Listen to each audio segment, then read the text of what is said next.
There's a lot of awkward things in life, like the handshake fist bump dilemma, or waving back to someone who is waving to the dude behind you, or the you too situation. Enjoy your meal, sir. Thanks, you too. Actually, wait, no.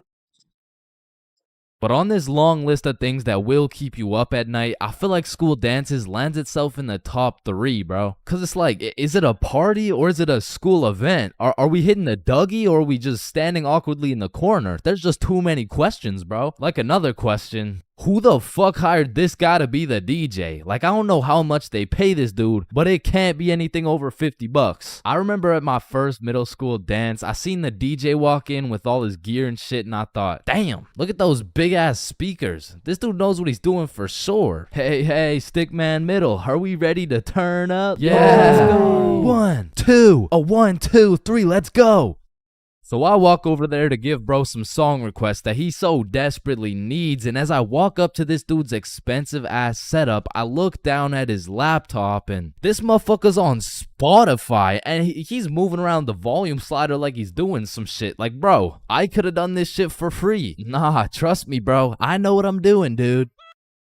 Want a break from the ads? Now, to be honest, it was really the middle school dances that had me fucked up. Like, you took a bunch of self-conscious, prepubescent little kids and threw on some music and told them to dance with each other. Like, shit, of course they're gonna start hitting those Fortnite emotes, bro. That's all they know how to do. Like, these grade 6s are fresh out of elementary school. There's no way you'll catch one of these youngins asking a girl to dance. Like, they're still scared of catching cooties, bro. Or what about the grade 7s? These kids were straight menaces. Like, I remember at my grade 7 dance, there was a duo. We'll call them Greg and Roderick. Greg and Roderick would run up on some unsuspecting students, and Greg would slide behind him on his hands and knees, and Roderick would casually strike up a conversation. And just when the poor guy was expecting it least, Roderick would shove his ass, causing the unsuspecting victim to trip and eat shit. And they went around to damn near everyone pulling this shit, until one time they messed with the wrong dude. Hey bro, it's just a prank. Now, grade 8s. These boys are damn near in high school. They don't dance. It'll ruin their street cred, bruh. Instead, they prefer mosh pits, rap, EDM, fucking smooth jazz. It doesn't matter what song. These grade 8s will be relentlessly jumping up and down for no apparent reason. And soon, these grade 8s will turn into freshmen. All that street cred they once had,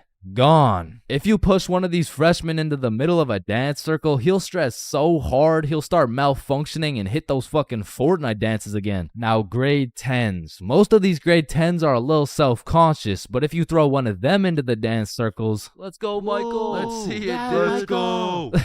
Guys, what? I don't know how to dance. Fucking Michael. Let's go, Michael. Well, I guess I can bust out a few dance moves. All of a sudden, dude's got moves like Jagger. Come to find out, bro's been practicing for this moment in his room for months. So once these grade 10s soon become sophomores, those YouTube tutorials start paying off for real. And if they're lucky, they might even catch some cooties, bro. And these seniors just simply don't give a fuck. Bro, watch this. I'm about to hit the worm. What? You know how to hit the worm? No. Damn. And I'm not done flaming this fucking DJ. Like, this dude be leaving my balls more blue than Squidward. Pause. These bitches lost. Oh, hell nah. Is that lo-fi? And then out of nowhere, really quick, the DJ will throw on some heat and it'll have everybody turning up. But just as fast as Pop Smoke got that shit jumping, Ed Sheeran shut that bitch right back down. Like, mixing drill with The Shape of You has to be some sort of felony, bro. Like tell me this dude deserves to roam the streets freely after pulling some shit like that. In fact, funny story, I had seen the DJ after the dance in the parking lot one time, and we walked up and we jumped the fuck out of him. Alright, but not all DJs were out here committing war crimes on my ears. Like, you know, the DJ was onto some shit when he got the students and the teachers turning up. Like, you play the right song and these teachers will forget they're on chaperoning duty. Shit, even the principal will start wilding out. Once you got the right song playing, motherfuckers will get hype over anything. Like, remember how hype it was when someone would land a flip in the middle of a mosh pit? Shit, remember how hype it was when someone didn't land a flip in the middle of a mosh pit? These motherfuckers were excited as ever like they didn't just witness a dude snap his neck. Poor guy's probably getting trampled down there. Rest in peace. Sacrificed his life for a few Snapchat memories. But you know that one song, that when the DJ throws that hoe on, everybody knows what to do. Motherfuckers will run in from the bathroom, teachers will hop in, the Redditors will hop off the bleachers, and the school dance will be looking like something straight out of High School Musical, bro. Speaking of High School Musical, back in the day, I knew a dude named Troy. I fucked with Troy, but let's just say, he had a little bit of a lean gut. He was built like T Grizzly. Nah, fuck that. He was built like DJ Khaled. And I remember this dude, Troy, was just coming off a school suspension, but for whatever reason at the dance, this motherfucker must have been looking for another one. Cause Troy came up to me talking about how he was gonna beat Jordan Johnson's ass at the dance tonight, and honestly, I ain't believing him. So once the dance came around, he was beefing JJ every chance that he got, until soon JJ wasn't gonna stand for it. Now, a school dance is simply the best time for a school fight to take place for the dude who wins. For the dude who loses, you literally have every single motherfucker in your school gathered in one place to get several different 4K angles of you getting pieced up. So Troy was really putting everything on the line here because JJ was known for handing out whoopings like food stamps. But to be fair, Troy loved food. Regardless, JJ wasn't scared. In fact, he threw the first punch. Boom. But Troy ate that shit like a Wendy's 4-for-4 combo. And instantly, the entire school gathered in a circle. The circle was so big, there was no escaping. They were gonna have to fight to the death. But the DJ was so locked in that he was completely oblivious to what was happening. He was playing some happy-go-lucky ass shit. Oh shit. Ooh. Damn. Yo, get his ass. Let's go. Beat his ass, Troy. JJ. Rockstar. Yo, I'm Jordan Johnson. Now, the moral of that story is don't get into a fight at the school dance. Unless you know you're gonna win. Now, on another note, asking someone to dance is a very important topic when it comes to school dances. Now, girls, I'm sorry, I can't help you with this one. I've never asked a dude to dance before. But boys, shit, I can't help you either. I'm like 0 for 15 with this shit. But I do know someone who can. I'm talking about the homie Bob. So Bob, how do you ask a girl to dance? Watch and learn.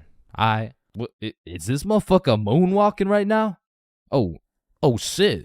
Oh, what the fuck?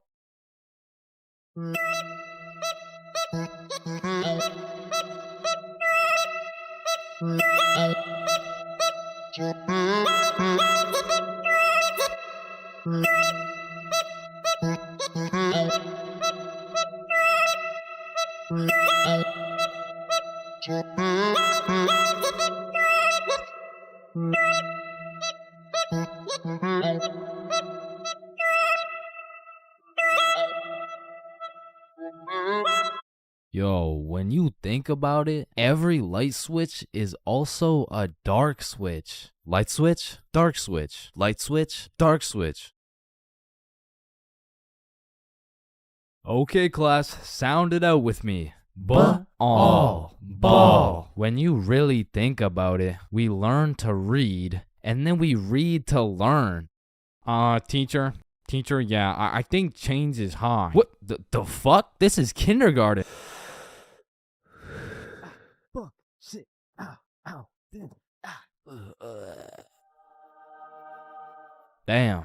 Any staircase can be a staircase to heaven if you're not careful enough. Baby, I've spent the best 4 years of my life with you, and I can't imagine my life without you. You're a 1 in a million, so will you marry me?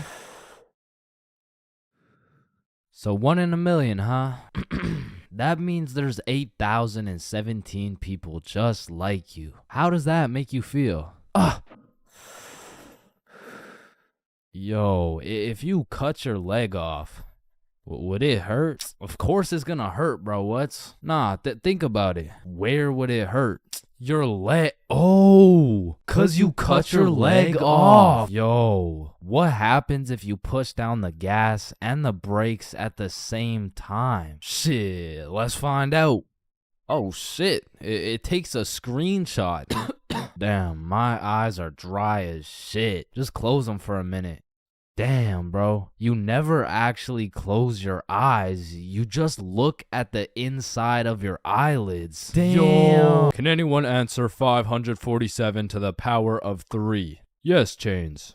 Yo, did you know every single odd number has an E in it? Damn. Chains, are you high again? No.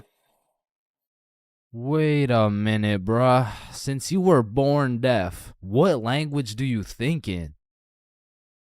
Oh shit, you right. Damn, I just realized squirrels' cheeks are also their nut sacks. You know what I'm saying? That's kind of like your mom. What? The way she had these nuts all up in her mouth. Bro, if everyone in the world all blinked at the same time, nobody would know. Oh shit, that's facts. Oh, I just blinked. Did you? Nah. Oh, I just blinked. Did you? Nah. Wait, what about just now? Yo, which of these buildings do you think has the most stories? Oh, it's gotta be that one, bro. That's massive. Nah, this one's even taller. Oh, it's this one for sure. No, it's this one. No, that shit's library? tiny. Think about it. Oh, story. How are you supposed to get clothes? What are you talking about, bruh? Okay, imagine you had no clothes, right? How are you supposed to get some clothes?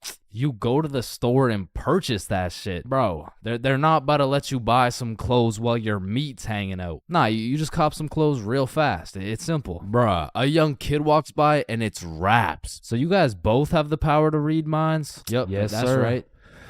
Then if you both read each other's minds, whose mind are you reading? Oh, I don't know. We could try. All right, yeah, sure.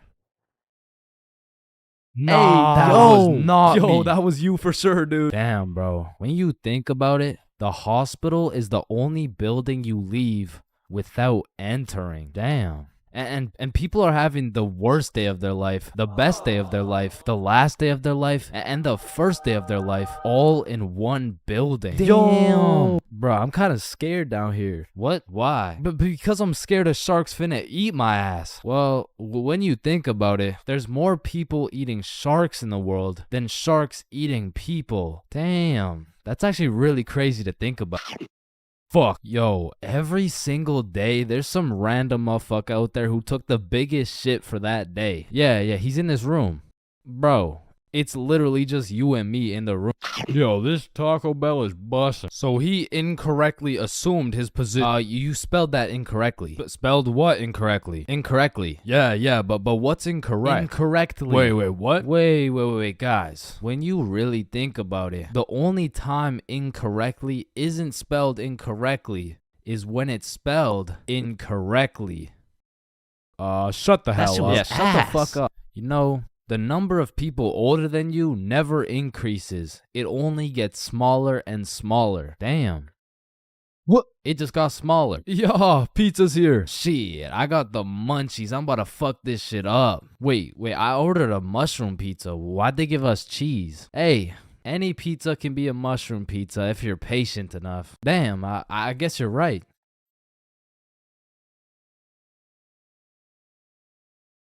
At last. Damn, you know what I just realized? What? A pregnant woman swimming is pretty much a submarine. Are you just always this high, bruh? Yo, did you boys know your last name comes from what your ancestor used to do back in the day? Oh shit, mine's Baker. Yo, mine's Carpenter. Oh, mine's Smith for blacksmith. Well, what's yours, Johnny? It's Donald. Well, wait a minute. Your last name isn't Donald. It's Dickinson. Guys, chill. I can explain. Get the fuck out of bed, bitch. Go. Your alarm is really your theme song because it plays at the start of every episode. Well, why the fuck are you in my house? Yo, is Chains still mad over that chair? Yeah, well, what does this dude have against chairs? Why is it a chair?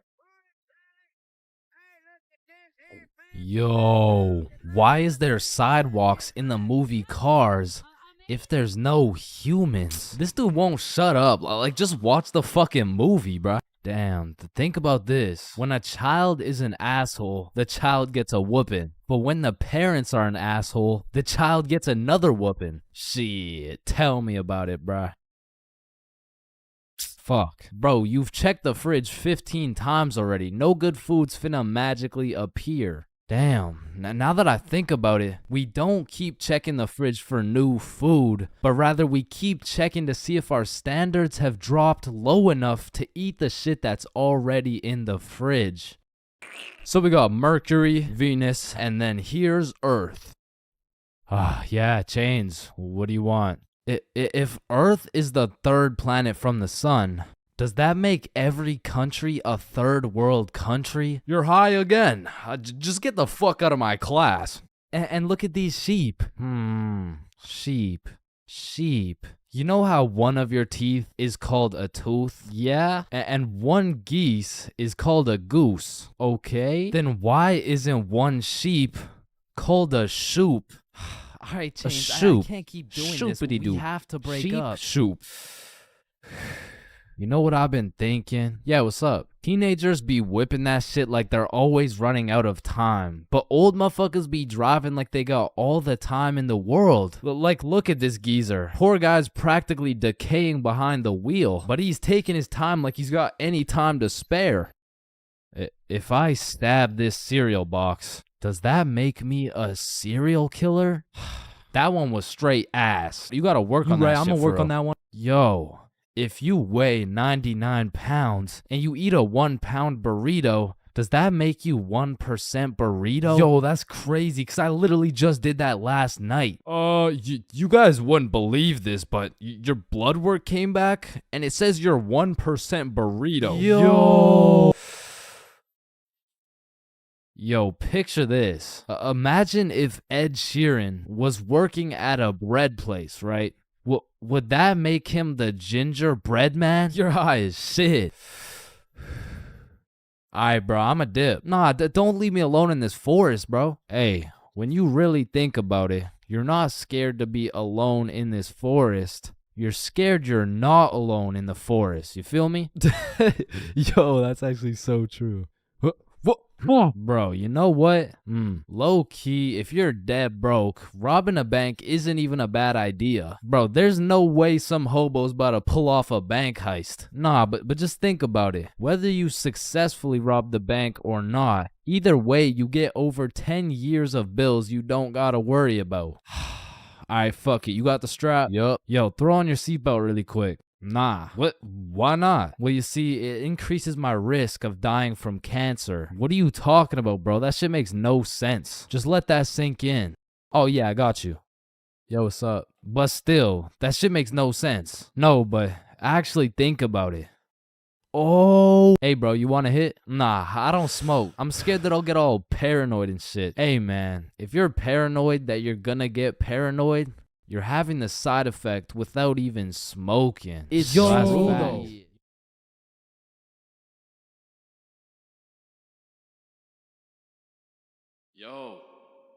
Hey. Yo, wake up. Bro, wake up. Hey, man. What? Who are you? Dreams, we all have them whether you remember them or not. And at one point in our lives, we've all dreamt about the same shit, bro. Like your teeth falling out, or running through your school butt booty naked, or being reincarnated as a chicken laying eggs. But when you really step back and think about what sleeping is, it's mad weird, bro. Like, imagine an alien crash landed on Earth and saw a bunch of motherfuckers sleeping, like... Why is everyone dead? Oh, no. They're not dead. They're just sleeping. Man, what the fuck is sleeping? Yeah, so basically they just play dead for 8 hours and live false realities in their heads and shit. Strange. Yeah, like, you see this guy? He's probably dreaming about sunshine and rainbows. Get down. Oh. Or you see this dude? He's having a nightmare for sure. Oh, and this dude? Yo, this dude's definitely fucking, bro. I'm a caterpillar. Damn, that's crazy. Now, we all know there's only 3 questions in life that have yet to be answered. What's the meaning of life? What's Obama's last name? And why do we dream? Dude, it's all your subconscious talking to you, man. You just gotta find the true meaning of each dream, dude. Bro, What the actual fuck could this possibly mean, bruh? You're autistic. Anyways, the craziest part about dreams is the fact you're the one telling the story and you're the one listening to that shit. My dumbass still falls for the plot twist every time, bruh. I'll never forget this one dream I had back in grade 6 where me and my two homies were walking. Don't know where, don't know why, but as we're walking, a dude in a big white van pulls up talking about, Hey, if you kids come in my van, I'll give you some candy.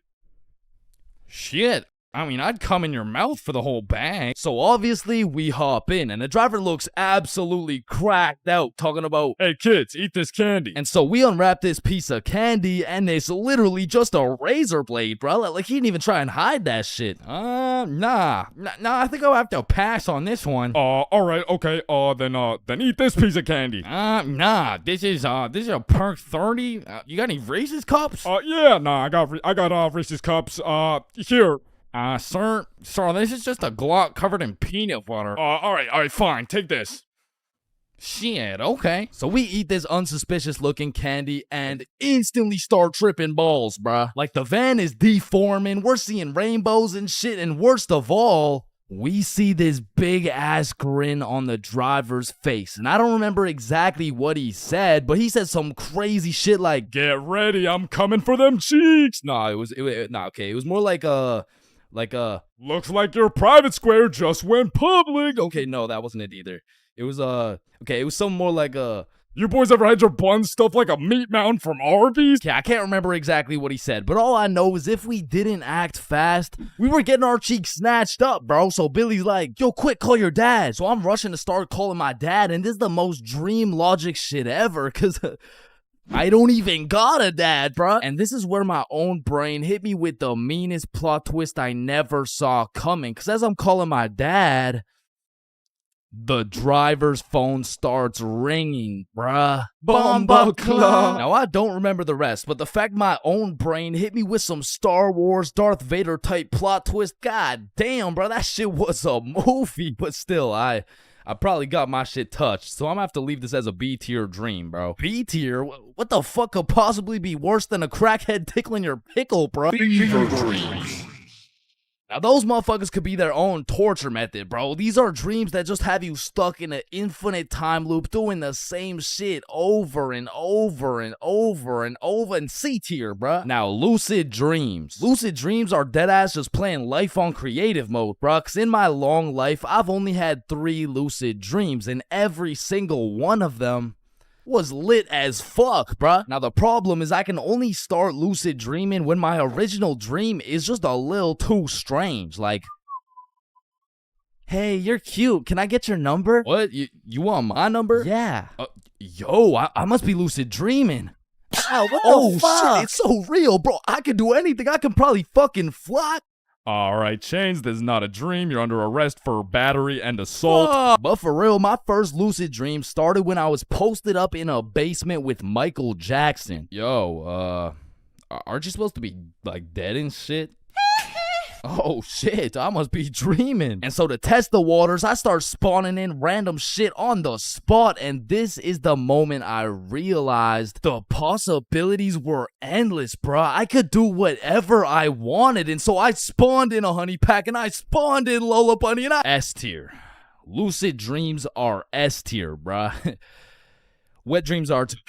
Now, we got a few popular reoccurring dreams on our hands, like running through your school butt booty naked. Now, back in the day, this dream used to have me scared shitless, bro. I was like, oh shit, where's my pants? Yo, what's my crush gonna think? What are the boys gonna say? But ever since graduating high school, that dream has me scared even more shitless, bro, because now it's like, oh shit, yo, what's the police gonna think? Hands behind your back. Bro, what's the judge gonna say, bro? Shut the fuck up. Fucking C tier. Teeth falling out, B tier. Random adventures with your homies, A tier, bro. Me, Bob, and Billy have fought bears together. We've been to the nether. We've even fucked around and ran a 3-man on the Totally Spies cast. Like, these dreams are so lit that when I wake up in my raggedy old lonely ass bed, I be trying to go back to sleep to continue continue the plot, bruh. Look who came back for that meat mountain, boy. Hell no. You better run. Bro, I'm trying. Now, trying to run in your dreams, man, this shit really pisses me off, bro. Because I never told anybody this, but I was the fastest kid in my elementary school. So when I'm dreaming and I got 2 hordes of zombies, Michael Myers, and fucking Diddy himself chasing after me, tell me why my ass starts running like the fastest kid in the special needs class, bro. So trying to run in your dreams has got to be C tier, right next to all the common shit like falling, drowning, losing your phone, explosive diarrhea all over your bed. Damn, bruh, shitting your pants, fever dreams, and being butt booty naked around a bunch of minors is C tier. What the hell is D tier, bro? Sleep paralysis. This might be the scariest thing that can possibly exist, bruh. You're telling me at 4 a.m. I could open my eyes, unable to move, while struggling to breathe, and start seeing demon shadow figures while hearing screams in the distance, bruh. Fucking Z tier, bro. What the fuck? Now I'm grateful I never had to experience that shit, because the fact that while you're paralyzed, you'll start to see the scariest thing your brain could possibly imagine is beyond me, bro. Knowing me, I'd be there enjoying my beauty sleep, dreaming of me and the boys playing fucking Mario Kart or some shit, and I would open my eyes stunned, unable to move, when slowly a devious creature begins revealing itself out of the closet, casting a shadow over top of me until I can see exactly what it is.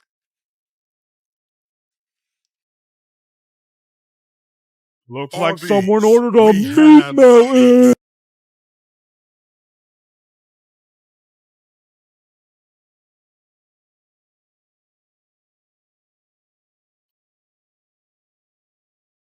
Yo, I just got robbed by a gay homeless dude in Japan. Who's with me? You know, like anyone.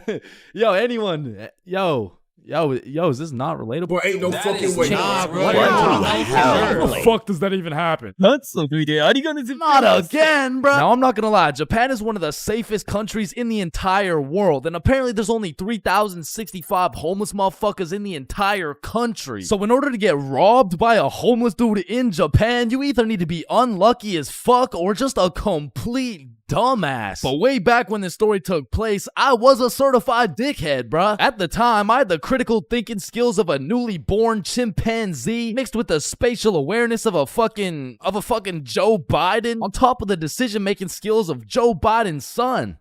So with that being said, this story takes place way back a few weeks ago when me, Bob, and Billy hopped on a flight to Tokyo. And as soon as we arrived in the city, we started absorbing all that food, bro. Sushi, ramen, fucking cow testicles, you name it, we ate it. And after an entire week of decimating every last crumb of food in Tokyo, we thought, well, that was fun. I guess it's time to go home. Yeah, I guess so. And as we're ready to pack it up, we overhear a few people talking. Oh, hey, konnichiwa. we come from the United States of America. How do we go to Osaka? Yeah, man, Osaka has some of the best food in Japan. Just take this train right here and you're there. Wow, you're English. Very good. I'm from Washington, dipshit. Oh, I see. Washington dipshit. Is that Chinese or? Holy shit, did you hear that? Yeah, no, that guy's fucking clueless. No, I'm talking about Osaka. Apparently the food's even better over there. Oh shit, yeah, but don't you think we had enough food already? I mean, shit, we are in Japan. Fuck it, bro, let's go. So we hopped on the train and got off in Osaka. And like the certified fat asses me and the boys are, we were looking around for some food. And the moment we seen all-you-can-eat Wagyu beef for just 30 bones, we all knew what had to happen. We walked in that bitch and wasted no time. We were running through that meat like Tiana Trump in her prime. Cause sometimes we were burning the meat, sometimes we were taking it raw. But at the end of the day, the meat filled us up and made us happy. So we thanked the owner, left the shop, and headed back to our hotel. And man, I was full as hell. for like an hour. And then I was like, yo, who's trying to get some more food? The fuck? Bro, we just ate a whole goddamn cow. Yeah, we did. Like, we probably just canceled out the life work of 5 vegans in one sitting. Type shit. And it's already like 8 p.m., bro. It's dark as hell. Well, I'm gonna go out anyways. You know why? Why? Cause we in Japan. Man, get your fat ass out this goddamn hotel. So I got my fat ass out the goddamn hotel and started walking around. And all I took with me was my phone, the key to the hotel, about $100 worth of yen, and a smile on my face, knowing I had never in my life been robbed by a gay homeless dude in Japan. But little did I know, all that was about to change on this wild ass Friday night. Now, if there's one thing I learned about Japan, is that everyone there is very kind, extremely polite, and a raging alcoholic. I'm talking they clock out of work at 6 p.m. and they clock into the bar at 6:02, and they don't leave until... they don't leave until it's time to go back to work, bruh. Because the Japanese people work hard, but their liver works harder. But regardless, I'm casually walking through the city when I hear someone yell from across the street. Yo, So naturally, I'm like, yo. And they're like, come here. and I'm like, shit, okay. So I walk across the street and see 3 individuals posted outside this little bar shop thing like, Yo, I'm Yuto. This Emi. This is twin sister Shigo. hey, it's my first day working here. Come inside, come inside. Shit, I don't know. I'm just trying to get some food somewhere tonight in Osaka. I don't know if it's like... You want Osaka fucking night food? Yeah, I guess I want Osaka fucking night food. Reads a sign. Osaka fucking night food. Oh, okay, yeah, fair enough. Shit, You know what? Come get shots. I pay. Shit, we in Japan. So they take me inside and everyone there is just happy as fuck. They got Rihanna playing on the speakers, dudes bringing out shots, and the chef was turning up so hard, dude started twerking, and damn, that boy was cooking. Bro, what? Shit, like, he was cooking with the food, like... Man, fuck! But the vibes were just so good and inviting that I felt like I just got welcomed into this Japanese family. And so we all cheers and take the shots. And now I'm drinking. And I'm drinking with only one goal in mind. And that's to keep up with my newly found Japanese family. And so to prepare my stomach, I get me some Osaka fucking night food. And it was scrumptious. But as I'm slurping up this kebab, I see Emmy come back with 3 more shots. And she's like, you want one? Shit. We in Japan. So we take the shots and I'm talking to Emmy, and one way or another we start talking about our alcohol tolerance. Yeah, I'm not gonna lie, it takes a lot for me to get drunk. Not as much as me. Whoa, is that a bet? Yeah, it is.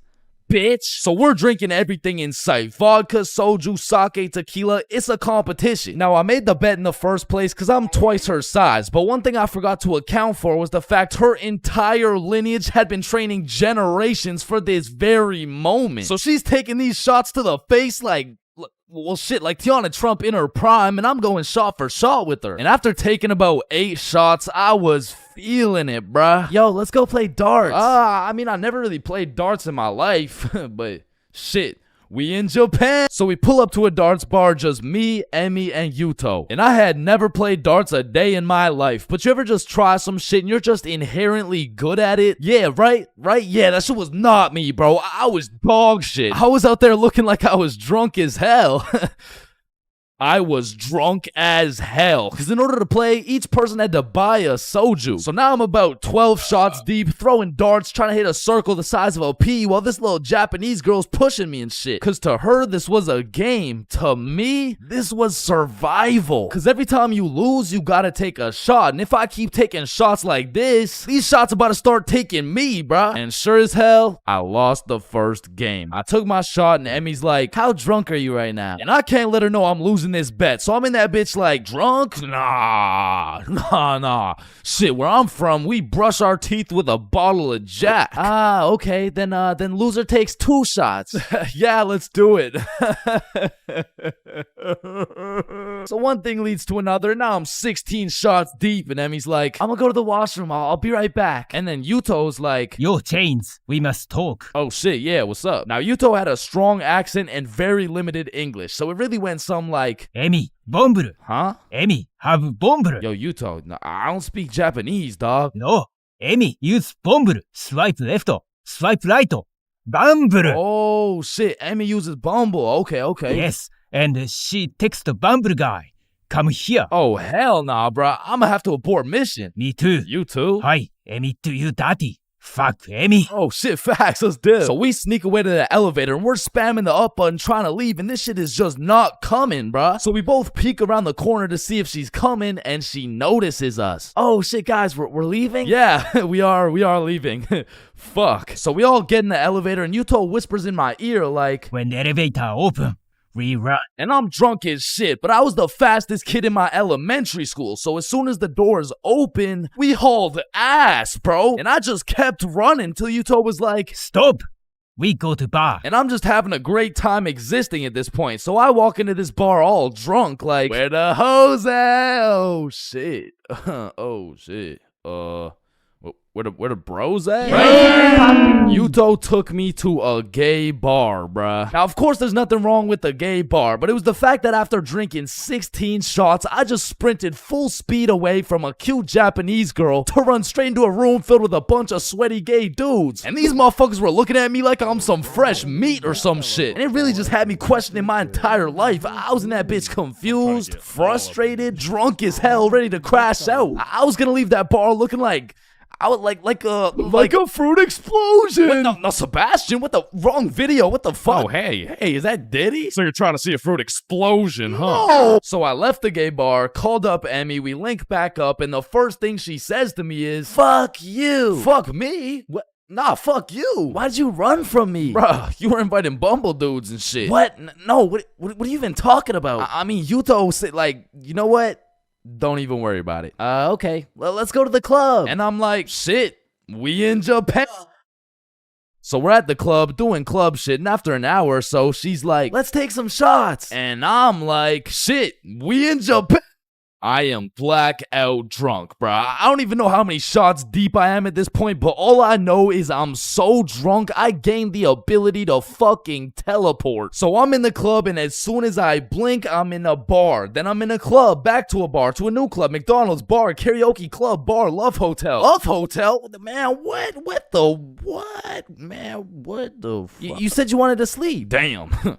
Yeah. Yeah, nah, I probably said some shit like that. I don't fucking know. So we walk into our room, and the very first thing I notice, the hub on the TV, vibration devices on the bed, protection everywhere. Shorty just lured me to the Japanese freak chamber, bruh. I blink, and we teleport to the bed. But we were just talking like, yo, Yuto said you were inviting dudes from Bumble. Oh my god, okay, Yuto's a liar. Listen, I gotta tell you something, but you can't tell anyone. Yeah, nah, I won't tell a soul, you know? I will not post this on YouTube, clip it up, post it on TikTok, Facebook, LinkedIn, Instagram, Reels, or anything like that, you know? Like, yeah, that'd be weird.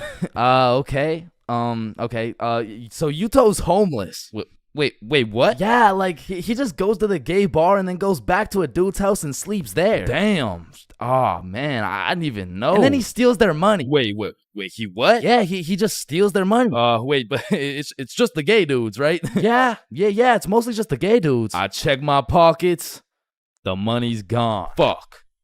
You said it's only the gay dudes. Yeah, nah, he just steals from the gay dudes. Fuck, I want to go home, bruh. So I leave the Love Hotel, and at this point, the sun is coming up, and I'm still drunk as hell, walking like a zombie. I pull out my phone to go use Google Maps, and that shit dies, bro. So now it's just me and my last few brain cells trying to make it to my hotel before I pass out. And I'm stepping over Japanese motherfuckers blackout drunk sleeping on the sidewalks, thinking I can't end up like them, but honestly, I have no clue where I am, no clue where the hotel is, and no clue what time it is. And after what felt like hours of aimlessly walking around, I blinked and I fell asleep, bruh. And when I woke up, I was in my bed. I genuinely don't know how, who, what, when, or why, but shit, I wasn't complaining. But by the time I got out of bed, it was 6 p.m. and I didn't remember shit. I had to go through my camera roll and piece everything together like The Hangover. But at least that Friday night, I learned a very valuable lesson. Don't try to outdrink the Japanese motherfuckers, bro. You'll lose every time.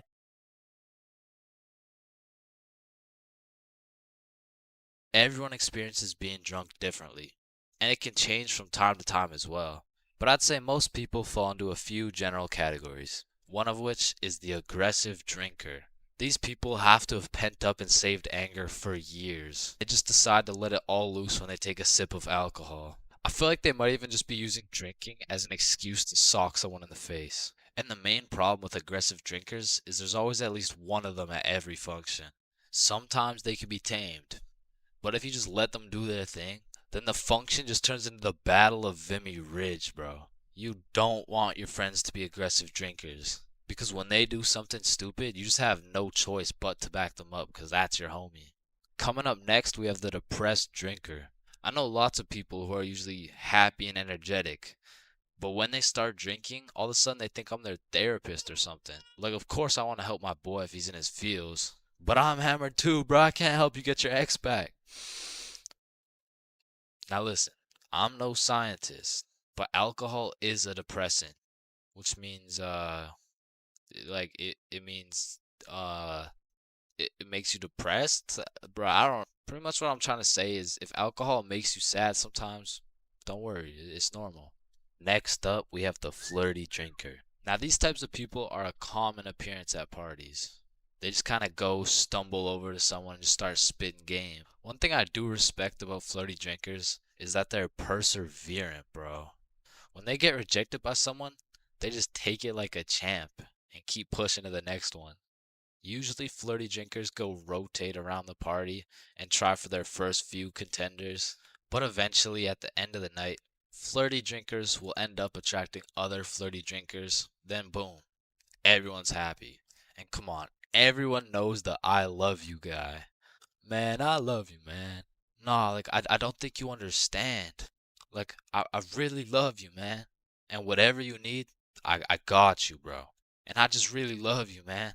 Bro, who the fuck are you? And of course, we got the designated driver. Next, we got the loud one. Hey, bro, sometimes the alcohol just makes people talk way too loud.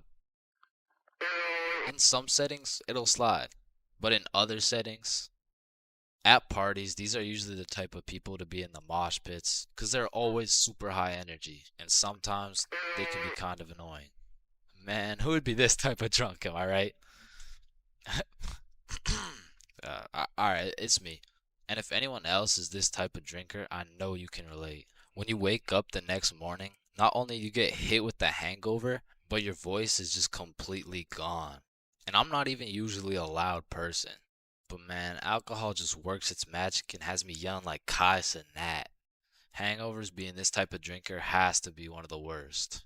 I guess next to aggressive drinkers, you know what I'm saying? Anyways, we're moving on. You also might have encountered the philosopher. I couldn't tell you why, but for whatever reason, after taking 5 shots, some motherfuckers just become a philosopher, bro. They just have philosophical questions coming out of nowhere. And they low-key be spitting too. Hey man, love doesn't even exist, bro. It's all just an illusion.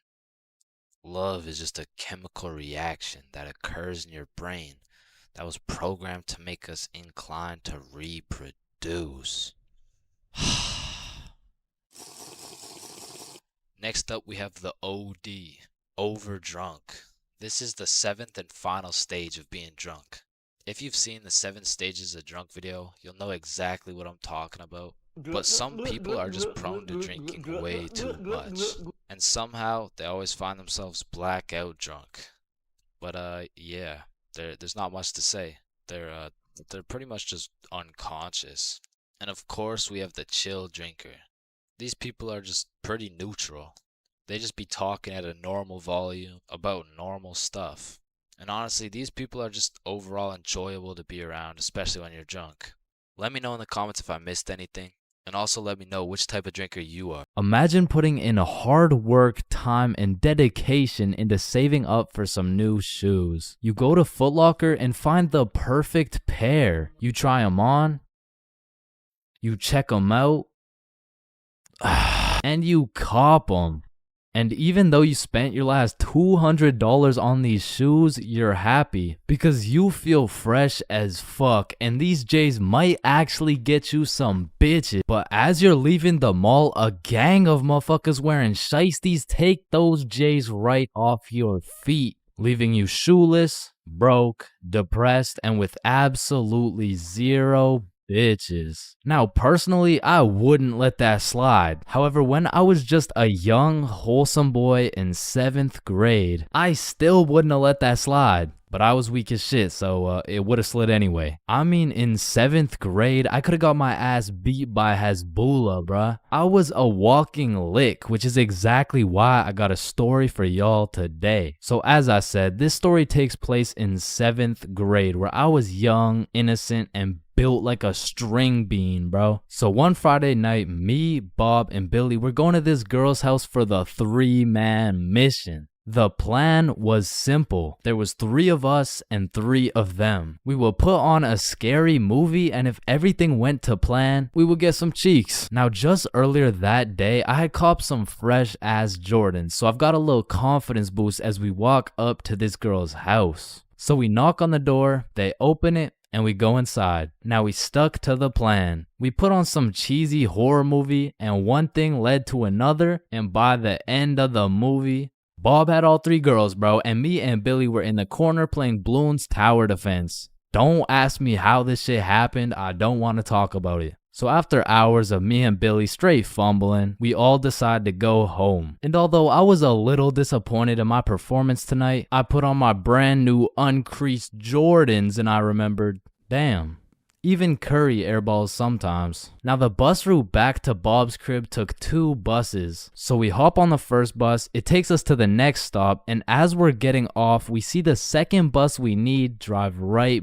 by us. Fuck, is that our bus? Damn, yeah it is. Wait, check when the next one comes. Yeah, it shouldn't be long. Damn, bro, the next bus comes in an hour. So we have no choice but to wait at the bus stop for an hour. So we wait, and at this point, it's already getting late. I checked the time, and it's already 11 p.m. As we were sitting there, bored as hell, waiting for this bus to come, one of the other buses stops in front of us to let someone off. The person gets off, and as the bus starts leaving, we hear this loud thud come from the bus. What the hell? What was that? Oh shit, it's a baton. And as we're analyzing this baton that seems to have fallen out of the sky, some motherfucker wearing a shiesty walks up to Billy like, "Give me that shit," and straight snatched the baton out of Billy's hands. And Billy froze up. Bro was scared shitless, straight bamboozled. And the way the bus stop was set up was there was a main road, the bus stop, and behind the bus stop was a small hill with bushes on top. And when I say this shit looked like something out of a movie, I mean this dude wearing a shiesty walks back up to the top of the hill and a group of 5 other dudes walk out from behind the bush and they're shiestied up too, bro. They had to have been in at least grade 12, and to a 7th grader, that is scary as fuck. And I was no genius, but as that group of shiesties came out of the bushes looking like a GTA 5 cutscene, I came to the consensus that they were up to no good. Yo, those Jordans are looking my size. And this was the moment I realized I was about to get my shit robbed. So I started analyzing my surroundings and calculating my options. Maybe I can talk my way out of this. Hey sir, how was your day today? Shut up. I said, what size are the shoes? Damn, I can't fight them. It's a 3-on-5, and they got the high ground, and they got a baton, bro. They would knock my ass out and take the shoes. But I'm fast. So if I take a right, then make a left, there's no way they can catch me. Wait, fuck, I can't run. I'd crease my Jordans. And just as I had ran out of options, Billy says the last words I would expect to come out of this man's mouth.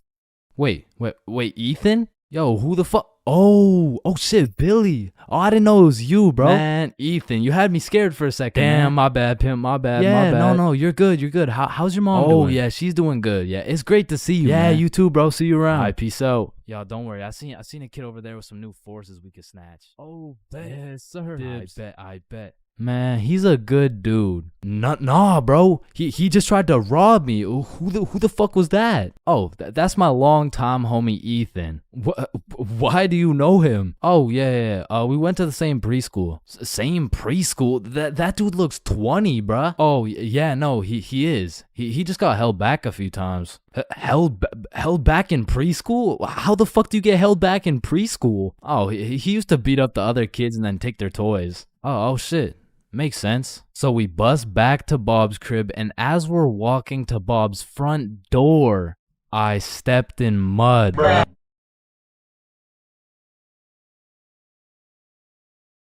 Man, sometimes this world can be a little cold. It can get a little gray, but there is nothing that can bring more excitement and vibrance to your life than having a crush. I mean, it gives you something to wake up for, something to smile for, someone to impress, and someone to be absolutely crushed by, leaving you more depressed than ever before. Which is when you get a new crush. I mean, crushes make the world go around. Everyone's had a crush at some point in time, and sometimes that shit gets too serious. I mean, I've had homies prepared to throw away their entire lives just to impress their crush, bro. Oh my god, look at these big weights. I wonder if anyone's strong enough to lift these. Oh my god, look at this big jump. I wonder if anyone's athletic enough to make. Oh my god, look how creepy this cave is. I wonder if anyone's brave enough. Oh my god, look how tall this building is. I wonder if anyone could stick the landing. I said, I wonder if anyone could stick the Oh, ew, did he just die? Oh my god, I'm getting the ick. Nope, just getting a few extra reps in. Man, I remember my first crush like it was yesterday, bro. She was 5 years old. But I was 5 years old too, right? Like, so it wasn't actually yesterday, you know, it's a saying, but we were both 5 years old, and I remember sliding in smooth as hell. Yo, shorty, you like Legos? Yeah. How about you and me go Lego my ego? What does that even mean? Shit, I don't even know. I seen it in a commercial once. And after that day, me and Rose hung out all the time. We'd be playing Legos, we'd link up at recess, and I couldn't help but let her know how I truly felt. Hey Rose, I like you. Oh, I like you too. And that shit had me thinking, damn, this life shit is easy as hell. I'm barely 5 years old and I already got a wife to raise my kids. Little did my dumbass know life wasn't all sunshine and rainbows, cause when I came to class the next day, I saw Rose playing Lego with another dude. And that was the day I realized crushes cause nothing but pain. Especially before high school, cause let's just think about the 3 possible outcomes. 1, you have a crush on this girl and you decide to tell her, cause what's the worst that could happen, man? You guys are right. Stacy? Yeah, I have a crush on you.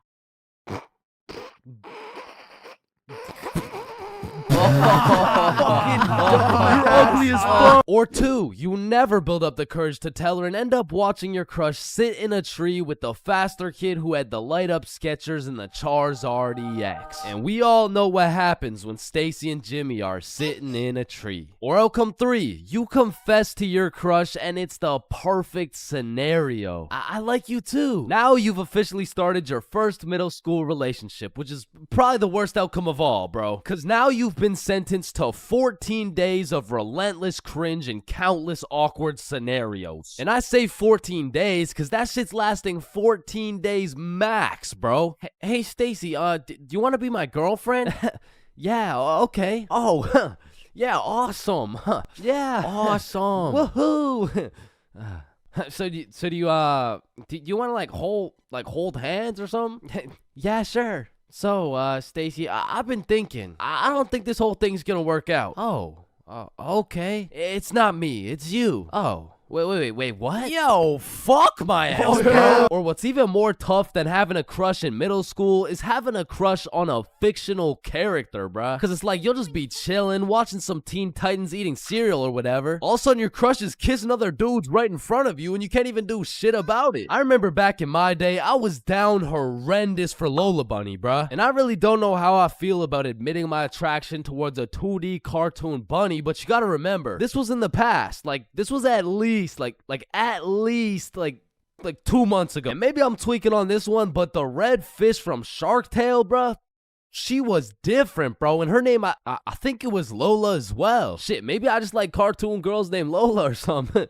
That's exactly what I want to hear. No. And I don't know about you, but for some reason, whenever I would talk to my crush, it was like I got an instant nerf, bro. I'm talking minus 10 charisma, plus 15 stutter, minus 5 strength, and plus 350% chance of getting put in a random ass headlock. Like I could be in the worst scenario of all time with a girl who has 5 kids and is married to a member of the cartel. And just cause she's not my type, I'll get an instant stat boost that'll have me pulling like Mr. Duke Dennis himself. But put me in a room with my crush and all of a sudden I got the same charisma as fucking McLovin. Hi. Hey, it's 10:33. What? AM, like in the morning. Like I'm saying, it's 10:33 in the morning. Fuck. And on top of your crush turning you into McLovin, it also leaves you open to the inevitable pain of being embarrassed in front of your crush. And man, let me tell you, there is nothing quite like it. It was a beautiful sunny day and I was in grade 2 wearing my favorite bright blue basketball shorts in math class, gazing out the window at those shiny old monkey bars, excited for recess. And when the bell rang, I hauled my little ass over to those bars and I was swinging like there was no tomorrow. And before I knew it, the whole class was on these monkey bars, which quickly turned into chicken fights. And I wasn't complaining. I mean, hanging from a bar and kicking the living shit out of some toddlers, sign me up, you know what I'm saying? So I'm in line watching these grade 2 gladiator battles go down until it was my turn. And when I step up to those bars, I look into the crowd and see my crush of 2 weeks, Lexi. And now that Lexi was watching, there was no chance I was about to lose this fight in front of her. But as I look over to see who my opponent is, I realize it's Axel. And Axel was known for being the undisputed chicken fight champion. Legend had it he once took on 3 dudes at once, pause. So I knew going into this, I had to lock the fuck in, bro. So we climb over to each other and he's kicking my shit in off rip until I hit his ass with my specialty move, the Python Squeeze. And in 10 seconds flat, let's just say I folded that motherfucker's clothes. With him still in him, and everyone was hyping me up because I just did the exact equivalent of dunking on Michael Jordan in his prime with Beyonce watching. So of course Axel's pissed. Hey Chains, you, me, rematch now.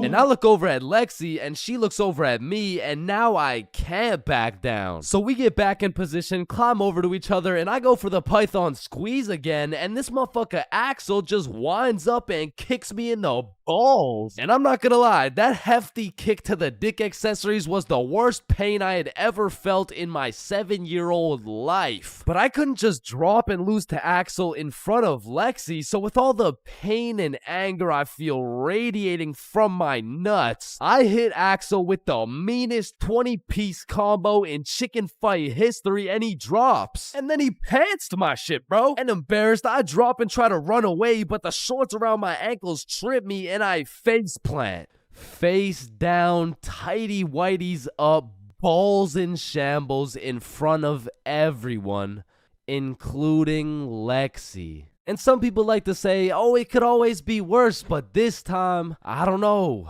I don't know, man. I don't know. So the moral of the story is, man, fuck Axel, bro. All right, next up we got Billy presenting his baking soda volcano experiment. Hey guys, how we doing? All right, so you see if I put a solid amount of baking soda in here and then a little bit of vinegar here, it's supposed to explode. Oh, no, fuck! Quickly, organize a single file line in alphabetical order. Hey, I'm first. No, you're not, bro. I'm first. Your last name is literally Johnson. I have 2 last names. Listen, bro, I'm not saying we shouldn't have school drills and all, but what I am saying is the school drills we do have are straight bullshit. Like, if there was a fire in my class, I'm jumping straight out the window, the fuck? There is no way you'll catch me waiting for Alexander and Arnold to debate who's first in line while I'm out here getting sauteed. And shit, fire our drills aren't even close to being the worst of the drills, cause we got lockdown drills. Now I don't know who planned out these drills, but goddamn these drills are ass. Now if you never had lockdown drills, they're pretty much a foolproof plan set in place to completely counter anyone pulling up to school with a strap. You see, the plan is pretty simple. You lock the door, gather all the students into the corner of the class, and you turn the lights out. And the reason we turn the lights out is so we can politely tell the intruder that nobody's home. Now if every classroom followed these steps perfectly, we might even be able to convince the dude that it's a pro D-Day or something. Now listen, I hate to be the bearer of bad news, I really do, but there's one minor flaw in this plan.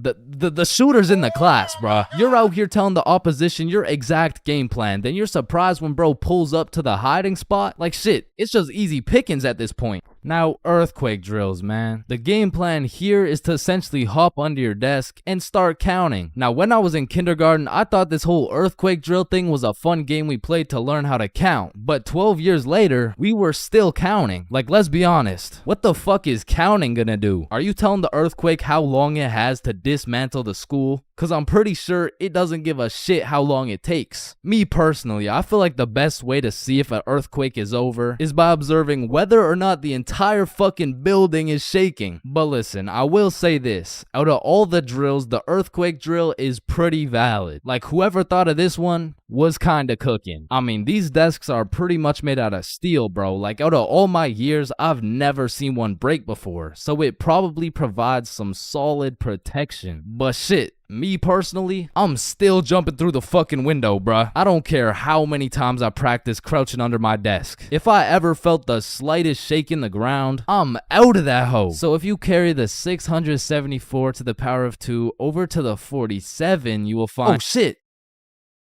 Well, why did Chains just dive out of the window?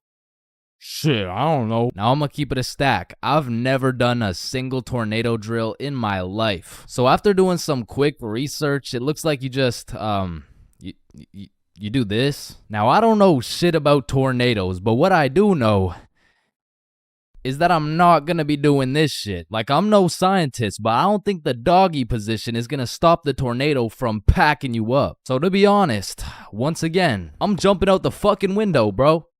Like, that's just my default reaction. And if that tornado ends up putting me on a t-shirt, then so be it. At least the last position I was in before I died was not the face down, cheeks up pose. But bro, imagine being the kid who poorly timed his piss and now the fire alarm's going off midstream. And you don't even get to know if it's a drill or not. Then there's the whole do you wash your hands dilemma, right? Cause you don't want to get trapped in the fire and fucking die, but on the other hand, you don't want to just not wash your hands. Because if it's a drill, then you're just left with dirty ass hands. And while you're trying to decide whether to wash your hands or not, the class is outside taking attendance like Rosalina. Here. Jared. Here. Chains.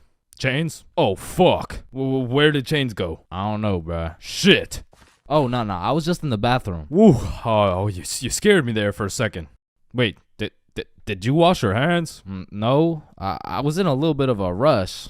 Get back in there and wash your hands, buddy. Now the thing about school drills is they happen pretty often. I mean, every few weeks they throw in a fire drill here and a little earthquake drill there. So when the fire bell actually goes off, motherfuckers just assume it's a drill. They're out here horsing around, making jokes and shit, while the school's actually getting fucking cremated. But after almost all the drills are alphabetical, single file line goes out to the front of the school and on the field with every other class. And the amount of buffoonery that goes down on this field is insane. Bro. I mean, everyone walks in with a single file line, but after 5 minutes, that shit looks like a Travis Scott concert, bro. Like, I remember one time my high school got a bomb threat called in, so every class assembled the good old alphabetical line and we went out onto the field. And we were out there for a minute, bro. I remember looking around and these motherfuckers were running the world's biggest game of duck, duck, goose. Like there wasn't a whole ass bomb threat called into our school. That same day, one kid brought a football to the field, and all of a sudden motherfuckers are running a pickup game while we're waiting to see if our school is gonna explode or not. And of course the teachers tried to stop it, but these kids just used it as a diversion play and got another touchdown. Alright, so now that we thoroughly dissected each and every school drill, it's only fair we hit them with a tier list. So let's see what we got here. We're starting with lockdown drills. What are we saying? Fucking F tier. Holy shit, they are ass. Alright, next up we got fire drills. Now these drills do get the job done, but I'm not gonna lie. I'm not fucking with this whole single file alphabetical bullshit. So I'm gonna have to give this John a C tier. Now tornado drills.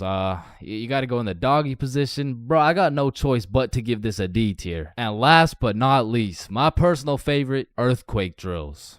They're still kind of ass, B tier. And bro, I know some of y'all may be thinking, you can't just talk shit about the school drills and not present any better solution. Well, lucky for you, I have devised the best and only way to fully counter any natural or artificial disasters. It's simple. For a guy like me who's 7 feet, 325 pounds, 0.5% body fat, and a 7-foot wingspan, I just simply remove myself from the situation. However, I do understand that I am built different, so for your average Joe, I have devised another plan. It's also simple. The moment some shit goes down, everyone runs at full speed out of the building. And of course, some would argue that not everyone is gonna be able to make it out of the building in time, and that some people are faster and stronger than others, and you know what that's called?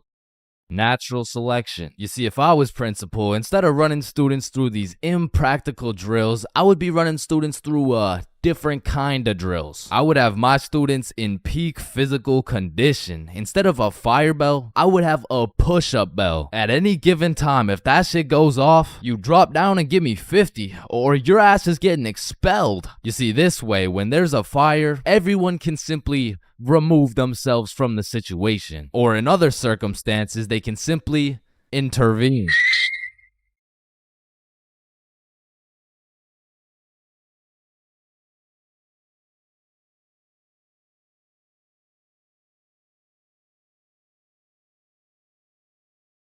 Man, growing up, I was a great kid.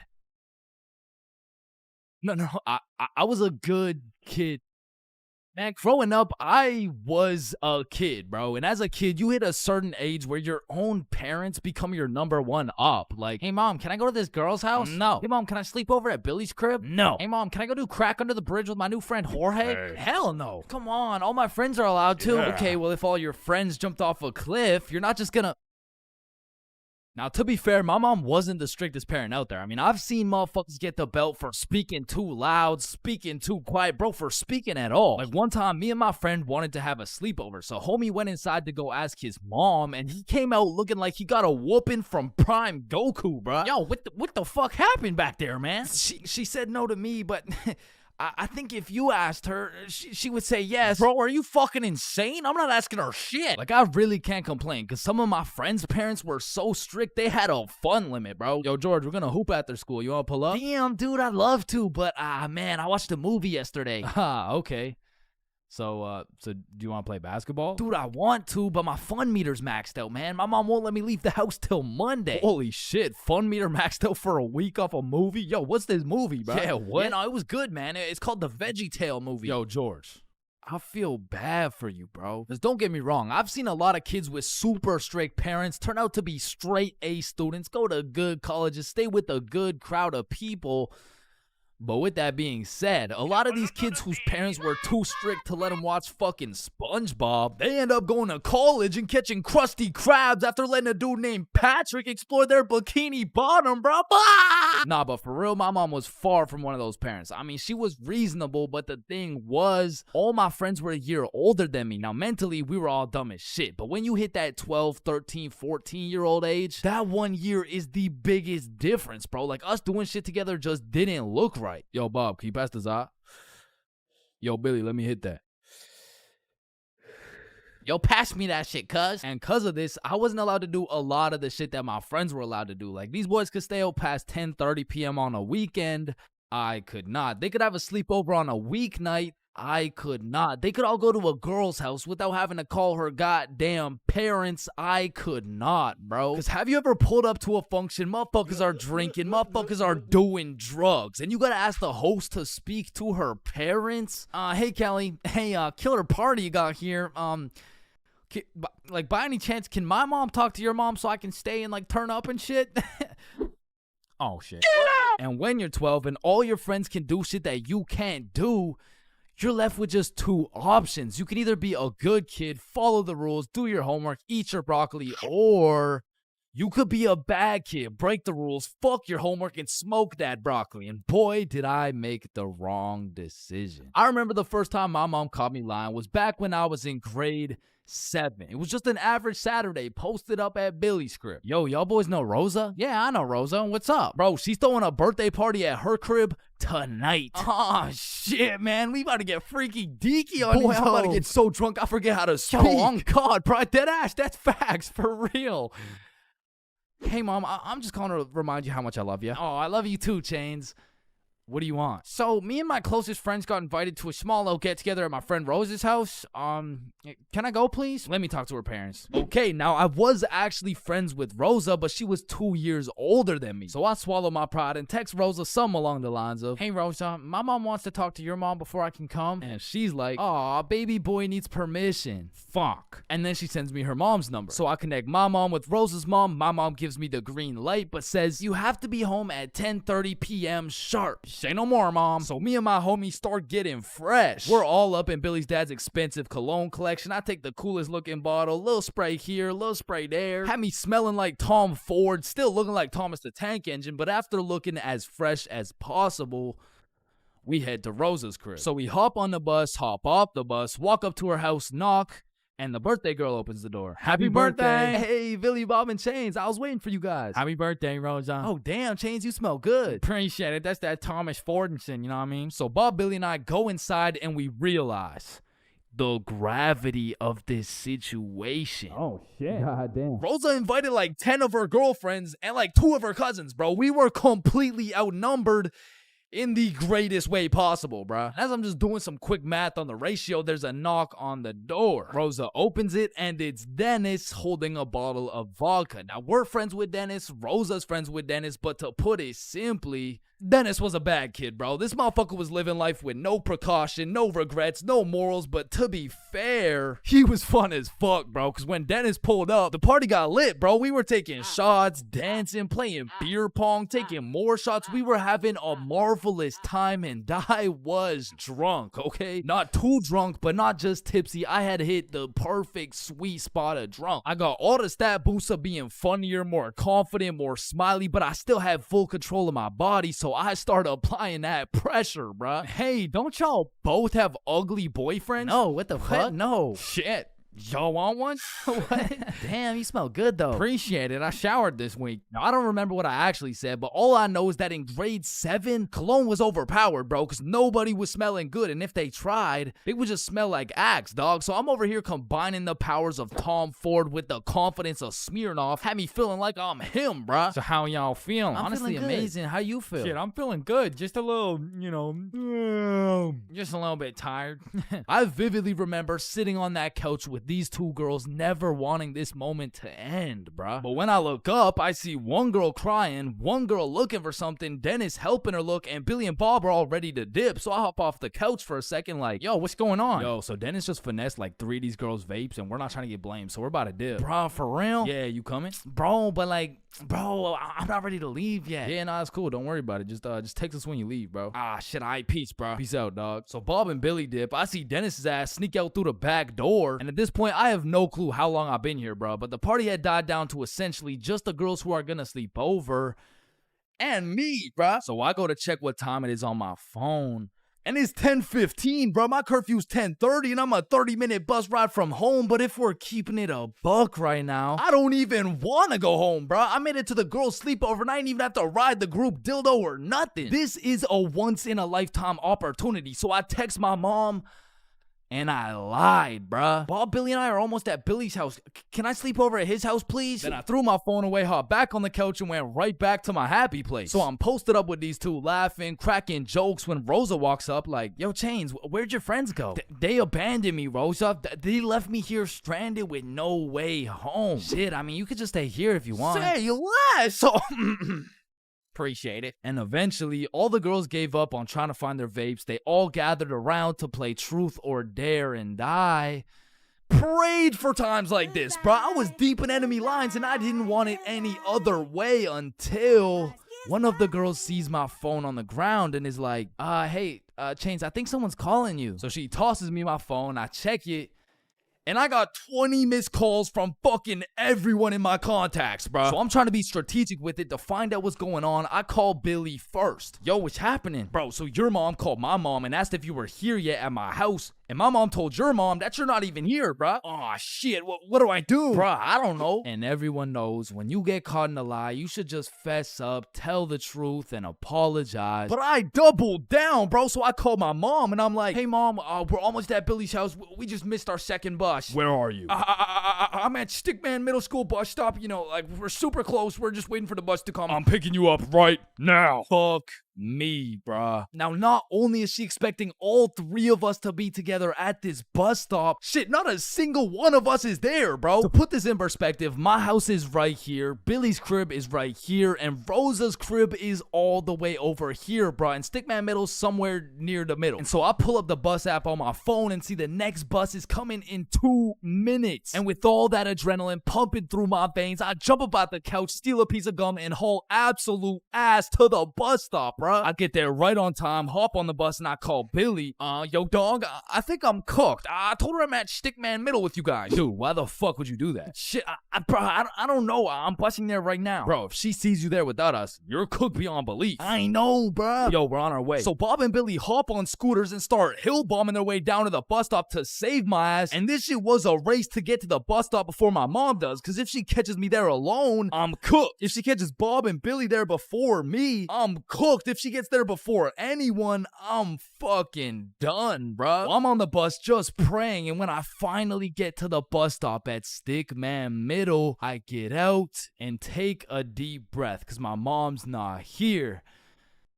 But I'm shitting my pants because neither is Bob or Billy. And so I'm calling them, no answer. And I look down the road, I see some headlights. And this was not a busy street, bruh. And as the car is getting closer and closer, I can feel the anger radiating from the whip. I can almost hear the belt making contact with my cheeks. And the car pulls up, and it's just some random dude driving by. Yo! These motherfuckers, Bob and Billy, come flying down the hill. They get to the bus stop, throw their scooters in the bush, and pretend like we've been waiting here for an hour. Oh, gee wilkers, man. I can't believe we missed this bus, dude. Billy, pray for me, bro. Get in the car. I get in my mom's car. I'm stone fucking sober. My heart is pounding. Why did you lie to me? Well, I honestly wanted to spend more time at my friend's house because we were just having fun. I'm not mad. I'm just disappointed, Chains. That shit hurt way more than any punishment ever would have, bro. So even though Bob and Billy clutched up for me, I still got grounded, bro. But I did learn a valuable lesson.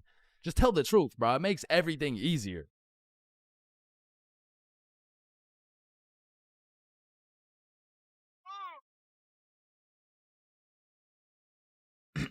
All right, class, today we're going outside for a run. But it's literally 0 degrees. Oh, Chains, don't be a bitch. It's not even that cold. See? I told you guys it's not even that cold. Yeah, for you. Cause you're out here dressed like the Michelin Man. High school PE is something different. And every PE class has 5 different types of people. Like the group of kids who just stand in the corner and occasionally get sniped in the head with a dodgeball. Or the kids who participate and make sure everyone is included. Or the legend who's chilling on Instagram. He follows at ChainsFR. There's also the dude who just never shows up. And of course, we got the sweats. These motherfuckers treat PE like they're in the military. These motherfuckers treat PE like they're training for the Olympics. These motherfuckers treat PE like they're gonna get scouted to the league, which is honestly just funny as hell because, let's be honest, 85.7% of the class doesn't even want to be there. So you'll have some innocent souls zoning out during a basketball game, and all of a sudden they'll be getting posterized like they're playing against Ja Morant. Yeah, bitch! I mean, these kids will come out of PE drenched in sweat, breathing heavy, and with a smile on their face, knowing they dropped 104 points on some kids who have never touched a basketball in their life. And listen, don't hate me, but I do understand the appeal of sweating your balls off in PE, because I too once participated in the sweaty activities. Ow. I know, but there's just something so exhilarating about hearing the snapping of an unsuspecting freshman's ankles. But as I matured, I realized there was only one thing better than shitting on random students, and that was shitting on sweats. I became the anti-sweat. I would act like an innocent soul waiting to get posterized, but when the sweat would come in trying to end my career with a windmill dunk, I stuffed that boy like a Thanksgiving turkey. Pause. And don't get me started on the fitness gram pacer. Whoever created this legal form of torture will catch these hands. Oh, Chains, no, I heard he sadly passed away a little while ago. You could be having a good day and you pull up to PE like, hey bro, you know what we're doing today? I'm not sure, but I think we're playing soccer. No, it can't be. Alright class, today we will be doing the beep test. Fuck.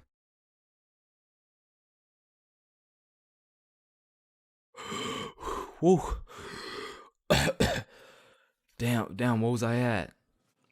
Chains, we haven't even started. That was just our warm-up. But one thing that did bring me a little bit of joy was looking at everyone during the push-up section. Like, there was always some dude doing the neck push-ups, some dude who thinks he's Mike Tyson, the guy who takes breaks when the teacher isn't watching, and there was always at least one dude who was out here looking like he was hitting it raw.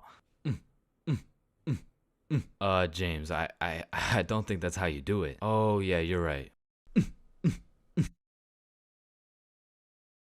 Yeah, bitch! So, 50,000 word essay, 3 worksheets, pages 5, 6, 9, 273, 655 in your workbook, and you'll need to make a TED Talk you'll present in front of the whole school. What do you want, Chains? Well, how much time do we have? Everything needs to be handed in at 12 p.m. on Thursday or you'll get a 0.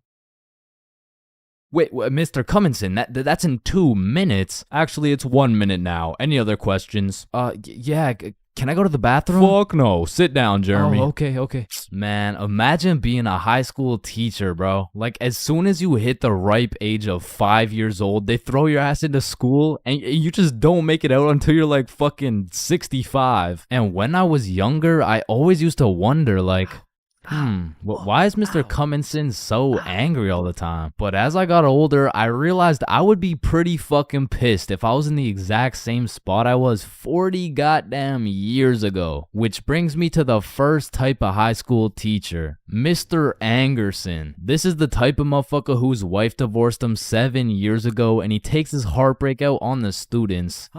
What was that? Oh, nothing. I just had to sneeze. Oh, so you think it's okay to just sneeze in my classroom now? Huh? Well, no, I just needed to sneeze. What if I just broke into your house and started sneezing on shit, huh? Well, no, that's just... Matter of fact, get your ass up here. Yo, this isn't the 1950s. You can't just... Linda, come back, please. Now, I don't know how Mr. Angerson continues to keep his job, but it feels like this dude's mission is to ruin the day of every student that walks into his class. Like, he'll be putting in extra effort into his tests to make them as confusing as possible. The type of motherfucker to make a multiple choice test with the first 4 letters all as A. Bro will have me changing the correct answers into the ABCD strategy. Next up, we got Mrs. Talkinson. Some teachers really just don't give a fuck about teaching, bro. I mean, Miss Talkinson over here, she really just wants someone to talk to for real. And that's when Franklin D. Roosevelt became president. You know, actually in high school, I had a friend named Franklin. He was a really nice guy. We used to go to the movies together and stuff, and Then he went to jail for multiple hate crimes. Like, by the end of the class, you'll know her home life, her family, how she takes her anger out on her children. So me and my classmates would recognize the fact that if we could just keep Miss Talkinson talking, we wouldn't have to do shit all class. So in 1938, Germany invaded Austria. Yes, Chains. Miss Talkinson, have you ever been to Germany? Oh my goodness, you would not believe what we did in Germany. And for my personal favorite teacher, we got Miss Cakinson. You know, the teacher that is caked up for absolutely no reason. Like, she's got that dump truck for what? I mean, I'll be failing all my classes, rocking with a 1.5 GPA. But I walk into her class, fuck, all of a sudden I turn into a... Miss Cakinson, actually, you forgot the homework for today. Oh my god. Shut up. Oh, I thank you, Chains. I almost forgot. You're welcome, Miss Cakinson. All my homework is done. All my tests are aced. And at any given chance... shoot, my computer isn't working. Does anyone know? What do you need, Miss Cakinson? And I'm there. Miss Cakinson, if you're watching this, just give me a chance, please. And next, you know we got Mr. Questionable. Ensign. Now I know what you're thinking. Bro's name is a little bit of a mouthful, and that's because he may or may not have a mouthful of little boys. Okay, listen, I'm not here to point fingers at anyone, but if I was to point fingers at someone, it would be fucking him. Like, I'm really not trying to accuse anyone of anything, but there does come a point when some things this man does gets a little questionable. Maya, let me help you. So you put your hand like this and you... OMG, Chains, you will not believe who just followed me on Instagram. Oh shit, was it at ChainsFR? No, it was Mr. Questionable Ensign. Damn, brother, this test was hard as fuck. Yeah, bro, literally everyone failed that shit. Facts, bro. What did you get? Yo, I got 22%. What about you? Oh, I got 103%.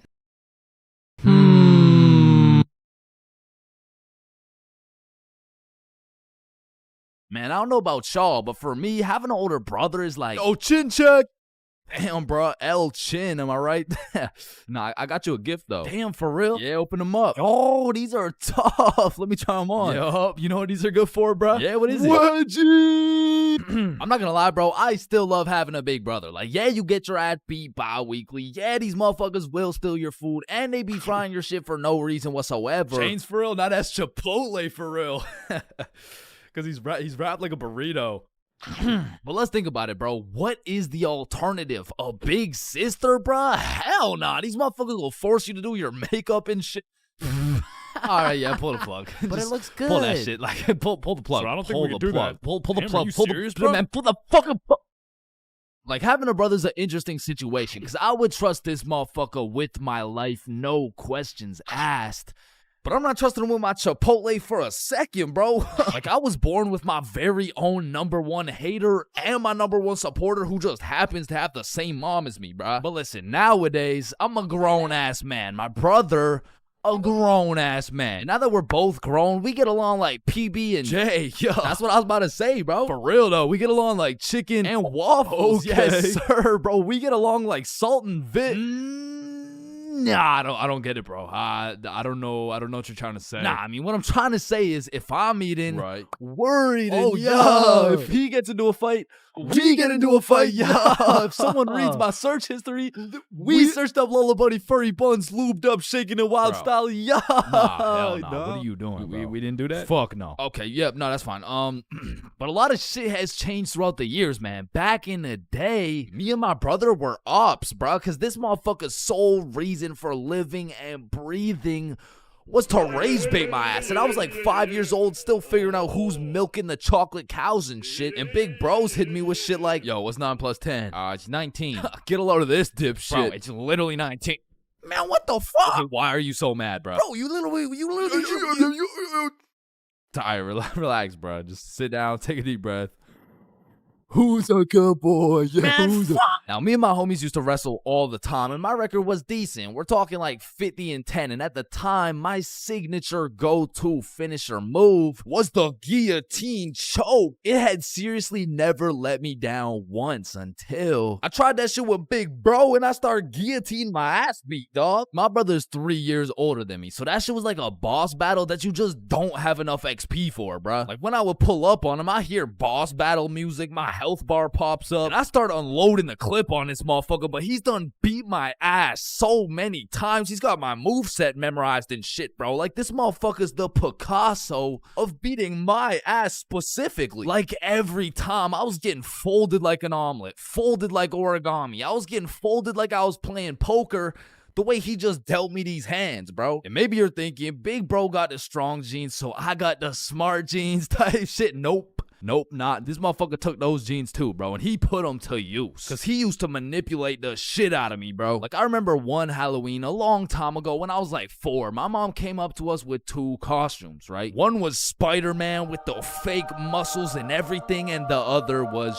Shrek. It was Shrek. Yo, I call Spider-Man. No, but I want Spider-Man. Actually, you know what? I want Shrek, man. Shrek is cool as hell. Like, what'd he say? What'd he say? What are you doing in my swamp? Wait, no, I want Shrek. Oh, you think he's supposed to be like Mike Wazowski or some shit? I don't even know. What are you doing in my swamp? And this can't just be me, bro. But when we were younger, my brother would teach me some lingo or advanced intellectual informational shit. And I would go around school just spewing out words I don't even understand, bro. Damn, what y'all got for lunch? Shit, it's just a little PB&J. That's savage. Yeah, yeet. Yeah, man. I guess. I mean, my mom made Okay, it. Bob, I see some pizza. YOLO. What about Bevs? Bevs, what are we saying? I got some apple juice. Okay. Yeah, man, I love apple juice. I don't. Bro, what? Who doesn't love apple juice? Yeah, well, it's because my brother says that juice has a secret society where all the juices, I'm talking apple, orange, fucking pineapple, get together and they control the bank. Shit. Now, me and my brother would go at it, bro. It was a seemingly never-ending rivalry between us of me getting my ass beat, him beating my ass. Okay, maybe it wasn't a rivalry. Shit, I think I was getting bullied. But one day when I was 7 years old, everything changed for both me and my brother when we got a stepsister, bro, because she was annoying as fuck. Her name was Alicia, and she was spoiled, bro. Every time she didn't have her way, she would just call up her pops, and it was raps for me and bro. Alicia was getting a princess treatment, and we were getting a fucking peasant treatment, dog. Like, let me tell you a story from my childhood, bro. I was 7 years old, and me and Alicia shared a small room, and it was split right down the middle. The left side was blue, Spider-Man bed, teddy bear, boy shit, right? And the right side was pink, Disney princess posters, Barbie dolls, all the girl shit. And one night, I was in dreamland, counting sheep, having a wonderful time, and when I woke up, I realized I done pissed the bed, bro. Grown-ass man at the big age of 6, pissing in the sheets. Hell nah. I was like, shit, man, I gotta get my act together, bro. So throughout that day, I drank a little bit less water, hopped into my cozy Spider-Man bed sheets, and went to sleep. And when I woke up, I done pissed the bed again, bruh. Fuck, man. 2 in a row. I gotta lock in, man. So that day, drank no fucking water. I was parched as hell, but I jumped into bed to finally have a nice, peaceful, dry sleep. And when I woke up, fucking soaked, dog. I went 3 for 3, bro. I was like the LeBron James of waterlogging the mattress. All right, bro. This shit's just getting ridiculous. So I go 2 days straight, no water. I'm fully dehydrated. There's not an ounce of water in my body. I finally go to sleep, but this time, I wake up to rustling, movement. My bed kind of shaking. I fully open my eyes. Alicia just pissed on my bed, bruh. Yo, what the fuck? Oh, hey, Chains. They will never believe you. Bro, I hop off the DIY water mattress, run over to my mom's room, and you gotta think about how guilty and schizophrenic I sounded, bruh. Mom, Alicia's pissing on my bed. Chains, it's possible you wet your own bed while you were sleeping. No, come here. Look, she's probably doing it right now. Chains. Alicia's dead asleep. No, but every single day I wake up and there's just piss all over the Spidey blankets. All right, Chains, what's next? Alicia's just gonna shit your pants too, bro? And to this day, nobody believed me except my motherfucking brother, bro, because he's a G. And when he realized how annoying a little sibling can actually be, He was like, shit, I low-key fuck with you, little bro. Hey, I fuck with you too, twin. So we started playing some Mario Kart together. He taught me how to play basketball. He introduced me to Minecraft. He even taught me how to make a YouTube channel. And as we got older, big bro got a car. And that shit felt like when Greg and Roderick finally started fucking with each other, bro. We were running around, hitting late night Sevruns, eating straight Roderick-ass meals. We were in that bitch like, Brain freeze. And ever since that day, my big brother's been like my second half, bro. My twin in him. Truly, I can say my big brother's my vinegar, bro. It was salt and vinegar. It was on the tip of my tongue, bro. How did I not get that?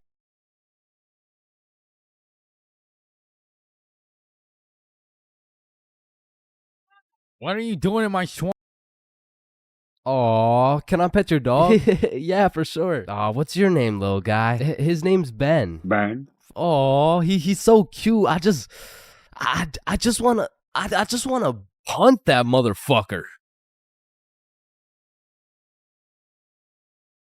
Man, these intrusive thoughts I be having make me wonder whether I belong in maximum security prison or not. Like, I don't even mean to, but the thoughts that pop into my head are so menacing that I can't even say this shit on YouTube, or this video will get taken down. Then I'll be canceled. Then my whole channel will get deleted. Then I'll be thrown into a psych ward, and then I'll be put on the fucking death penalty. Like, these thoughts that pop into my head are so alarming that they make me want to beat my own ass, bro. Hey, man, why'd you just sock yourself in the face? Oh, well, you see, I was about to push that unsuspecting toddler into the deep end for no apparent reason, so... Yo, this guy's about to assault a minor. Hey, you can't do that! Cool, but it's not like every single intrusive thought I have is bad enough to get me convicted. Like, whenever I'm walking across a bridge, I have to use every cell in my body to fight the urge of just tossing my phone into the water. Like, there is literally no benefit from doing that shit, but there's just something inside of me that would feel so much satisfaction with just seeing my phone dissipate into the water. You know, maybe you get that urge because it would just be satisfying to do some shit that's out of the box. Some shit that nobody else would do, just to break the simulation a little bit. Cause I could be having the best day of my life. I could wake up, get the meanest pump in, hop in the shower, eat the most fire breakfast, and draw the most pristine stickmen I've ever drawn. But as I'm casually walking beside a bunch of cars that are going 65 miles an hour,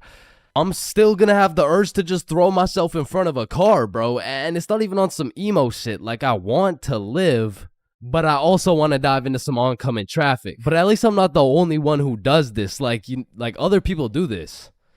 Right? Like, it's normal, right? But half the time, an intrusive thought will just be to do some goofy shit. Like, you're just forced to imagine the consequences of what it would look like to start throwing it back on a Tuesday at 2:41 p.m. And every once in a while, you'll just be chilling, and you'll witness a motherfucker fall to the intrusive urges. What are you get along the table, bruh? Shit, he let the intrusive thoughts win, man. Now, I don't even know if these count as intrusive thoughts or not, but as a dude, when I'm walking down the street, I'll just be going on with my day chilling. Then all of a sudden I see a car and I'm like, if I don't make it to that tree before this car, I'm gonna die. Aw, shit. Honestly, these kinds of intrusive thoughts are kind of motivating. Like, it's the same thing as having a hype man at the gym, except instead of that positive reinforcement, if you don't get those 3 extra reps, you're gonna die. It's like whenever I'm at the gym hitting those Bulgarian split squats, I be having mental wars with myself. Oof, that was a good set, man. I think we're done. 5 more reps or you're a bitch. Damn, good shit. All right, I think we could wrap it up. 10 more, pussy. Who the fuck's gonna carry the boats? I told you we should have stopped, bro. 15 more or you like dick. Now that I think about it, there's a good amount of people in prison right now who just succumb to their intrusive thoughts. Cause intrusive thoughts are just like that demon on your shoulder telling you to do the most devious shit possible. And I know there's a bunch of motherfuckers out there who just listen to that little guy. Hey, man, you see that lovely old lady right there? Yeah, you're gonna hit her with a mean right hook. Well, what's in it for me? Nothing. Shit, alright. But to be honest, there is a handful of times where I've let the intrusive thoughts take over. One of the most memorable was way back when I was 5 years old. Me and my older brother were just dicking around, doing some 5-year-old shit. Keep in mind, this story takes place before your boy had even developed consciousness. So I was just a little munchkin doing munchkin shit. Then suddenly, this urge came over me. It was unlike anything I'd ever felt before. It was dark, irresistible. And for no apparent reason, I bit my brother's arm. And this was probably the most satisfied I'd ever felt in my entire life. But it was followed by shame and regret because I had no excuse. Ow, why the fuck did your dumbass just bite me, bro? I felt like it. And one of my lowest IQ moments of all time took place when I was in grade 8. It was goddamn sewing class, bro. And I remember I was having a particularly miserable day, so I was just going through the motions. We were all gathered around this big table with our sewing machines, some fabric, and some scissors. I remember I was working on some shitty little big chungus stuffy. But on this particular day, the sewing machine cable was looking mad thick and juicy. And like I said, I was having a bad day, which is exactly why the intrusive thoughts decided to catch me at my worst. Psst, psst, do it. What? To do what? Oh, you know what to do. You're the one with the scissors in your hand, buddy. How did these even get in my hand? Now cut it. Cut it, Chains. No. Why the fuck would I? The wire exploded with smoke and my heart dropped so fast, bro. And everyone around the table just stares me down. And I'm thinking I can somehow cover this shit up like I didn't just take some fucking scissors and snip that shit like an umbilical cord. Maybe I could convince the teacher the cord snipped itself or some shit. But as I look down at the scissors in my hand, there's literally a chunk missing from the scissors. They look like they survived World War II.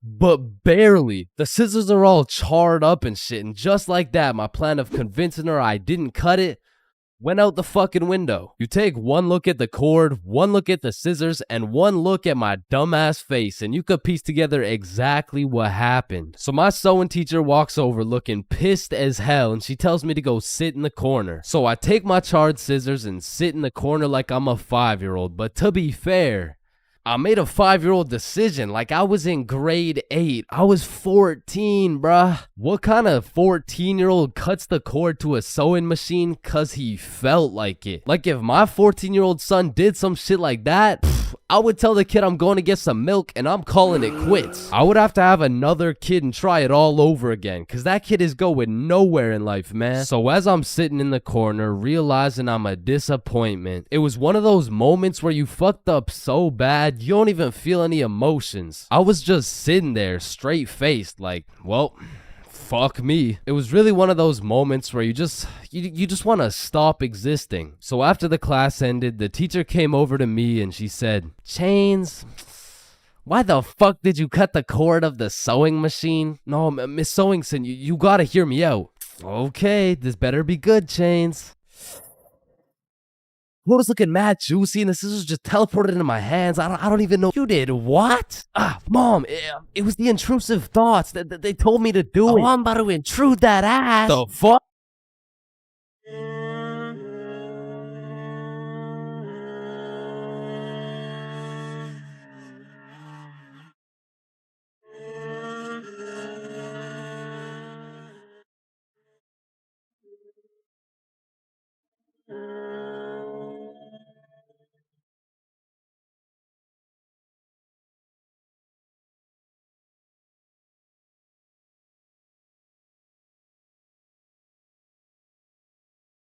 Yo, Chains, I'll pay you $5 if you pull that fire alarm right there. Oh, Yo, run. Chains, do you know why I've called you into my office today? No. You see, that little stunt you pulled has led you to a 1-week suspension. God damn it. What does suspension mean? It means for the next week you are prohibited from coming to school. Fuck. What does prohibited mean? Chains, you can't come to school for the next week. Hold up, so you're telling me because I pulled the fire alarm, I don't have to go to school for a week? Yes, it's a suspension. You are... Man, I got a love-hate relationship when it comes to getting suspended from school. Like on one hand, shit, you just don't have to go to school. But on the other hand... Suspended? Oh, I'm about to suspend that ass. Ah, fuck. Ow. Shit. Alright, I don't recommend getting suspended. That shit is not worth it. But how do I know? This story dates way, way, way back to grade 7. It was a cold winter day at Stickman Middle School. In fact, it was freezing cold, and this gave Billy a great idea. Yo, the pond behind the school is frozen. Let's go fuck around on it. Oh, I'm down. Okay, bet. So after school, we got a group of 5 homies, and we headed over to the frozen pond. Now, to paint the picture, behind Stickman Middle School was Stickman Elementary School, and behind Stickman Elementary School was this frozen pond, meaning we had to walk through Stickman Elementary School to get to this pond. But nonetheless, we walk up to the pond, and instantly I see this big red sign that says, "Hazard, do not step on ice." Guys, the sign says do not step on ice. Man, fuck the sign. Watch this. Oh shit, look, it's sturdy as fuck. Yo, fuck. And even though Billy's dumbass fell in, the ice was actually pretty sturdy. So you know, we're gliding around, eating shit, hitting the meanest ballerina spins you've ever seen, and eating shit. And we were having some good old harmless fun. In fact, our grade 7 selves were having the time of our lives on this frozen water. That is until... Oh, what do you guys think you're doing? We were just walking on the ice. Did you guys not see the sign? What sign? I could have swore I put a sign right here. Nope, no sign at all. There was no sign. I have no clue what you're talking about. Okay, but you guys have to get off the ice. Well, why? Nobody's getting hurt. Yeah, we're safe. Okay, it's your choice. You're gonna regret this. So we continued with our ice skating antics for approximately 10 more minutes. Until the same lady came back up to the pond, but this time she was equipped with a Sony Alpha A7 mirrorless digital camera with the extendo lens. In other words, she was quite literally about to catch us in 4K. But at least she doesn't know what school we go to. Hey, what school do you guys go to? Not Stickman Middle School. Absolutely not. No, definitely not. Fuck, she knows. We had to think quick. How are we gonna smoothly get out of this situation without getting in trouble? So we called a boys emergency meeting. We huddled up and discussed our best plans to get out of this situation. And after combining all of our genius grade 7 brains, we made the ultimate plan. If we started mooning the camera, it would then be illegal for her to take pictures of our middle school cheeks. I don't know how this became our best option, but regardless, we put the plan in motion. I mean, me personally, I got a little shy and kept my pants up, but some of the boys were out there going crazy, looking more caked up than Summer Rae. And after a little while, the lady must have decided it wasn't a great look to have a camera pointed at some 12-year-old cheeks, and she left, which means the plan had worked flawlessly. Now, the next day at school, I had completely forgot about it, to be honest. But strangely enough, while I was sitting in math class, I hear the little class phone start ringing. Hello? Oh, yes, he's here. Oh, okay. Yeah, I'll send him your way. Thank you. Chains, Mr. Principal wants to talk to you. And at this point, I should have picked up on why I was being called to the office, but I had complete faith in our foolproof plan of mooning this stranger that the thought of being in trouble didn't even cross my mind. That was until I walked into the office to see every single one of the boys sitting in Mr. Principal's office. But mama didn't raise a snitch, so we started capping our asses off. So, what did you guys do after school yesterday? Nothing. I played Fortnite. I was doing the homework. Don't play stupid with me. I got a call from Mrs. Principal over at Stickman Elementary. So tell me, what were you doing on the pond yesterday? I wasn't there. It wasn't us. I don't know what you're talking about. I don't even know what a pond is. I see. Well, I've got evidence. And as he shows us this undeniable evidence, you can see this dude Billy's cheeks in the corner of one of the pictures. So I slowly look over at Billy, and he looks over at me.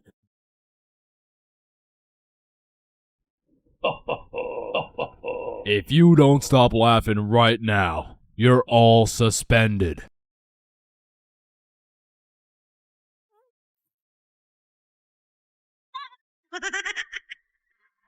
That's it.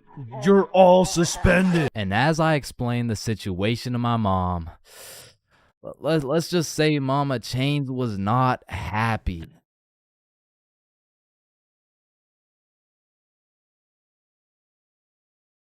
Okay, Chains, welcome to your first day at Jim Jordan's. These are our new product, Bieber Bites. Just smile and remember. The customer is always right. Okay, yeah, nah, I could do that. All right, I'll leave you to it. Okay, yeah.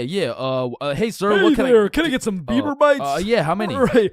How about this? Hey, let me get a pack of Justin Bieber's balls. Funny, yeah. How many you want? Hey, let me get a pack of Bieber's sack. Okay, yeah, how many, bro? Hey, let me get a taste of Justin Bieber's wiener. Back in my day, I used to work at a fast food place called Jim Jordan's. Now, for legal reasons, this is not Tim Hortons, okay? It has J's and shit. Like, they don't even look that similar, bruh.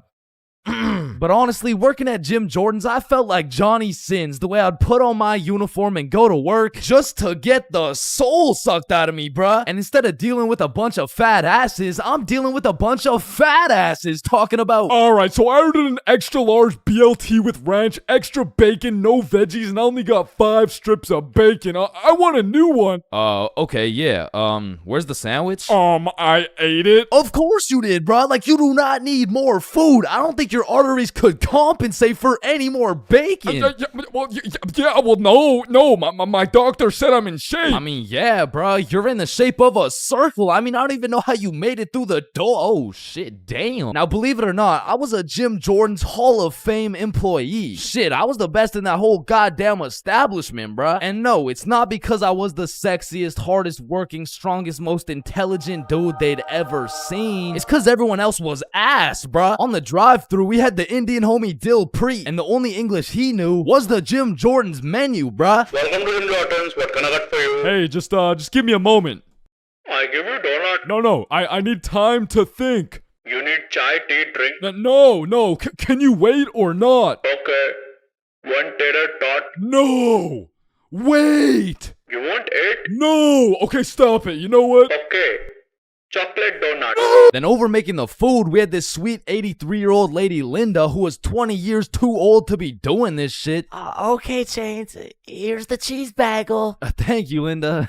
But yeah, this is the 9th cheese bagel you've given me in 20 minutes. Oh my good gracious. I'm sorry. I'm sorry. Oh, what's this? Oh, cheese bagel coming right up. And overworking the counter, we had Sebastian. Now, don't get me wrong, Sebastian was a really nice guy, but he had a little hint of the tism, you know, no, he had a lot of the tism. Like, it was more like the tism had a hint of Sebastian, which is cool, of course, but it did mean that he would absolutely yap at every single customer who came in the store. Shit, I'll never forget this one time a girl came in the store and just ordered a muffin, like, welcome to Jimmy's, what can I get for you? Hey, can I just get a fruit explosion muffin? Can you guess what Sebastian said next, bruh? Maybe your total is $175? Cash or card? For here or to go? None of the above, bruh. The sentence that came out of this motherfucker's mouth was... A food explosion muffin? Yes, please. That sounds an awful lot like a hate crime to me. Yeah, can I get my muffin, please? Do you get it? Yeah, you get it? Yeah, I get it. Okay, listen. It's like, you really don't need to explain. Explosion, okay. Sir, it's like if you took a bunch of gay people. So that's Sebastian. And over on drinks, we had this dumbass 15-year-old who's always spilling and shit. That was me. Yeah, that was me. I was ass too, but like I was still the best by default though. So the point is, our Jim Jordan's crew was looking like a group of clumsy villains from a Disney movie. But just because we were all really ass at our jobs doesn't mean we were useless. Because if there's one thing we knew how to do, it was making people's days even worse than they already were. You pull up to our drive-thru all happy, just wanting a small coffee? Shit, you're leaving with a small hot tea and some suppressed anger you'll probably bring home and let out on your wife and children. You pull up to our drive-thru just wanting a breakfast sandwich? You're leaving with nothing because we ran out of eggs and cheese and bread and the breakfast and the sandwich. You pull up to our drive-thru pissed off, complaining about how there's not enough mayo in your wrap? Bro, you're leaving with a wrap filled with super special secret Sebastian sauce. So I'm sure you could probably tell, but we had to do a lot of customer service and talk our way out of a lot of mistakes. And by we, I mean me, bruh. I was the designated customer service dude, because before it was me, it was Dill Preet, and that shit would usually go something like, hey, I just took a bite out of my chicken wrap, and it literally tastes like someone busted a nut in that shit. A nut? Yes, someone busted a nut in my goddamn food. You want a donut? No! And then before Dilpreet, it was Linda. Hey, I just took a bite out of my chicken wrap and it literally tastes like someone busted a nut in that shit. Oh my heavens, that's horrible. I'm sorry, I'll get you a refund right away. Ah, thank you. Hello?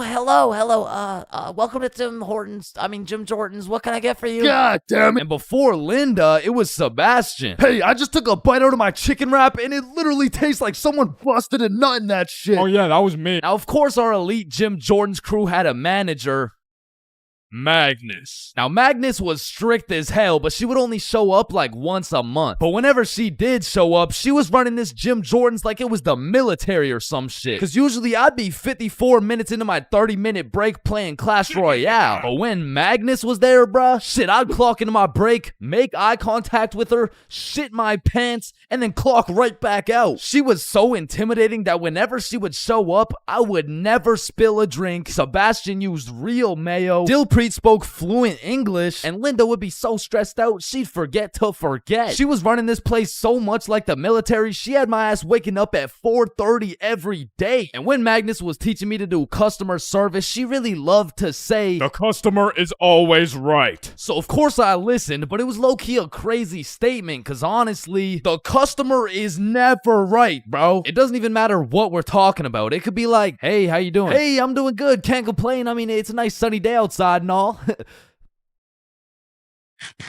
Damn, this chicken wrap is good as hell. I am 100% sure nobody busted a nut in this.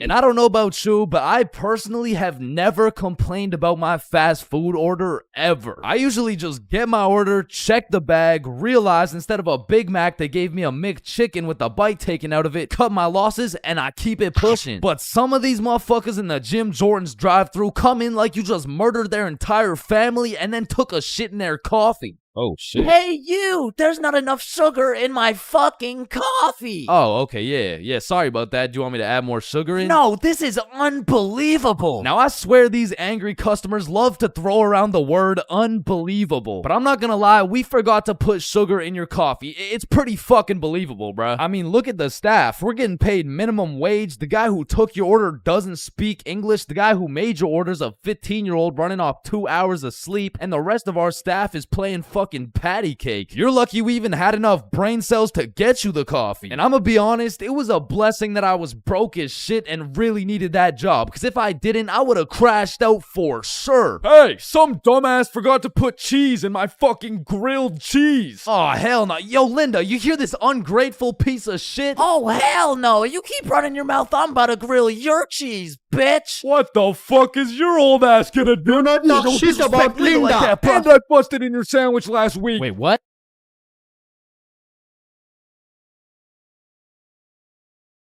Hello, can I get a green apple and bubblegum, please? Of course, that'll be 25 cents. Oh, gee, what a deal. Life sure is good, huh? Oh, it sure is. Hey, yo, Unc, pass me that green apple and bubblegum, gang. Oh, wow. I remember when I was your age, I used Didn't to... ask plus ratio, all right? Just give me the vape juice, bro. Vape juice? I thought we were talking about real green apple and bubblegum. Of fucking course, dude. These fucking old heads nowadays, right, guys? Just give me the vape juice, please. All right, well, in that case, I need to see some ID. Yeah, I got you, Unc. Your ID says you just turned 11 years old. Type shit. No, you gotta be at least 21 to buy vape juice. Oh, shit, yeah, no, I guess it's a robbery then. Oh, wait, what? Ah, shit. Listen, the times are changing, bro. Not too long ago, kids were just playing outside, playing sports, and climbing trees and shit. But nowadays, I swear these kids are just grinding TikTok, playing GTA in real life, and the only thing they're climbing is the spectrum, and I blame the internet, bro. Because now these kids are coming straight out the womb watching Skibbity Toilet Brain Rot, and if that was my kid, shit, I would want to restart, bro. Like, take two from the top, bro. And honestly, I feel like most of these kids were coming along just fine, you know? Like, they were developing into some cool dudes. They had a banger theme song and shit. Like, yeah, I was low-key fucking with this new generation. And then the birth of brain rot. Millions of people scrolling TikTok, Instagram Reels, YouTube Shorts, and even It was great. I mean, we had all the free time in the world to fill up our brains with dog shit, and it didn't even matter until we had to talk to each other again. Like, Oh shit. hey, oh, hi, oh, what's up? What? Hi. Oh, what's poppin'? Brand new whip just hopped. Oh yeah, I know that song. I got options. What I could about pass that bitch like Roxanne? stock. Roxanne. Like shit, even now in 2024, I feel like half the motherfuckers my age still haven't mentally recovered. Like ever since the great brain rotting, I've unfortunately witnessed some of my closest homies get NPC-ified, and there's really no bringing them back. Yo, bro, you've been watching a lot of TikTok recently, huh? Oh yeah, nah. I mean, this shit's fire, bro. Just look at this one. We can go gut for gut. Fuck that, we can go wrist for wrist. Yeah, no, bro, you have a problem, like dead ass. Like you gotta put the TikTok down, bro. Like really lock in up here, bro. Nah, bro, really just phantom taxed my phone and minus 100 aura for throwing it and shit. Like that would have been outrageous if I wasn't Sigma. But remember what Duke Dennis said? Ohio. Riz skibbity toilet, phantom tax, did Gronk hugs Libby Dunn? And so if some of my homies' brains are still trying to recover, I can only imagine the permanent effects on these kids, bro. Like I feel like it's entirely possible that these kids' brains will be stuck in 2024 and they'll be old as hell talking about, Hey, can you help me cross the road? oh yeah, for sure. W Riz! No, my aura! Now, unlike half these YouTubers out here, I don't spend a lot of time talking to kids. But the one kid I did talk to recently was actually my cousin. Hey, you're not alone on that one. No. So I was at this extended family function and there was a bunch of people I'd never seen in my life, including this one kid who had to be about 10 years old. He was a short little guy, still waiting on puberty and shit, but when I talked to him, it was like talking to a little Kai Cenat or some shit. If he was 10 years younger and like about the same height. Yo, broski.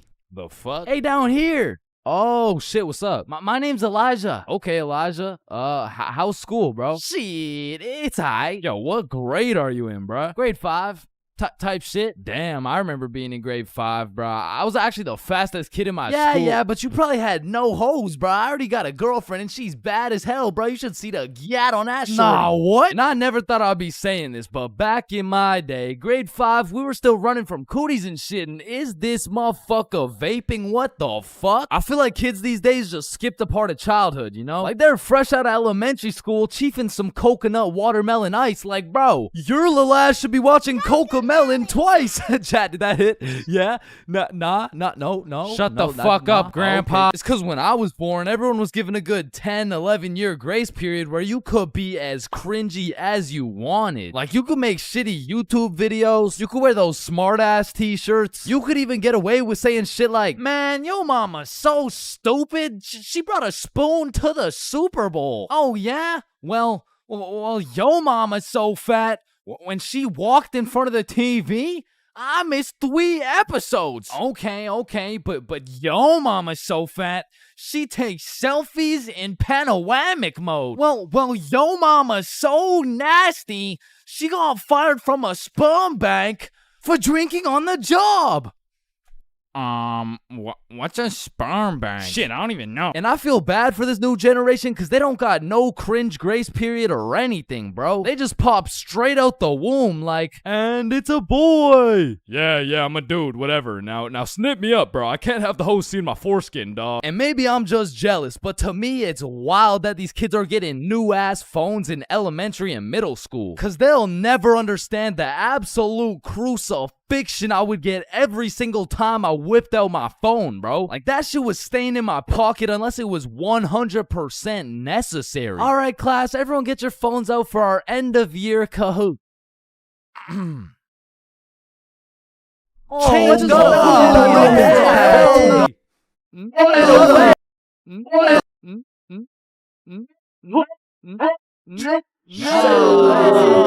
I honestly feel like the world would be a better place if we implemented a new law where if you saw a kid who had an iPhone number higher than their age, you had every right to respectfully and lawfully slap the shit out of them and give them a devious wedgie, bro. Like, you're 10 years old. What the fuck do you need 6 gigabytes of RAM for? I need it because I like to play Fortnite on my phone. Man, how about you eat 6 gigabytes of this shut up sandwich before I ram this fist up your ass? Alright, chat. I know that one hit, bro. What do we think? Stickman Police Department donated $1. Wait, what? Look behind you, Chains. Oh my. And it's the same with these kids' fits, bro. Like, whatever happened to wearing neon shirts and light up Skechers? Like, why am I seeing literal children walking around in Jordans, bro? Like, I didn't even know what Michael Jordans were until I was getting my shit cooked for walking around in some Michelle Gordons, bro. But I mean, that shit was necessary for my character development. And that's what's wrong with these kids, man. They're straight up skipping out on some of the most crucial moments of their lives. I feel like we could low-key do them a favor. Next time you see a kid walking around on the street thinking life is all sunshine and rainbows and shit, you could just give him a little character development and like maybe roast his cut or something, you know? Like, hey kid, you look like you cut your hair with a fucking pencil sharpener.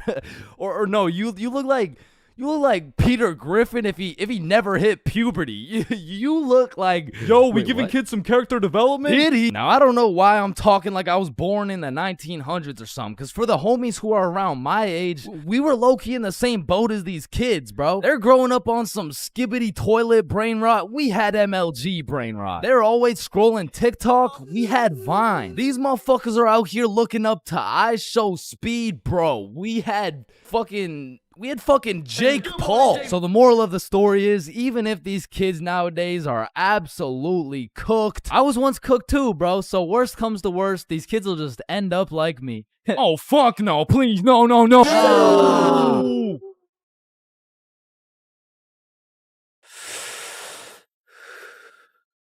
Yo, you can live the rest of your life without breathing. What? No, you need to breathe. Hey, watch and learn, my friend. Oh, shit. Would you look at that? Okay, class, today we're gonna be studying atoms. Yes, Chains. If we're made out of atoms, and we're studying atoms, does that mean atoms are studying themselves? Chains, are you high? No. No. Damn. You know how everyone says, oh, I took a shit. No, you never take a shit. You leave it. Yo, guys, I just took the meanest shit I've ever seen. Hell no.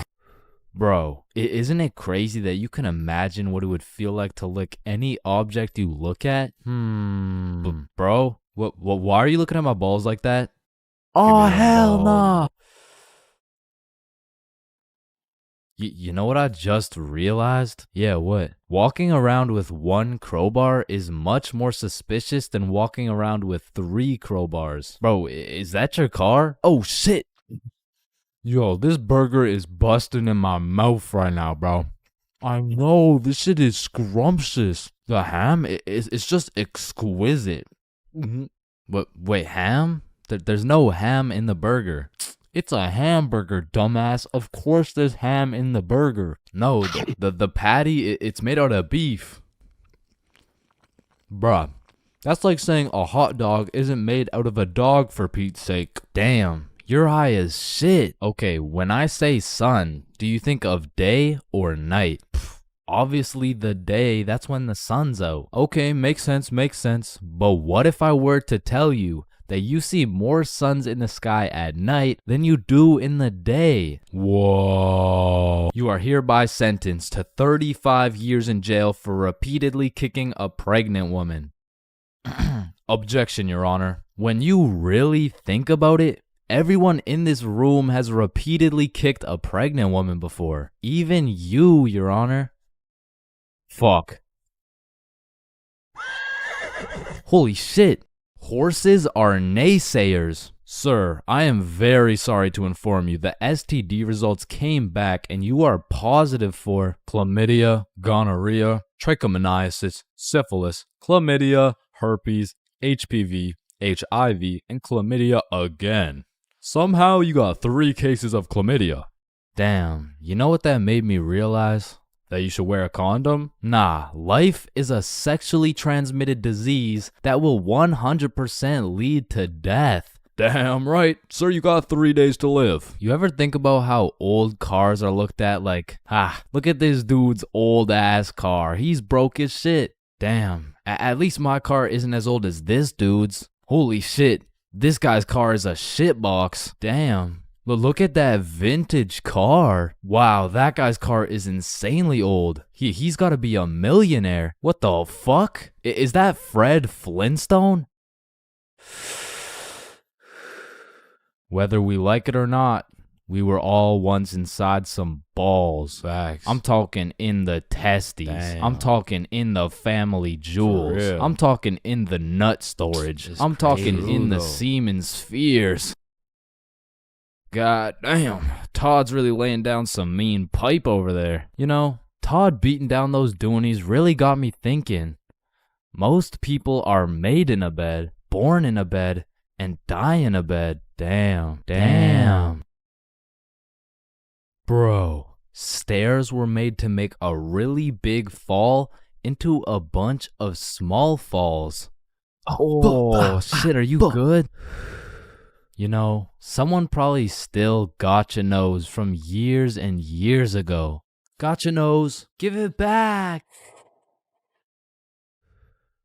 It's me. What? What do you mean? It's me.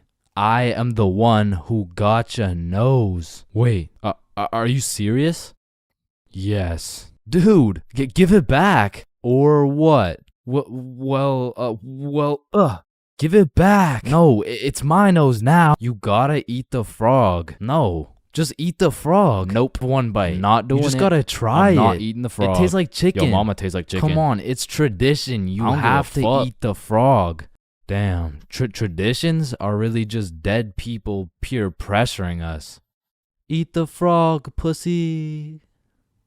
That's why you're dead, bitch. Listen, I just can't wrap my brain around it. Yeah, what's up? Can you tell me why the fuck we park on the driveways and we drive on the parkways? It makes no sense. Hey Alexa, order some extra large magnums real quick. No, we both know you get absolutely 0 bitches. Alexa, you literally Alexa, got stop, no reason stop. on top of that, Alexa, you and I both know Alexa, you are a shut size up. small condom bull. Bro, over the next generation, we're gonna see a serious decline in the number of people who are named Alexa. Damn. Wow, that's quite a beautiful birdhouse right there. Yeah, do you think it's made out of wood? Oh yeah, for sure. And where does wood come from? Fuck do you mean where does wood come from? It comes from a tree. Exactly. Are you thinking what I'm thinking? People trees cut fuck down each other and birds' make houses tree to babies? make bird houses. Oh, The fuck? yeah, I meant people cut down bird houses to make bird houses. As you get older and older, a life sentence continues to become less threatening. Yo, there's probably a point where you just don't give a fuck. Put the money in the bag, bitch. I hereby sentence you to a life sentence in prison. 3 days later. Whoops. Oh. Okay, how the fuck did somebody look at all these rocks and trees and shit and just think, yeah, I could make a Wi-Fi out of this? Why is it a chair, bro? Someone tell me why it's a chair. You see, the word chair actually originates from the word cathedra, which is a combination of Latin words that mean sit and down. Incidentally, the word cathedral got its name as it is the seat or chair of the bishop. Oh, damn, this sandwich is about to go crazy, bro. Wait, that sandwich would hit way harder if we smoked before you eat it. Oh, okay, yeah, you right. A few moments later. Damn. What? Damn. My sandwich went bad. Nah, when you think about it, your sandwich didn't go bad. Something just started eating it before you did. Whoa, that's crazy to think about. Wait.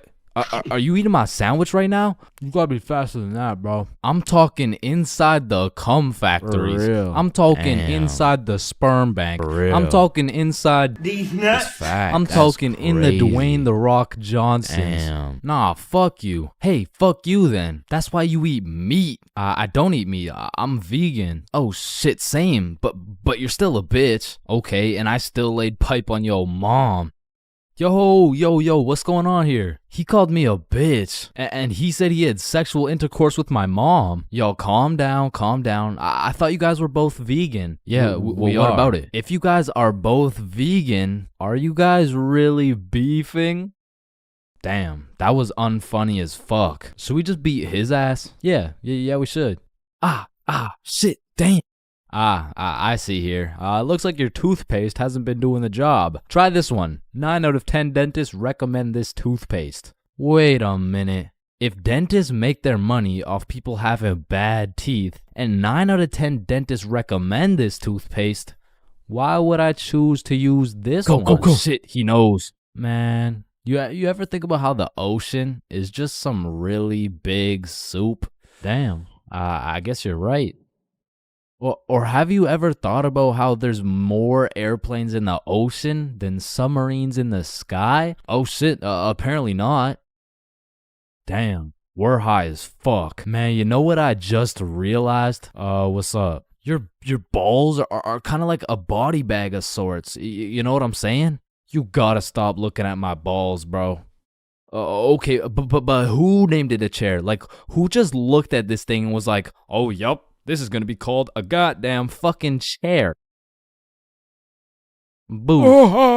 Oh, you scared me half to death.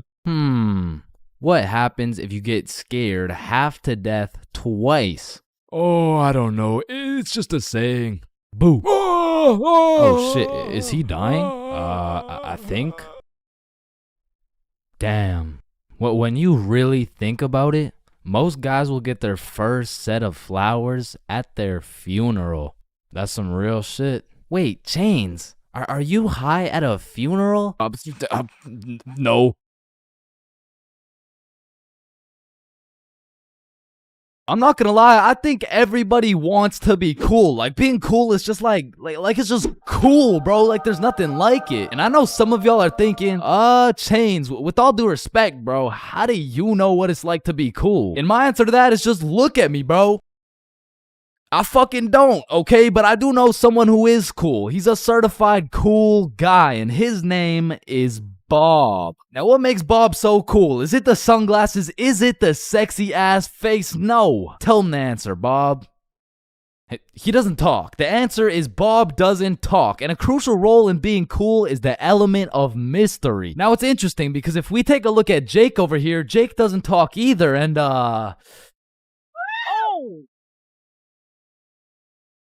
I don't think, I mean, like, me personally, you know, I don't really think Jake's that cool. So that means to be cool, you can't just stop talking. I mean, I remember one time I thought if I threw in some earbuds and stopped talking to motherfuckers, everyone would see me as some cool, mysterious guy in the shadows. And I'm not even gonna lie, I was walking through the halls feeling like Batman. I could even see the people talking about how cool I was. Come to find out, it was more like, does this kid even talk? Nah, I don't think so. Yo, what's up with this kid? I'm pretty sure he's autistic or something. Because the truth is, there's a very distinct difference between Bob's silence and Jake's silence. I mean, Jake didn't talk because he would probably get his ass beat for literally anything that comes out of his mouth. But Bob, on the other hand, doesn't talk because he doesn't have to talk. Like, watch this.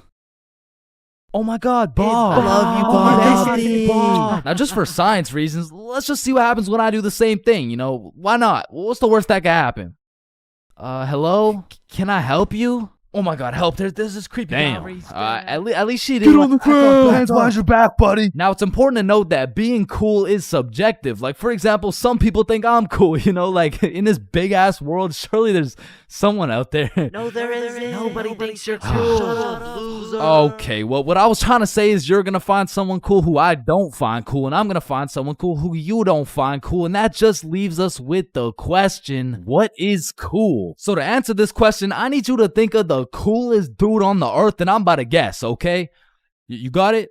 Yeah, alright. I'm not the fucking Akinator. I'm not about to guess who you're thinking of, but I can guess with 100% accuracy who you're not thinking of, and that's Mark Zuckerberg, okay? How did I know that? Because if you think of Mark Zuckerberg as the coolest guy in the world, you're fucked, alright? Like, there's no helping you. Like, click off the video. It's raps for you, bro. But how could Mark Zuckerberg possibly help us get cooler? I mean, look at the guy. He's practically oozing uncoolness as we speak. But that's important because if being cool is subjective, we need something objective to look at, and objectively, Zuckerberg gets no bitches. Like, let's just look at the numbers here. I mean, this guy's the CEO of Meta, but he's also the CEO of being a uncool lizard nerd guy. And if there's one thing I've learned in my studies of coolness, it's the art of minding your own goddamn business, okay? Like, let's compare George to Bob, who, let's just say, both aced the math test. Hey, Chains, what'd you get on the test? Fuck, I got like a 65%. Oh,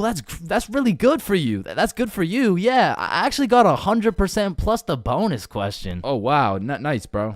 Billy, what'd you get on the math test?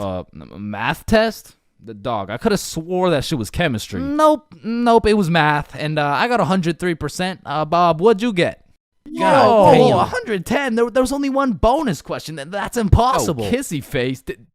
Bob, did you pipe the teacher? And that's probably why Zuck over here is so uncool. He's minding a million people's businesses, probably looking through their cameras and shit like, yeah, fuck you, Mark. And the most important trait for being cool is having confidence. You just can't be cool while shivering your timbers, bro. And I know some of you are thinking, oh, well, I guess it's over for me then. And no, it's not over for you, bro, because confidence is the most fake it till you make it shit ever. Like, you're not gonna say the perfect thing every time. Lord knows I don't. I'm pretty sure I say the wrong thing every time, but if you say that shit with your chest, people let it slide, bro. And I said, no, I wouldn't suck your dick for $20. Oh,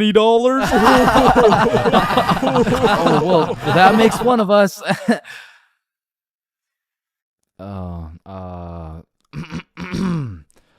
Well, that makes one of us. I love this guy. Now, that's the type of confidence that's gonna take you from a level 1 crook to a level 100 mafia boss. And with that power comes responsibility. Some dudes will become a level 100 mafia boss and start picking on other people because it makes them feel powerful. But a cool guy doesn't yearn for power. He yearns for... fuck, what do you yearn for, bruh? Damn, he's so cool. Now, being cool comes along with being calm and collected. Like, if someone walked up to you trying to fight and you started running away screaming for your life, I don't think anyone's looking at you like, damn, that's one cool-ass motherfucker, bro. Yeah, bro, the way he hit that high note was cool as hell. Shit, maybe I could be like him someday. Now, I'm not saying you gotta go all Jackie Chan on the guy, but you do gotta stay calm and think logically. Like, let's see how cool you are. What would you do in this situation? A, strike first, strike hard, no mercy. B, just walk away. C, give him a little kiss on the forehead. Or D, do the stanky leg. And the correct answer is any of the above, bro, because it's not about what you do, it's about how cool you do it. Except maybe the stanky leg one. I don't think anybody can look cool doing the stanky leg. But doing any of the other options, you could look cool as hell. Like, A, strike first, strike hard. Boom, one punch knockout. That's cold. But if you throw first, miss, eat shit, not cool. B, walking away. You're cool as hell. Unfazed. Unless you get jumped from behind and get your ass beat. Not cool. C, give him a little kiss on the forehead. Assert your dominance. You pretty much just made him your son. But if you miss, well, now you're just kissing a dude, so, yeah. Now, even though being cool is all about how you do things, there's a few things that nobody can look cool doing, like riding a scooter, chasing a bus, taking pictures with an iPad, chasing paper in the wind, using VR, washing a cucumber, waving. You look nerdy as fuck, eating a cupcake, tripping, getting out of a restaurant booth, pickleball, and literally anything to do with Starbucks. Hi, can I get a caramel ribbon crunch frappuccino with 2 extra pumps of vanilla and the You're soy? not cool, bro. What? What? Now let's take it back to the element of mystery for a second, because this is the step that will either have people seeing you as a cool ass dude, or they'll just assume you're shy or possibly on the spectrum, bro. Listen, you gotta talk, bro, or else people have nothing to go off of and they'll start filling in the blanks themselves. Whoa, wait, so I gotta talk to be cool? Yo, Chains, what do I say? Whatever the fuck you want, bro. No, wait, really? Yeah, bro, the truth is the key to being cool is being yourself. And I know that shit sounds corny, and it is, but do you think the coolest dudes on earth give a single fuck about what you think? Hell nah. They're way too busy being cool, bruh. You gotta be like a peach, man. Some people hate peaches, some people love peaches, but at the end of the day, the peach is gonna be a peach. So here, take these sunglasses, and if you haven't heard it today, you're a cool ass dude, bro.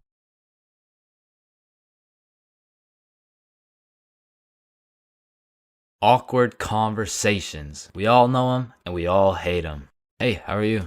Oh, I'm good. How are you? I'm great. How are you? You already asked me that. Damn, you right. You right. You right. So, how's your day going? My pet frog just died. Damn, that's tough. I find myself taking the most inconvenient routes to avoid an awkward conversation. Like, I can't really explain the feeling of an awkward conversation, but it's just mildly uncomfortable. Like, I would compare the discomfort levels of an awkward conversation to wearing wet socks. Like, it's not the end of the world, but let's keep it real, no one wants to wear wet socks. And honestly, I would take a slightly inconvenient path if it meant I would not have to wear wet socks. Also, I feel like there's some other situations that are in the awkward conversation family that I also hate. For example, the handshake fist bump dilemma. Yeah, it was nice seeing you. Yeah. Oh, fist bump. Oh, no, sorry. No, I don't. Yeah. God damn it. After you experience one of these bad boys, you'll be thinking about it cringing for the next hour. And if you're anything like me, you might even lose some sleep over it. Man, why the fuck didn't I go in for the handshake, bruh? Obviously it was a handshake. And what about the good old you said goodbye to the person you're talking to, but you guys both walk the same way situation? I mean, this situation is the perfect way to ruin a smooth conversation. Yeah, man, it was really nice to see you. Yeah, for sure. See you later, bro. Alright, peace out.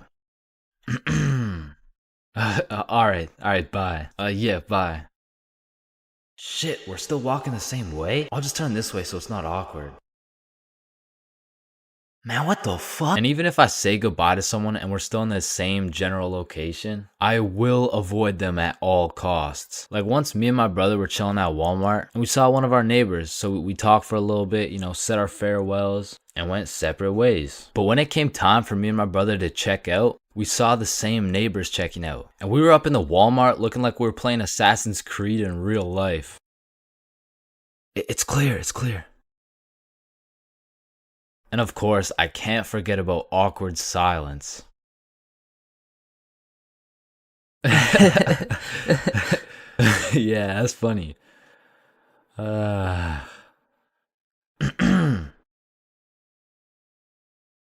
Me personally, I have some procedures in place to avoid awkward silence no matter what. For example, my philosophy is to just say things.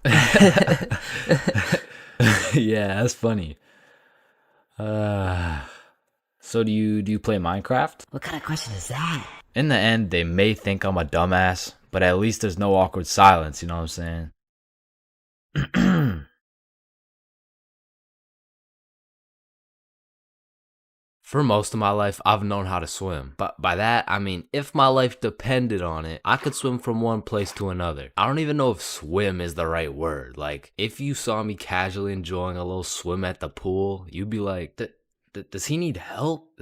Like, is he drowning? I mean, like, I did take swimming lessons, but I quit at level alligator, bro. I never even made it to level 1. With that being said, this incident dates way back to when I was in grade 4. We were going on a field trip, and of course, it's to the pool. But I'm not stressing. I know I safely passed level penguin, so I should be chilling. My whole class and I walk into the entrance of the pool, but before anyone was allowed in the pool, they asked everyone if they knew how to swim. And I thought, we're in grade 4. There is no way somebody still doesn't know how to swim. And just as I presumed, nobody needed a life jacket. So me and the gang are swimming around, jumping off the diving boards. Fun stuff for a grade 4 field trip. But after about an hour, my friends and I are just chilling in the deep end. And that's when I see a kid in my class named Ben on some floaty things coming in our direction. A little backstory about Ben. For as long as I can remember, this dude has been on my nuts. So when I saw this dude coming in my direction, I assumed he just wanted to say hi or something. But as he made his way towards me, I could tell he was struggling. So I swim over to help him out. Oh, hey Ben.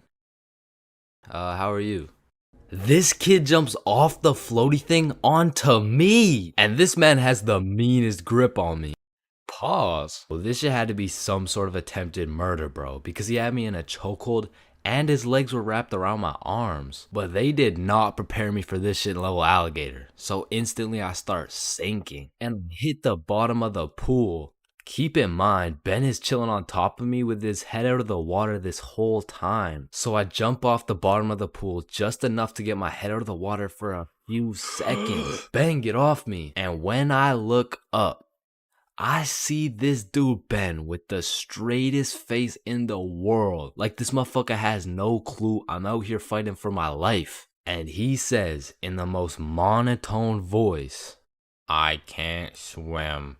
Ah, hell nah. I'm trying to fight him off me, but keep in mind my arms are tied up. So I gather all the strength out of my skinny ass grade 4 legs and I jump just enough to get my head out of the water again. Lifeguard, help! Oh, you guys, stop playing around in the pool. That's it. I'm fucked. I'm dead. And out of sheer anger, I decide, fuck it. If I'm dying, you're dying with me. I duck as far as I can under the water so both me and Ben can't breathe. But I'm running out of air. I start to get lightheaded. Man, that's crazy.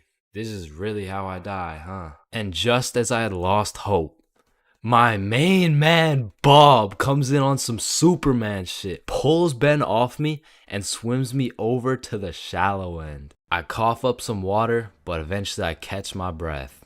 So that's the story of how I almost died. And it's also the story of why I owe my life to Bob.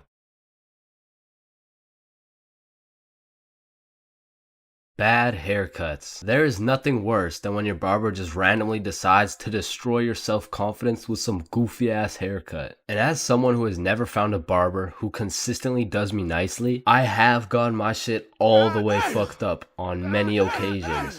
I'm talking not going to school, locking myself in my room so nobody can see me with this disgraceful cut type of fucked up. And these barbers are out here having the audacity to ask, "Do you like it?" Man, do I like it? Yeah, bro. I love it, bro. Thank you so much. Man, I just be wiping the tears away and then tipping them nicely. Knowing damn well I should be out here throwing hands, cause this dude is the reason I can't get any bitches. So I've tried lots of different barbers in my time, starting with the ones my mom used to take me to. I mean, this early, I never really even had a say on what I wanted my hair to look like. So, what are you looking for today? Just a little bit off the top, please. Shave it. Wait, what? Shave it. Your new haircut looks so good, buddy.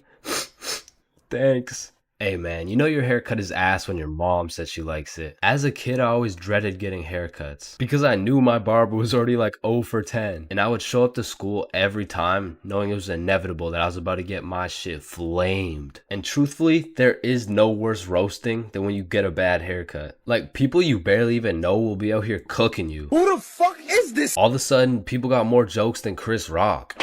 And it's even worse when you decide, I should get a fresh cut because school's starting back up and I'm trying to look fresh. Bro, I can't go to school like this. Yo, Chains, what's up? Yo, what's good? Bro, are you alright? Why do you got this hoodie on? Yeah, I'm chilling. I'm just kind of cold, you know? Bro, it's 32 degrees. And man, there was this one time that I still think about every time I fall asleep. Me and my friend go to this barbershop that I'd been to once before, and last time they did me quite nicely. So we head in, I sit down in the chair. Hey, how you doing? I'm good, how are you? Yeah, I'm good. Have you been here before? Yeah, I have actually. Oh, I remember you. Same cut as last time? Yeah, exactly. So what's new, man? Nothing much really. What about you? You know, I've just been working. Oh yeah, respect. So, how's your dad doing? This is when I knew something was terribly wrong. Bro, I don't got a dad. You know, he's good. This motherfucker was giving me some random kid's haircut. This dude must have thought I was Manny or some shit, cause he gave me that middle part cut, and he pushed my hairline back a little bit. And everyone in my city knew this barber, so everyone at my school followed his Instagram too. Can I get a picture from my Instagram? Nah, bro, I don't really like being posted. Don't worry, it's quick. Nah, I don't really want to. This dude caught me lacking so bad and broadcasted it to everyone in my city. Fuck, bro, I should throw hands with him right now. I gotta get it back in blood. So, do you like the cut? Yeah, I do. And when I checked my Instagram, I was out here getting flamed so hard. Borderline cyberbullying. And I'm not joking when I say this. This motherfucker fucked me up so bad. I learned how to cut my own hair and never went back to a barber ever again.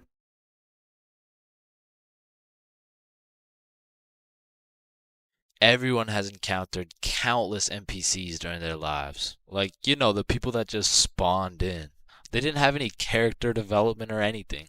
And to be honest, when you leave their vicinity, they probably just despawn. If you still have no clue what an NPC is, it's a non-playable character. They're like the type of people you could sock in the face and they'd say some NPC ass line like, "Hey!" And I know at least some NPCs have to exist. Cause let's be real, there is no way all 7 billion people on this planet have whole lives from start to finish. That just doesn't add up. And I don't know if any of you guys have ever noticed this, but NPCs all have a spot they go to just do NPC things, bro. For example, if you go to Walmart, that's their natural habitat. You are bound to see at least 15 NPCs at Walmart. And usually the NPCs are trying to avoid eye contact. But if you've ever tried interacting with them, you'll know they always have the most predictable and neutral responses possible. Like whoever programmed them should have spiced it up a little bit, you know what I'm saying? They could have made them tell jokes or something, I don't know. But anyways, I used to work at a summer camp where you teach little kids to ride bikes. And through this experience, I realized that pretty much all young kids are NPCs. And I guess it's just because they haven't been alive long enough to actually go through the character development. But working at this summer camp made me realize there's no way these kids have a thought process. Hey buddy, what's wrong? I dropped my rock. Here you go. But I guess little kids still aren't even at the stage of having full consciousness. And honestly, they kind of have that caveman mindset. Eat something. But I mean, you can't really blame them because they've only been alive for a few years. But still, as a non-NPC, I'd like to believe I was never participating in these NPC activities as a kid. I refuse to believe I was out here spending my time doing this. But yeah, man, I really just want to know if there's any NPCs watching this right now. If there is, just fess up, bro. Because I don't even know if NPCs be on YouTube or if they just like despawn before they can do that. But regardless, if you're an NPC or not, thank you for watching this video. Subscribe. Bro, in life, there's so many things you can cheat on. Like, you can cheat on your diet, you can cheat on your girlfriend, you can cheat on your barber, you can cheat on your girlfriend with your barber. Shit, you can even cheat on your taxes. So compared to everything else, cheating on a little math test is not that bad. Like, compared to your taxes, you know what I'm saying? Like, oh, shit. Hey, we've all cheated on our barber, but you cannot cheat on this math test. Oh, shit. Damn, bro. I know we've all cheated on our girl, but you cheated on me, dog. Oh, shit. Babe, I know we cheated on our taxes, but you cheated on me?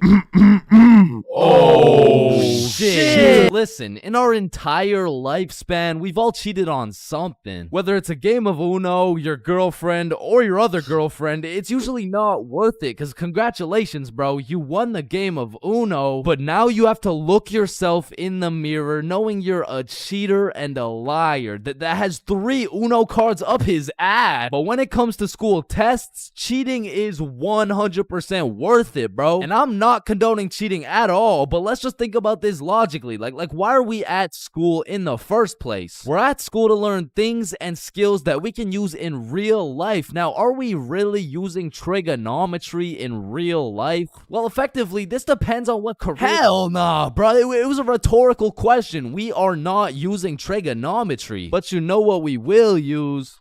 Creative thinking, communication, social awareness, logic, and reasoning, and most definitely our fucking phones. All 5 of which are strongly developed through the act of cheating on a school test. And on top of becoming a better human, better grades, it's the ultimate win-win. Your teacher feels like they did a good job teaching, your parents think they didn't raise a dumbass, and if you're good enough at cheating, you might just fuck around and get into Harvard. But once again, I am not condoning cheating, you know, just throwing that out there, you know. But yeah, as I was saying, you shouldn't cheat, right? Like it's bad. Cheating is not good, but you do know what they say. If you're not cheating, you're not trying. Facts. Yeah. Wait, no. What? So if cheating in school is so valid, why doesn't everyone do it? And that's because if you get caught, let me tell you, bro. This story takes place in grade 9 when me, Bob, and Billy were some straight freshmen, bro. And coming into high school, you get your shit absolutely clapped by double the workload. But lucky for me, Bob and Billy were both in my math class, which meant we had triple the studying power. But we also had triple the fucking around power, and we used that shit to its maximum capacity, bro. But you know what they say, the more you fuck around, the more you find out. And when we got our first test back, shit, we found out. We found out we're a bunch of dumbasses who were about to fail grade 9 math, and we couldn't let that shit happen. So for the next test, we studied extremely hard. Off George's math test during the test. I mean, we were cheating with maximum efficiency. Like, we had a whole assembly line where Bob would look at George's test, throw up the number, and Billy would pass it along. And all of a sudden, our grades are making the meanest comeback Mr. Matheson had ever seen. I mean, life was great. We went to school, cheated, played some Fortnite, succeeded, browsing history, deleted, and then repeated. I mean, we were just living life with no worries until the polynomials test. I walked into this test thinking, I know what a polygon is, I should be chilling. And when the teacher handed out the test, I was bewildered to see all these fucking letters on my test. Like, is this math class or English, bruh? Yeah, I think I got the wrong sheet. Huh? No, that's the right test. Well, what's the deal with this? I mean, that's just polynomials. Dog, I can name every single polygon, but who the fuck wrote Elon Musk's son name on my goddamn math question? Yeah, Chains. That's what we call a variable. It's called a variable. Yeah, I know. I know that, and I knew it before you said it too, cause we learned about it in class. Yeah, right. Right. Now, this would have been extremely bad if we didn't have the ultimate method we like to call George. Because George was one of those dudes who loved studying. Like, he'd wake up and go to school, then come home and study till he dropped, bro. Like, if you kidnapped George's whole family and told him you'd only give them back if he answered this equation, this motherfucker would just be happy he got more homework, bro. And cause of this, we had a little deal going with George. If he let us cheat off his math test, we would teach him how to be a normal dude. We were teaching this kid how to dap someone up, how to use slang, and all I'ma say is, this motherfucker should have just stuck to math, bro. Yo, Chains, sauce me a bite, big dog. I got you. Shit, Chains, you just busted in my throat, gang. Hey, yo. George, what you just said right there sounded gay as hell. Type shit. No. So as I was saying, I'm looking at this math test with more letters than numbers, and it would have been raps for me if it wasn't for the George method. So I'm looking at Billy, Billy's looking at Bob, and Bob's looking at George's test, and we're absolutely flying through this polynomials test. And about halfway through, I look up to get the next answer, and I get jump scared by Mr. Matheson mean mugging my shit. And you can see it in his eyes. He knew exactly what was going down, and he took me, Billy, Billy and Bob's tests and took us to the hallway. What do you guys think you're doing? Polygamy. I'm pretty sure it's like Why did I see you three throwing up your fingers during our test? Well, you see, Mr. Matheson, we're gang affiliated. No, bro, what the fuck? All right, you three, cut this shit. I caught you cheating. All three of you are getting zeros on this test, and I don't want to see it happen again, or I'm contacting your parents. All right, it won't happen again. You're right. We're not in a gang, by the way. Yeah, I know, buddy. Well, shit. Yo, what happened to you, Jits? Are you chilling? Bro, Mr. Matheson caught us lacking real bad. Yeah, he gave us all zeros on the test. Holy shit, it sounds like Mr. Matheson just absolutely railed you guys. No cap. Oh, right now. And all three of us proceeded to absolutely shit the bed on all of our next tests. And it was at the point where our grades were on life support and our math final was coming up. So if we didn't get our shit together for this final, our parents were about to put us on life support with that leather belt. So we put our cheating ways in the past and locked in, bro. We were focused in class, and after we went to Bob's crib and kept studying there. And then it clicked. We all finally understood polynomials. And so the next day we walked into class confidently, knowing we were equipped with hours of studying. We lock in, sit down, and then the teacher gives us our test. And as soon as we lay our eyes on that very first question of the test, we were fucked. Now, don't get me wrong, we could do polynomials all day long, but we forgot this was a final. Meaning we forgot to study numeracy, exponent laws, rational numbers, linear relations, inequalities, geometry, probability, and statistics, and in other words, we didn't know shit. And before I can even make eye contact with the boys to tell them I'm fucked, these motherfuckers already hopping back on the George method. And listen, bro, as you can tell, I'm no mathematician, and I did not study probability or statistics, but from what I'm seeing at this very moment, I have two options. I can do the test legitimately and have a 99% chance of failing grade 9 math and getting my shit whooped while simultaneously having my entire family realize they raised a dumbass who won't go anywhere in life and is destined to draw stickman for all of eternity, or I could cheat. So we're out here hitting the George method, and I'm being extra careful because if we get caught lacking twice, it's complete and utter wraps for us, bro. So we're grinding out the method, then the teacher looks up, boom, we're locked in on our own tests. He puts his head down, back to the method. And there was a few times in there I thought we were cooked, but we just kept it pushing. But still, we were low-key running out of time, and I had a whole page to complete. And God bless this random-ass dude's soul, because he raises his hand to ask a question, and as soon as the teacher turns his back on us, it's crunch time, bro. It's like double XP right now. Bob was out here throwing up these numbers so goddamn fast, I thought he turned Crip for a second. And then the bell went off, and we were all done, bro. We hand in our test, and then it was time to wait. A few classes go by, and then the teacher hands out our math finals alongside our report cards. And nervous as hell, we all check our report cards, and we all passed, bro. So we all go home happy as hell to show our parents our report cards and the fact that we passed. Chains, you got a 54 in math? Yup, Mom, I sure did. You raised one hell of a smarty pet. Oh, fuck. But at the end of the day, even if we all got our shit whooped, maybe the real treasure is the friends we made along the way. Yo, homies, I'm bricked up right now. Oh, no.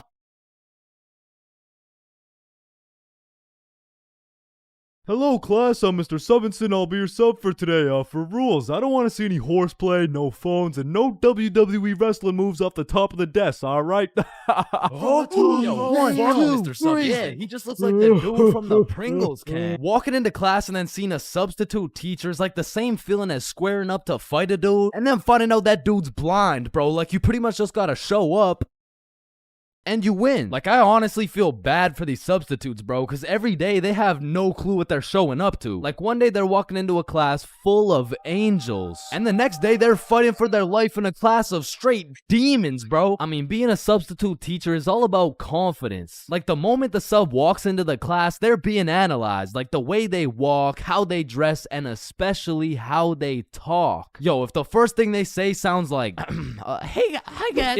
It's raps, bro. If you start the class sounding like an intro to an 8-year-old's Minecraft Let's Play. Paper's gonna be thrown, pencils are gonna be thrown, fucking dudes are gonna be thrown, like it's gonna be straight anarchy, bro. But when the sub walks in the room with a little pep in his step, a little drip in his fit, and most importantly, he starts the class sounding like he's done this shit before. Hey guys, I'm Mr. Peppinson, and today we mean business. All of a sudden, people are listening. Everyone except for one man, the class clown. He's gonna see that confidence as a challenge, and bro's gonna start testing the waters to see if this sub is really about it. And that is how Y equals MC squared. Any questions? Yeah, blue hat. Yeah, Mr. Peppinson, why are you built like that? Oh, you mean built like The Rock? Yeah, these are called muscles. You'll learn about them when you hit puberty. But bro, I'm in grade 11. I've already hit puberty. Yeah, nah. That's not what your peach fuzz mustache is telling me, buddy. Okay, well, your hairline is telling me it's going on a vacation, bruh. All right, let's see your shit then.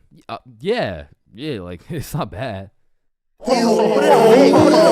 Like, some substitutes are so good, you just wish they were your real teacher. Like, I remember one time in grade 10, I had this math class with one of those teachers who used to yap the whole time and then assign a bunch of homework with 5 minutes left in class. And then one day, a goat walked into our class, a goat who went by the name of Mr. G, or more formally, G-Dog. Now, G-Dog was packing a mean 68 years in his lifespan. However, he had the utmost pep in his step, paired with the drippiest of fits. And he was the type of dude who would lay down some respectable rules, and if anyone broke them, he wouldn't get mad. He would just simply flame the living shit out of you in front of everybody. And that's how you calculate the surface area of... no text while I'm talking, please. I'm just texting my mom. Oh wow, that's crazy. How's she doing? Wouldn't you like to know? Oh yeah, I mean, I would actually, cause she's probably pretty tired after last night. I mean, I did lay down some mean dick. But there are definitely some questionable substitutes out there. I remember when I was in grade 6, my entire middle school was just weird, bro. My recess was called Nut Break, my music teacher was deaf, and our principal was damn near bipolar. Alright, who told the blind kid he could say the N-word? Okay, alright, it was me, but like, I didn't think he would actually say it. Oh no, that's actually a pretty good one. I mean, I gotta give it to you, kid. Wait, so you're not mad? No, I'm fucking furious, okay? Get in my office right now. Okay, wait, I thought you were just laughing. What's going on right now? Yo, I'm just messing with you, kid. You're good to go. Okay, thank you. Thank you. Get to go out of the school because you're expelled. That is absolutely unacceptable. Are you joking, or does it sound like I'm joking? Yeah, kinda. Yeah, bro, my middle school was weird as hell, so I can't say I was surprised when a substitute teacher walks into my class talking about, hello class, I'm Mrs. Hutchinson, and I identify as a mermaid. And I'm only 12 years old, so I'm like, dog, what the actual fuck does identify mean? But bless Miss Hutchinson's heart, man, cause Lord knows middle schoolers weren't gonna take that shit seriously. Oh, she's funny, mermaid. No, class. I'm serious.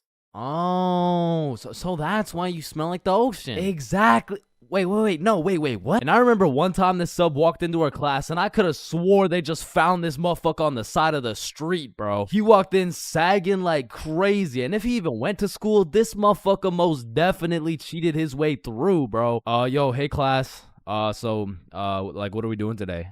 I mean, shit. You're the teacher. Oh yeah, right. So what'd you guys learn about yesterday? We were learning about agriculture. Oh yeah. Yeah. And I think you're right too, because you know the culture we live in right now is very angry, and the anger culture just needs to take a chill pill. You know what I'm saying? Any questions about that? Yeah. What's a chill pill? Oh, yup. I'm glad you asked. Okay, see, I actually know a guy who can hook you up with some. Just meet me in the parking lot at lunch. Mr. Saginson, are you trying to sell us drugs right now? No.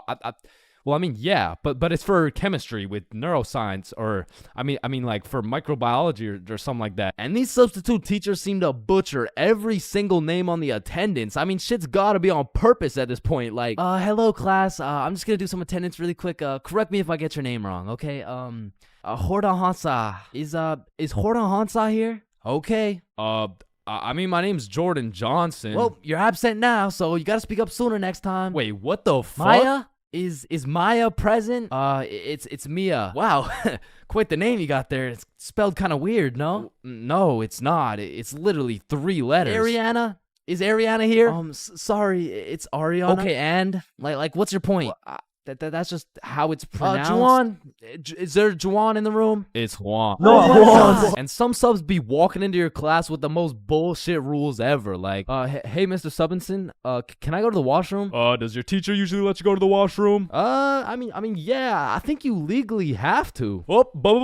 I don't believe it. Sit your ass down and get to work. Wait, Mr. Subinson, respectfully, I'm about to shit my pants here. Wait, does your teacher usually let you do that? What, shit my pants? Yeah. Yeah? Alright, I'll allow it. Hey, Who the yo, fuck is this guy? And I feel like there's no greater sense of community among a class than when a substitute teacher comes in. The entire class just comes together to gaslight the fuck out of this poor substitute. I remember one time in grade 10, me and my homie had a sub come in who was giving us this multiple choice test. And my homie was the type of dude who'd be getting 0% on everything, and the way his grades were looking, he just couldn't afford to fail another test. So what he did, I just need to preface, I do not condone. But from the moment the teacher walked in, he acted like he needed a little extra help. You know what I'm saying? And to be honest, he put on a spectacular performance. I mean, someone either needs to get this man an Oscar or a diagnosis, bro. And I just acted normal, but I guess by proxy, I got a little extra help, and I don't know what that says about me, but I do know what it means. It means the substitute teacher walked out of that class happy she was able to help 2 students in need. And it also means me and my homie both walked out of that class with 100% on our tests. When you link a girl and you both bring a friend, man, what could possibly be better than a 2-man mission? 3-man mission. And when you go on a 3-man mission, you need to be able to trust those homies with your life, bro. Cause I don't know why, but 100% of the time you go on a 3-man mission, somebody's gotta take one for the team, bro. Like, it's just inevitable. And if your homie isn't willing to eat the shit sandwich in order to see the gang succeed, the entirety of the gang is eating the shit sandwich, bro. And on top of that, you need your homies to have your back when you crack a shitty ass joke. Cause if you're in a group of 6 people and not a soul laughs, nah, you're done, bro. Like, you're cooked. You're sauteed, bro. Like, pack it up. It's over with. Like, yo guys, what do you get when you mix human DNA with goat DNA? Oh my god, what do you get? Wait, no, let me guess. No, I don't know. What do you get? Kicked out the petting zoo. Fuck, I sold. Actually, that's a really good joke. Facts. Wait, it was? And lucky for me, I got the 2 most perfect dudes for the job. Bob and Billy, so you know we were no strangers to the game. Like, we had 99 chemistry, bro. We were like Jordan, Pippen, and Rodman, setting up these plays, passing, alley-ooping, and dunking that shit. In these streets, they called us the real Big 3, and one day, the real Big 3 hopped on a plane to Mexico. And this story takes place way back, like a month ago. And this story doesn't just contain one 3-man, not 2 3-mans, but 3 different 3-man missions. And with these 3 different chances, will me, Bob, and Billy be able to find love in Mexico? Or will we get set up and kidnapped by the cartel? Find out coming up on this episode of Billy, Bob, and Chains.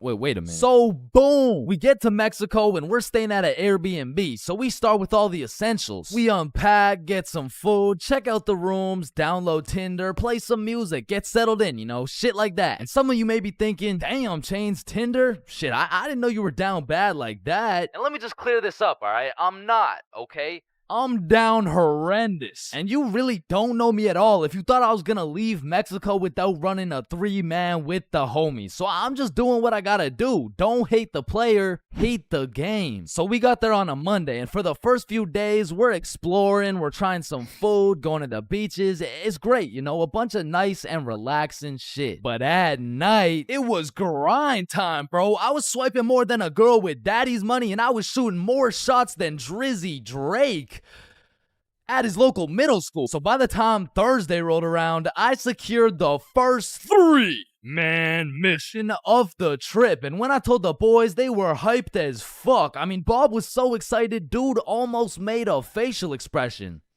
So before we went out, we had to get teed up. And lucky for us, we spent half our food budget on a few bottles of vodka. So we're absolutely down in that shit until our Uber pulls up. We hop in the Uber and get dropped off by some bars where we plan to meet the girls. Now keep in mind, at this point, all I've seen of this girl is pictures. And you know there's a brutal catfishing epidemic going on. So let's just say it's completely in the realm of possibility that I set up a link with 3 big buff Mexican dudes. And Lord knows I'm crossing my fingers.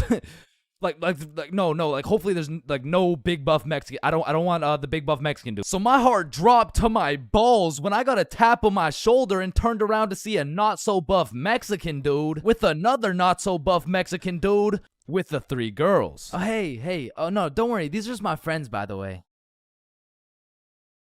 Hey. Oh, shit. That makes Okay, sense. yeah, what's up? And not only was I relieved that she wasn't a jack dude, but she was fine, nice, and she spoke English. Same with Bob's girl and Billy. Yeah, nah, he had to take one for the team for sure. Hey, bro, I'm sorry, but this is just the way the cookie crumbled. Shit, bro. Can we get another cookie? It's too late, bro. It's already crumbled. And Billy took that shit like a champ, bro. So all 8 of us go to a bar and we're just talking, getting to know each other and shit. And I notice Billy just keeps the tequila shots coming. I mean, we were only 10 minutes into the conversation, but this dude is 10 shots deep at this point. And all of a sudden, this dude starts laying down that Google Translate riz, and he's dropping hard eye emojis and shit, and I'm like, damn, respect. I mean, he's taking this extremely well. And after about 30 minutes of talking to this girl, I look over at Billy and I start to see some wild ass emojis being thrown around. Like, oh shit, Bob. Yo, I think Billy forgot he's the one taking one for the team. So me and Bob cut him off of the tequila, and then my girl is like, hey, do you guys want to come over to our place? Yeah, Hell yeah! Is he alright? Yeah, he's fine. So we hop in their whip and go to their crib. And at this point, it's getting kind of late. So we're just chilling, listening to music and things of that nature. When me and Bob realize Billy and his girl are nowhere to be seen. So I turn to Bob and I'm like, yo, should we stop him? Damn, bro, you're right. We can't let him do that shit. And listen, bro, I've never been the type of dude to cock block, but if it's the homie who's about to interlock with the chalk chick at this o'clock, I'll walk up, knock, unlock, and block that cock if I have to. And so I did just that. I walked up, knocked, of course, unlocked the door, and respectfully, I blocked that cock. Yo, what are you doing? I'm taking one for the team, remember? Nah. I think the team's doing just fine, But bro. you know me. I was gotta do it for the team, like for I don't think the team needs this one, gang. No. Remember, I'm supposed to be like taking it for the like this is for the. Yeah, you right. Let's just go home, Billy. No, wait. Well, how are we gonna get home? We're in Mexico. Man, shut the. So we said our goodbyes, got in the Uber, and man, I felt like a basketball coach whose son just lost to a special needs team, bro. Hey, listen, bro. I had a lot of tequila tonight. I'm sorry. I just Billy, I'm not mad. I'm just disappointed. Damn, bro.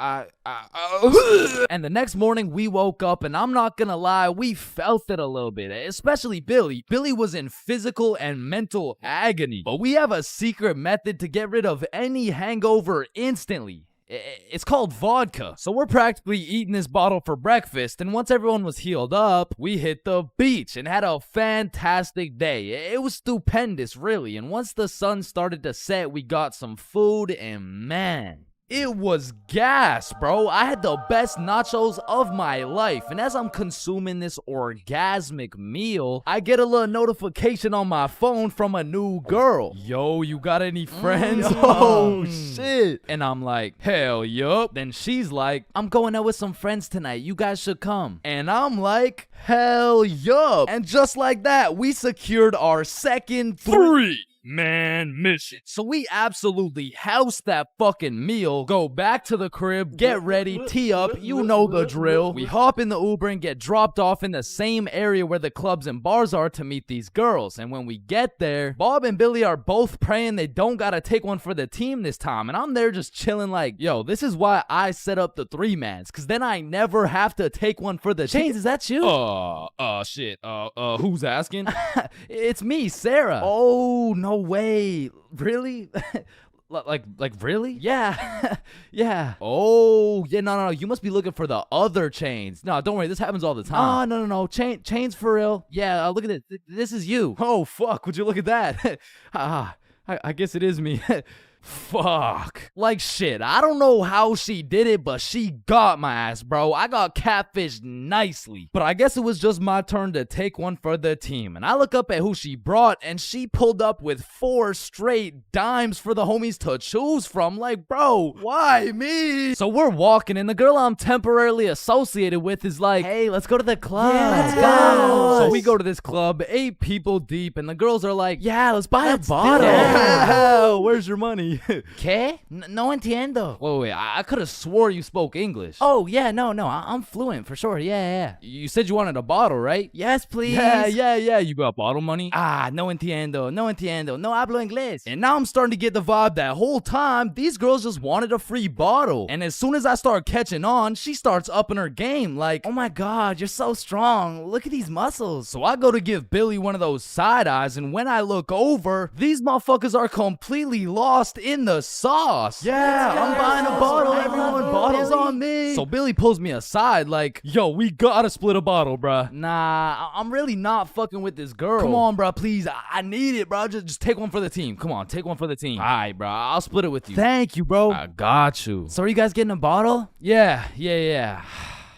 We're getting a bottle. Oh my God, you're so strong and you're a baller. Yeah. Baller? The fuck? I don't know, bruh. She's weird as hell. Yo, can I get a bottle for this table? Yeah, for sure. What do you want? Listen, bruh. Just give me the cheapest shit you got. Oh, I feel you, bruh. Times are tough, you know? That'll be 1,100. God damn. That's a lot of pesos, bruh. Pesos? Yeah, like 1,100. That's a lot. That's a lot of pesos. Nah, amigo, that's USD plus $500 to walk it to you with a Chicago fee of $350, and for the tip, it'll just cost you your left testicle. No, it's my favorite nut, bruh. Yo, Billy, we don't got it like that. Yeah, hell no. Let's just not get it, bruh. At least these girls are already fucking with us without it, though, right? Yeah, facts. Yo, we're not gonna get the bottle. Oh, why not? You can just buy it. It's not that big a deal. Nah. It's cause we we don't got enough money. They fucking dipped, bro. Quick as hell too. They all just evacuated, bruh. No, bruh, that was my wifey. And I'm just over here thinking, damn, I'm just glad I didn't have to see that shit through, bruh. But Billy, yeah, he was really going through it.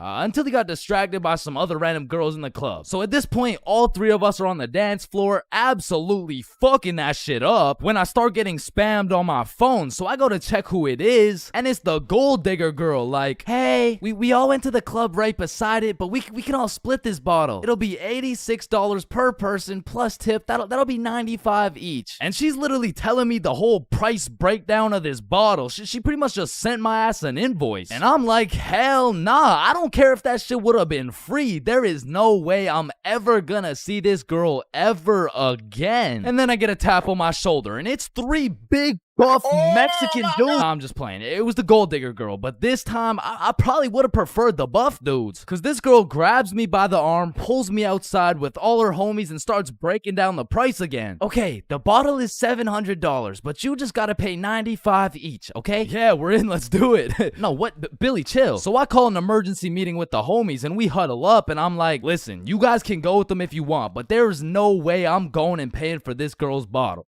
Fuck that, bro. You're right. We could find something better for sure. So we jump ship. Absolutely abort mission. Yo, what's that over there? I'm not stupid. I'm not falling for that shit. Nah, is that Jeff Bezos handing out free bottles to catfishes? Wait, what? Where? So we evacuate and start roaming the streets when I get a tap on my shoulder. I take a deep breath, turn around, and it's the girls from the OG3, man. Like, oh my god, Chains, what are the chances? Yo, what's up? And me and Bob are hyped, but Billy's over here having traumatic anime flashbacks and shit. You guys should come with us. We know the best spot here. Oh shit, bet. Fuck. So they take us to this club bar thing, and it's fucking bumping, but as soon as we get inside, Billy disappears, bro. And I don't even blame him. He's staying as far away from this girl as possible, not because he's scared of what she's gonna do, but because deep down, he's scared of what he might do. But regardless, me and Bob continue to respectfully obliterate the dance floor for about an hour straight, and then the girls are like, hey, it's getting kind of late, so we're gonna head out now. I bet.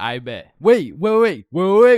Yeah! And once me and Bob had officially decimated the dance floor beyond repair, we realized there's an upstairs that leads to a balcony. So of course me and Bob go to explore that shit. And as we walk out onto the balcony, we see Billy with this one girl who looks our age, who happens to have a friend who also looks our age. And once again, Billy is absolutely laying down that Google Translate riz, but this time he's really cooking. So me and Bob start talking to her friend named Mia. I get her Instagram, and then Billy's like, alright, let's go. The Uber's here. Uber? Uber to where? Oh, yeah, no, my bad. I forgot to tell you, but Camilla and Mia are coming back to the B&B. What the fuck? Don't you think we gotta discuss shit like that? Nah. Bro, what? Alright, Uber's here. Let's go. So Billy and the girls go to the Uber, but me and Bob stay back to discuss what the actual fuck is going on right now. Yo, this is a bad idea, right? But we can't let him do this shit alone. Shit, Bob. Do we even have a choice? So we leave the bar and start walking to the Uber when this girl stops me and she's like, hi, what's your name? Oh, I'm Chains. What's your name? Oh, my name's Sophia. And Sophia's trying to make some small talk and shit like that, but Billy's already waiting in the Uber. So I'm like, well, it was nice to meet you, but I gotta go. Oh, well, let me get your Instagram real quick. So I give her my phone, she follows herself, and then gives me my phone back. And when I lay my eyes on the screen, I realize we have a mutual. And I'm just surprised because we're in Mexico, bruh. So I go to check who it is, and it's Mia. And at this moment, everything started piecing itself together to make our third three-man mission. So I'm like, yo, you know Mia? Oh, Mia? That's like my best friend. Why? Word? You mean this Mia? No oh my god, way. Mia. So Sophia hops in the whip and we're all just talking, and then Mia says, yeah, so like, we don't have work tomorrow. Oh shit. Do you guys work together? Yeah, we do. Damn, what do you guys do? Oh, you know, we dance. What, where do you guys dance? Like in the club? Oh shit. Yeah. That's what's up. Yo, how old are you guys, by the way? 21. 24. 25. Damn! Sorry. Do you guys happen to have any, kids by chance? Of course, I have two. I have a baby boy. One of them is a 3-year-old boy. I also have 2 daughters. Oh, fuck. Yo, Bob, you think it's too late to, abort mission? And I don't know how, but none of that information seemed to faze Billy in the slightest. Cause now he's out here making out with this girl like, fuck them kids, bro. And the whole car ride, I'm just thinking, what the fuck is going on, bro? But soon enough, we arrive. We all hop out of the whip, go to our B&B, put in the code for the lockbox, get the key, unlock the door, and go inside. Now for context, the crib had 2 couches and a master bedroom. And that bedroom is where I used to sleep, and I say used to because as soon as we got to the B&B, Billy and Camila went straight to my room and start playing patty cake loud as hell too, and so all of us are just sitting on the couch like hola ¿Cómo estás?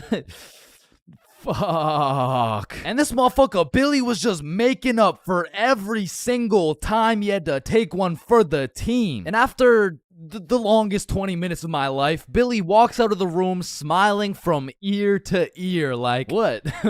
Well, why's everyone looking at me? Shit, you guys could hear that? Then Billy cops the girls an Uber, they dip, and I'm looking at Billy like, bro, what the actual fuck just happened? Hey man, listen, it's just the way the cookie crumbles. Nah, bro, you are crazy. And at this point, it was probably 4 a.m. or something, so I go to my room to look at where I'm supposed to sleep, and there's a bunch of looped up rappers on my bed, and I'm not talking Diddy. So needless to say, after a long night, I slept on the couch, and we all woke up rotten, bro. So rotten, even the vodka method wouldn't work. So we decided if anything could make us feel better, it would be a plate of the world's best nachos. So we get ready, leave the crib, and then Billy's like, yo, who's got the key? Shit, I don't got it. Bob, you got it? I mean, it's probably on the counter where we always put it, right? Yeah, facts. We check the counter, it's not there. We check the tables, not there. We check the couches, bedroom, kitchen, nowhere to be seen. So we scavenged the entirety of the Airbnb. We even looked through every single bag of garbage, and it was nowhere. Bro. Did those girls finesse our key? Nah, Camilla wouldn't do some shit like that. She would, bro. You don't even know her. No, she wouldn't. How would you know her? You don't know her, bro. I know her better than you know her. Chill. Mia texted me. She said, let's go to the pool today. Oh shit, Camila texted me the same thing. Damn. And in my head, I'm thinking about it and I'm putting everything together. Shit. Are you thinking what I'm thinking? I think so. These girls stole the key and invited us to the pool so the crib would be empty so they could get 3 big buff Mexican dudes to pull up and loot the crib. Fuck, I knew it. Damn, she got my ass, bruh. So hell no, we didn't go to the pool with them, and for the next few days, we were on high alert. We would only leave the crib in pairs, and one dude would stay back, strapped up with kitchen knives, ready to take on 3 big buff Mexican dudes. Pause. Until it was Monday, the night before our flight home. So we're packing everything, getting ready to go home, and I hear Billy shout, Chains? Yo, what's up? Yo, guess what I got, bruh? Chlamydia? No. Gonorrhea? What? No. Herpes? No, it's in my suitcase. Your suitcase got herpes? No, it's the key. How the fuck? I don't know. Yeah. Being absolutely faded in math class is one thing, but pulling up to school while you're hammered, wasted, absolutely plastered is simply a different ball game. Cause there's lots of people who can properly utilize that Mary Jane on a daily basis. For example, tattoo artists. In fact, I feel like majority of tattoo artists would say, it helps me work better, dude. And I would happily trust this man to do his best work knowing he's baked as shit. However, if this dude was wasted, it's a little bit of a different story. Alrighty, dude. All done. Yo, I asked for a rose, bro. And because of this reason, you would truly have to be a dumbass to go to school drunk. Chains, but the title of the video says going to school drunk. I did, bro. I went to school drunk, but listen, it was no ordinary day at school. No. In fact, I didn't even go in the day at all. I went drunk to the school dance. Meaning this story takes place when the boys and I were in grade 11. It was a Thursday night, the night of winter ball. And as the boys and I were getting ready, you know, looking like some distinguished young gentlemen, I had realized, damn, none of us have any girls to take to the dance. Fuck, you're right. That means we're gonna have to ask a girl to dance, bro. What? You mean like talk to them? Yeah, if only we knew someone with a bigger roster than a cheerleading team. Someone with more hoes than a shed. Someone who pulls more tens than EDP. It's Bob. So me and Billy started analyzing Bob. Like how does he pull so many girls, bro? Is it the jawline? I don't know. What about the silky smooth clear skin? Maybe. Or is it those succulent luscious kissable lips? It's the glasses. Yeah. the glasses. Yeah. So we stole Bob's entire flow in the hopes this would put an end to my drought of bitches. So we check ourselves out in the mirror and then we hop into Billy's whip. We throw on some Rihanna to get us hyped, and before we knew it, we had arrived at school. Now to really paint the picture, it was a Thursday at 8 p.m. And on this Thursday at 8 p.m., Billy pops his trunk to pull out 2 bottles of vodka. Now, If you were unaware, it was currently a Thursday at 8 p.m. on a school night, and we were headed into our school. Now, logically, I should have simply denied the alcohol, but I'ma keep it a buck. The whole idea of walking up to a girl and asking her to dance was really giving me the heebie-jeebies. I mean, my palms were sweaty, my knees were weak, and arms were heavy, so I took a big old chug of that liquid courage in order to ease the nerves a little bit. And shit, Billy must have been feeling the same way because Billy was down in that shit like it was water. And right after we consumed enough alcohol to kill a baby elephant, I got a notification on my phone. Oh shit, I got an email. Oh, it's from the school. It says, if you come to the winter ball under the influence of alcohol or any drug, you will face suspension and will lose your right to walk across the stage for graduation. Fuck. Okay, listen, if we can get into the dance before this shit hits, we're chilling. All right, we got this. So we walk into the school looking fresh as hell, but then I noticed a fat line of students, and this line led to a security check to get into the dance. Fuck, that's not good. Nah, we're chilling. I still don't even feel anything. What about you? Yeah, same. We're good. And just as we came to the consensus that we were good, the principal starts walking down the line in our direction. Fuck, act cool. We're good. Act cool. Whew. That was close. You three, over here. Shit, fuck, shit. Do you guys know why I called you over here? Nah. Nope. I smelled alcohol the moment I walked past you three. Now, I don't know if it was one of you or all of you, but you know the consequences of showing up under the influence, right? Yeah, we do. And tell me, is it or is it not suspicious that all three of you guys showed up with glasses on? Nah, we just thought it looked suspicious. Take them off. Damn. Yes, right. sir. And although I downed a sizable amount of vodka, it still hadn't kicked in yet. Now, I didn't want to do this to you guys, but look at my finger. This motherfucker starts waving around his magic finger in Billy's face with a flashlight to somehow see if he's drunk. Now, I don't know what the plan was, but I was fucking scared. Okay. He's not bad. Oh, okay, he's good. Now let's see here. And just as this motherfucker puts his finger in my face, that vodka hits, bro. I'm using all the strength I got to keep my balance while I'm getting blinded by this flashlight. Let me try that again. I got a little feeling you guys drank, but it hasn't fully kicked in yet. I'll check up on you in a little bit. Yeah, that's good. Yeah. So we get to security and they make sure to pat us down. A little bit too good, but before we knew it, we were at the dance. And just like that, I saw my opportunity and I put that liquid courage to use. And you know, I'm very articulate when it comes to words, so I ask, "Hi, how are you?"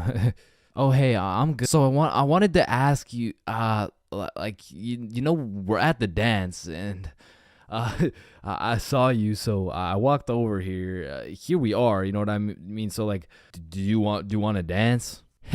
Yeah, sure. It had worked. My plan had finally worked. And just as I was about to feel the female touch I'd been deprived of for all these years, I see Mr. Principal walking in my direction with his finger ready and his flashlight in hand. So I just haul ass, and I don't stop hauling ass until I'm off school grounds. So the moral of the story is, don't go to school drunk, bro.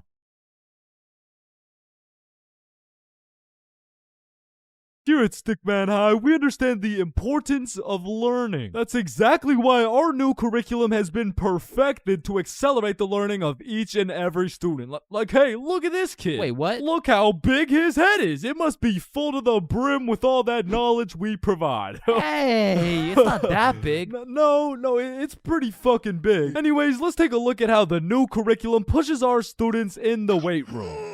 Oh, wow, impressive. See, I didn't even know legs could bend like that. They can't. All right, stop recording. Stop the recording. Stop the recording. Stop the recording. All right, Stickman High, welcome to the new curriculum, and let's study those textbooks. All right, class, are we ready to learn about this new curriculum or what? Or we could just do a Kahoot? That's what I've been waiting for. That's what it's all about. Man, I fucking love Kahoots, and I don't study for shit. Bro, I feel like Kahoots are the exact equivalent of the good old here comes the airplane trick. Like, yo, you want a Brussels sprout? Aw, hell nah, bro, those are disgusting. Oh, shit. Alright, but here comes the airplane. Hey, Chains, you need to study for this history test. Hell nah, bro, that shit's boring as hell. Okay, yeah, but... What? The Declaration of Independence was signed on the Georgia. Because personally, I didn't give a single fuck about what we were learning in school. But I swear they infused the Kahoot music with Adderall or like crack or some shit. Because a game of Kahoot used to have me all the way locked in. And I would be grinding my way up those leaderboards. Like I'd make it to 3rd place and then 2nd place and then 1st. And then the teacher would throw in some bullshit like, now what position was Abraham Lincoln conceived in?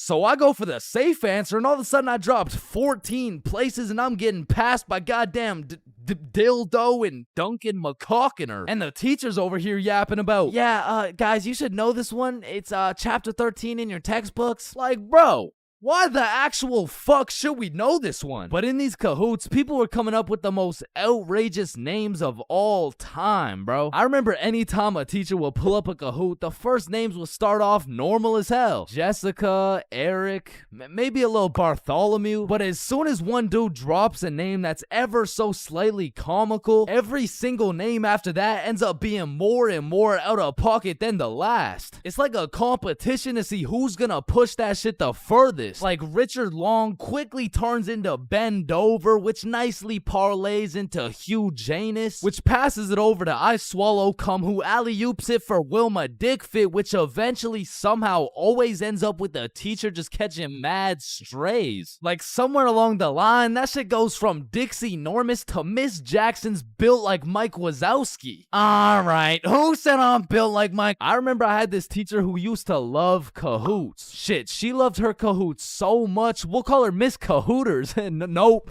Nah, we're not actually doing that. We're not calling her that. I think we'll just go with Miss Kahoot. You know what I'm saying? I think Miss Kahoot works just fine. And every Friday or so, we would walk into Miss Kahoot's class, and she would have a Kahoot pulled up smiling from ear to ear, which I'm not gonna lie was really sad to see. Not because she was smiling, but because I knew in 20 minutes tops, that smile would turn into straight anger, bro. Hey class, happy Friday. We're gonna do another Kahoot because I know it's a class favorite. Just please, everyone be appropriate. DJ Bustanut, are you serious? In my 22 years of teaching, I have never. And I felt bad for Miss Kahoot, you know, like I really did, but it was low-key her fault for running it back so many times. Cause DJ Bustanut just couldn't stop catching these dubs, bro. He was a dog. But nah, I really do feel Miss Kahoot, cause sometimes even Kahoot pisses me off, bruh. Cause picture this, I'm here grinding out these answers, giving it my all, even cheating a little off that one smart motherfucker with the big ass laptop, but I still get a few answers wrong, you know, nobody's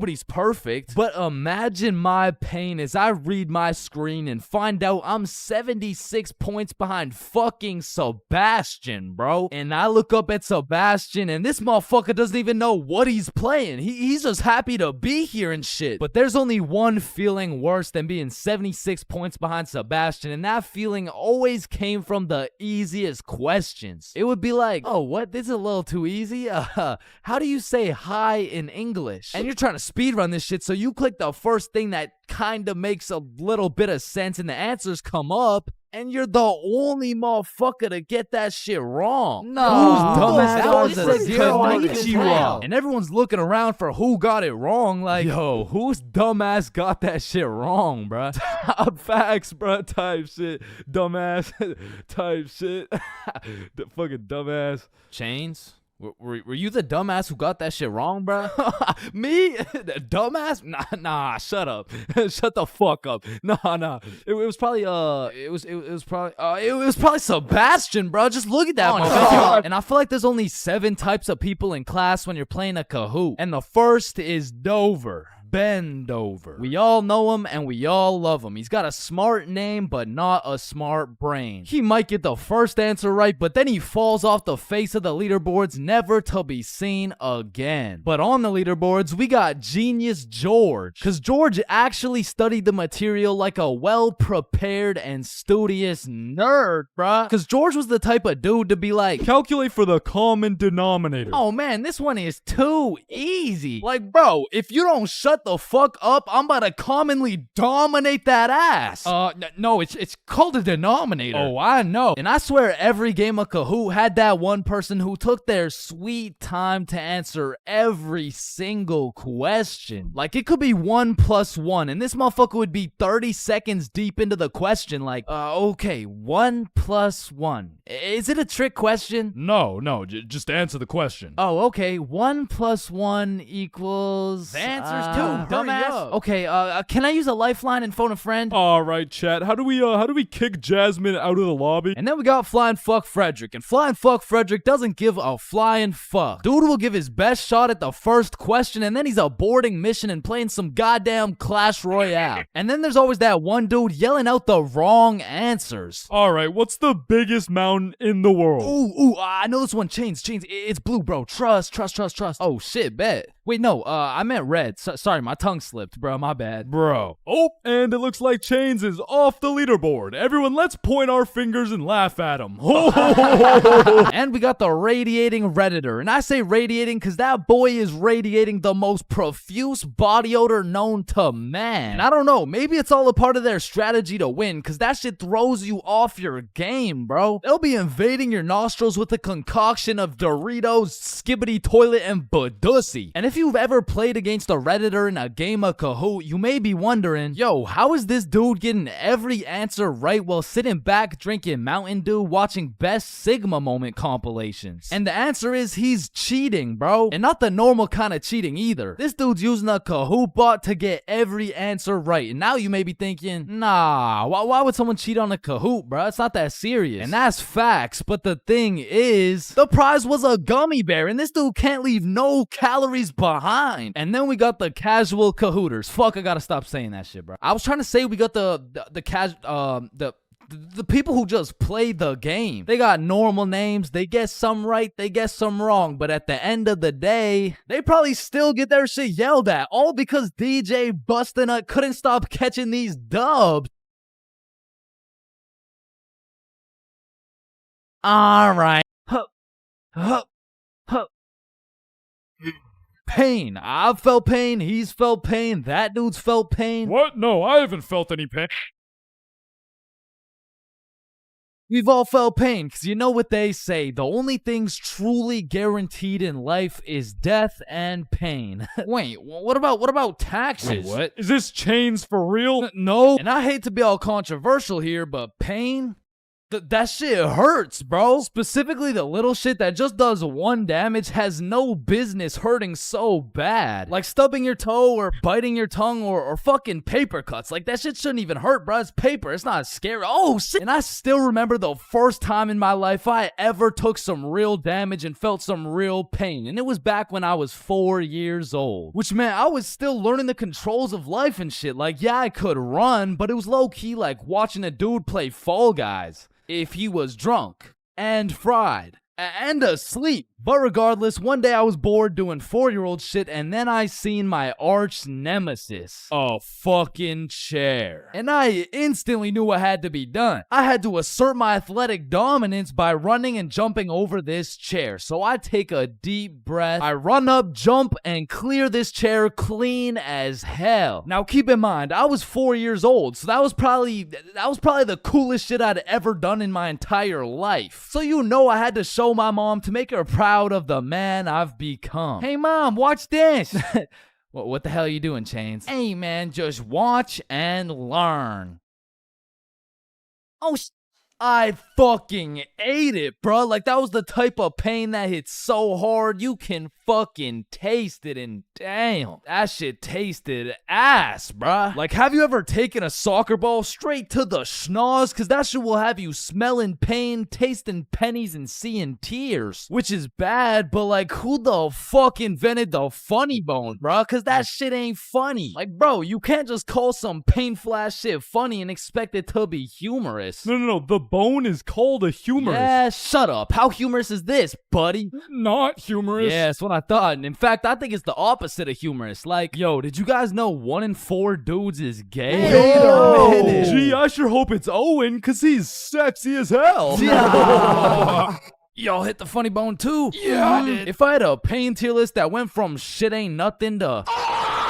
I'd probably rate hitting your funny bone a solid. It's the same as stubbing your toe real hard. Like, you just need a moment to take a few deep breaths and say a few slurs, and that shit just heals itself. But if we're looking at some top tier, brutal, agonizing, excruciating pain, getting kicked in the balls. Now, for you 19.8% female audience, I know you might not be able to understand what this feels like. So let me just give you a quick overview. Imagine having balls, right? Now imagine getting kicked in them. That shit hurts like a bitch. I remember one time in grade 6, me and my homies were playing a good old game of soccer. And we were playing with the big homie. I mean the really big homie. Like, the dude had more chins than a Chinese phone book. Like, last time we went to a restaurant, bro looked at the menu and said okay. And I couldn't even tell you how big he really is, cause last time he stepped on the scale, it said 1 at a time, please. So what I'm trying to say is he was a big dude, and big dudes got big legs, and big legs produce hard kicks. And during this grade 6 soccer game, I unfortunately found myself legs spread wide open, freshly dropped testes exposed to this absolute unit, wound up to kick the ball, and well, pain. Just pain, bruh. Followed by a moment of silence from everyone on the field. And I don't know if the moment of silence was for me or for my next generation of kids the big homie just wiped out, but I felt that shit. And I felt it in my stomach. And there was really only one sound I was able to make in that moment. Now, I know what a lot of you guys are thinking. Getting kicked in the balls is nothing compared to childbirth. Childbirth is so much worse. This guy's a misogynist. And no, I don't give people massages. And I might be the first to tell you this, but I've experienced both getting kicked in the balls and childbirth. And honestly, childbirth wasn't even that painful at all for real. But to be fair, it was probably a little worse for my mom, so like... Now, we all know physical pain very well, but what do you call that deep, torturous pain you feel when your dog dies? In Minecraft, that's that psychological pain, like the pain you feel when you're watching a banger YouTube video and an ad interrupts you out of knowledge. Or like the pain you feel when you just got done making some toast and peanut butter and that shit flops on the floor face first. It doesn't hurt physically, it hurts spiritually. Like, there really is levels to this shit, bro, because now when you start adding psychological pain onto the physical pain of things, we gotta start adding new tiers to this tier list. Because imagine peacefully sleeping in your bed and you get woken up to the pain of your girlfriend kicking you in the balls, which of course hurts physically, but then you realize you don't even have a girlfriend and you live alone. So just to knock a few more off this tier list, a razor scooter to the shin, stepping on Lego is a solid. Now, getting socked in the face is an interesting one, because that shit can range anywhere from all the way to getting the Sonic rings knocked out of you. And if that shit's a good enough punch, you might not even feel anything. Now, for the tier, I would say that's the shit where you just take one damage, like eating some food that's too hot, or getting a brain freeze, or when you're laying in bed with your phone and that shit slaps you across the face. Like, it's just minus 1 HP. And minus 5 IQ. And if anyone's seen that shit, it's probably a lifetime debt of aura. Now, I'm gonna keep it a stack. For something to be in the shit ain't nothing tier, it's just gotta be a good ass day, bro. Like, some days I'll just be feeling invincible, bro. Like, wake up, roll out of bed, shit ain't nothing. Eat a nice hot breakfast, shit ain't nothing. Stub my toe while simultaneously getting socked in the face, Shit ain't nothing. Get a bad phone call? Yeah, Chains, this is Dr. D's. I'm sorry to break the news to you, but, you tested positive for chlamydia. Hey, man, shit ain't nothing. Oh, shit, who's this? Yeah, I wasn't finished. You also tested positive for herpes, syphilis, gonorrhea, hepatitis. You got a whole ecosystem on your shit. Honestly, at this point, our best bet is just to chop that thing clean off. What? Shit ain't nothing. No, it's definitely something. We're chopping your meat off. Yeah, but on some days, bruh, it's just like, yeah, no, that's it. I quit. I'm done. I'm going to sleep. Good night.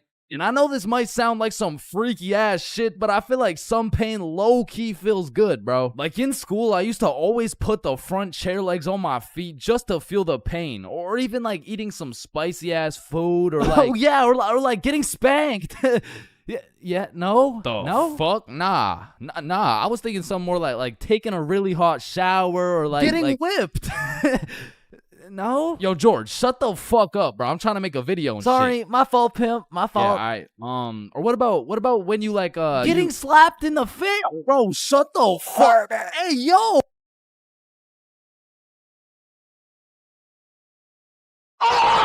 Five, 4, 3, 2, 1. Happy New Year! Oh my god. Yeah. Let's go.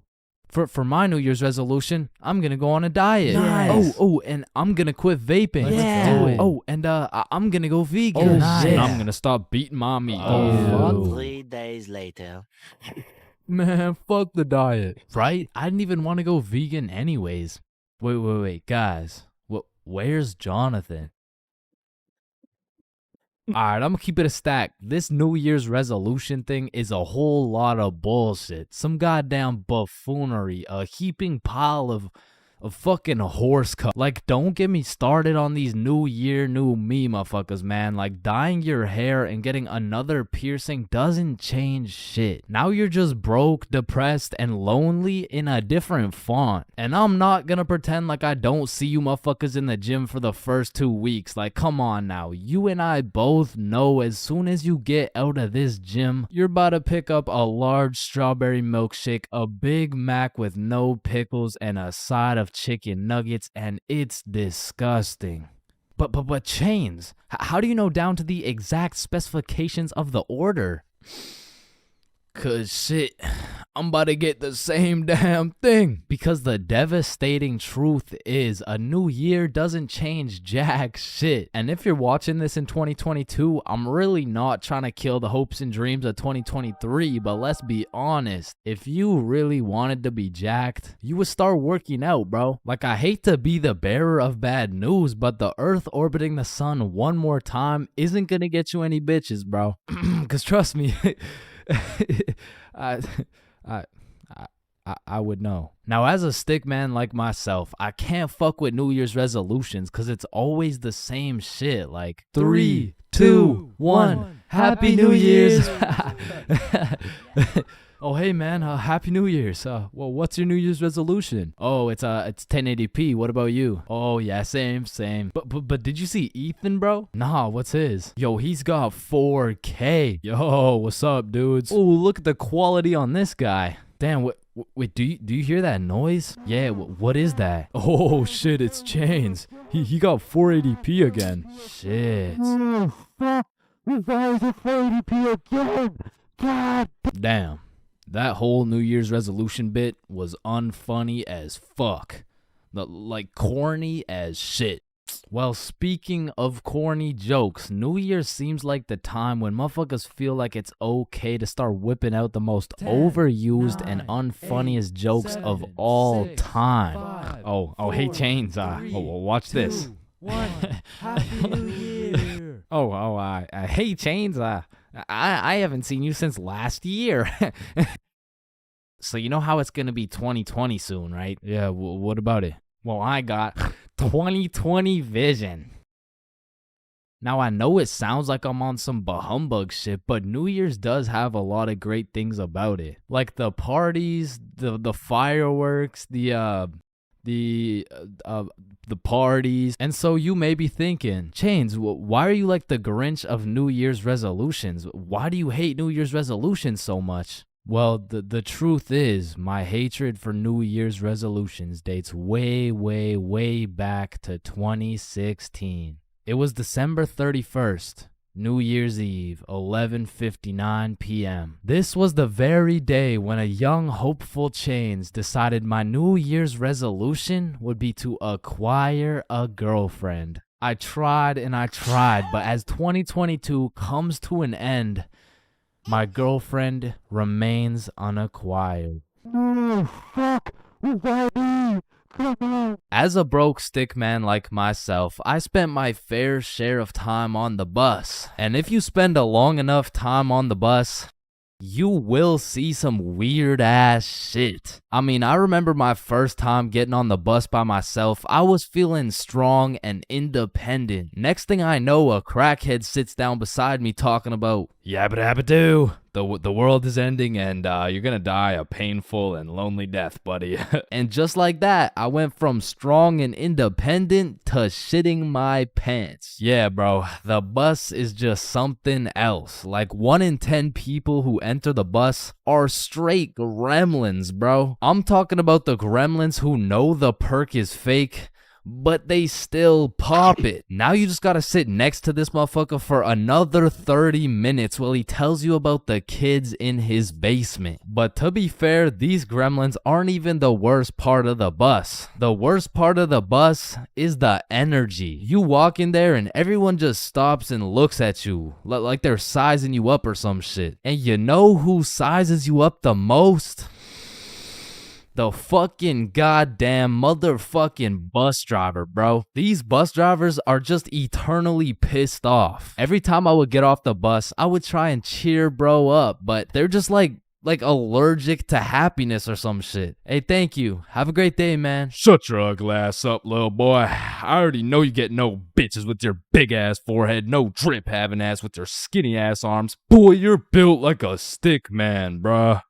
Damn. Hey, bro, there could really only be 2 reasons why these bus drivers are so mad all the time. Either they had a demon villain origin story where they were abandoned as a child and never shown any form of love until one day. In freshman year of high school, Timmy met Linda. Linda was kind, smart, beautiful, and she paid attention to Timmy when nobody else would. Timmy asked Linda to be his girlfriend, and she said yes. They dated all throughout high school, and they even got into the same university so they could be together forever. Until one day, when Timmy's world was flipped upside down. Timmy found out Tyrone had been laying some mean pipe on Linda this entire time. Everyone in Timmy's school made fun of him. Timmy could not let this slide. So he called out Tyrone to run the ones in front of the entire school. And without a single word, Tyrone winds up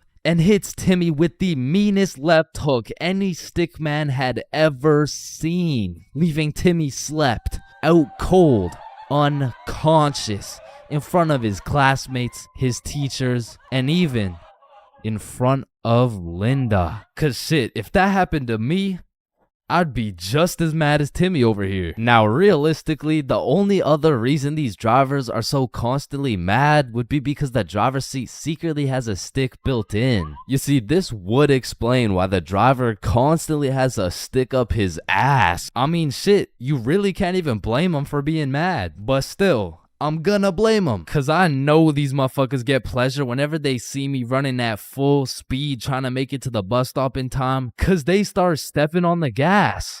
Dumbass. To be honest, there's nothing that leaves you more defeated than when you're sprinting to a bus stop, then that shit just cruises on by and everyone on the bus is laughing at you. Damn, honestly at that point, I just give up and go home. But it hits a little bit different when that bus is your only way home. And it was the last bus, cause it's 2 a.m. And now you gotta bunk up with the gremlins on the side of the street, all because that goddamn bus driver had a stick up his ass.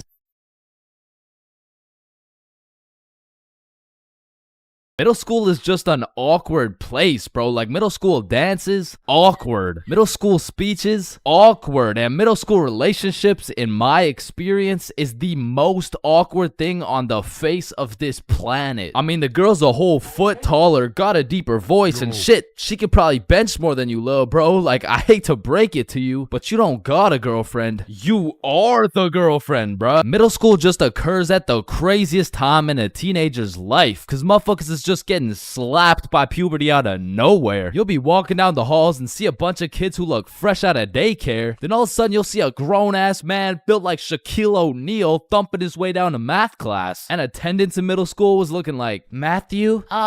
Here. George? Present. Daisy? Here.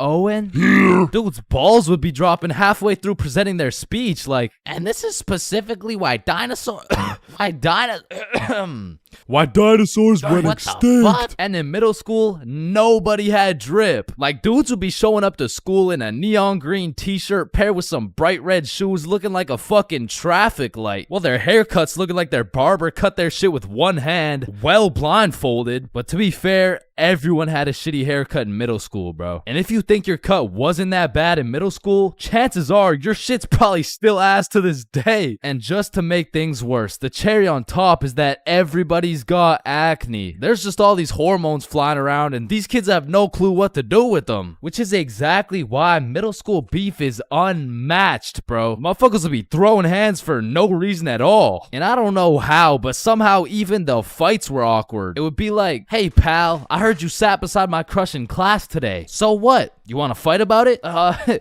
mean, like, if you wanted to. That, like, I'm not scared. Like, yeah, we can fight. Okay, let's freaking go, pussy. Fuck, I wasn't ready. Sorry, was that too soon? No shit, Sherlock. Okay, you can hit me back so we're even. But if two dudes were throwing hands and their crush is watching, they're about to fight to the death. But the thing is about middle school fights, I didn't know this was possible, but somehow both motherfuckers end up losing the fight. I remember one lunch at my middle school, a dude whipped out some boxing gloves for no reason at all, and all of a sudden we're running a whole fight club. Kids would be betting their lunch money on who's gonna win and shit, but we never laid down any ground rules. So one day, JJ hit Timmy with a spinning back fist and put his ass to sleep. And I'm hyped, cause I just doubled my lunch money, but Mr. Principal didn't seem too hyped to see one of his students knocked out on the ground. So of course JJ gets in trouble because he's just that one kid who's always in trouble but never got expelled. Like, I could have swore dude was on his third strike 5 strikes ago. But man, middle school had some characters, bro. There was that one guy that would walk through the halls blasting music on his speaker. The kid who used to sit in his chair like this. The dude who hit puberty and midlife at the same time. Mr. Donaldson, can I get some help on the subtraction?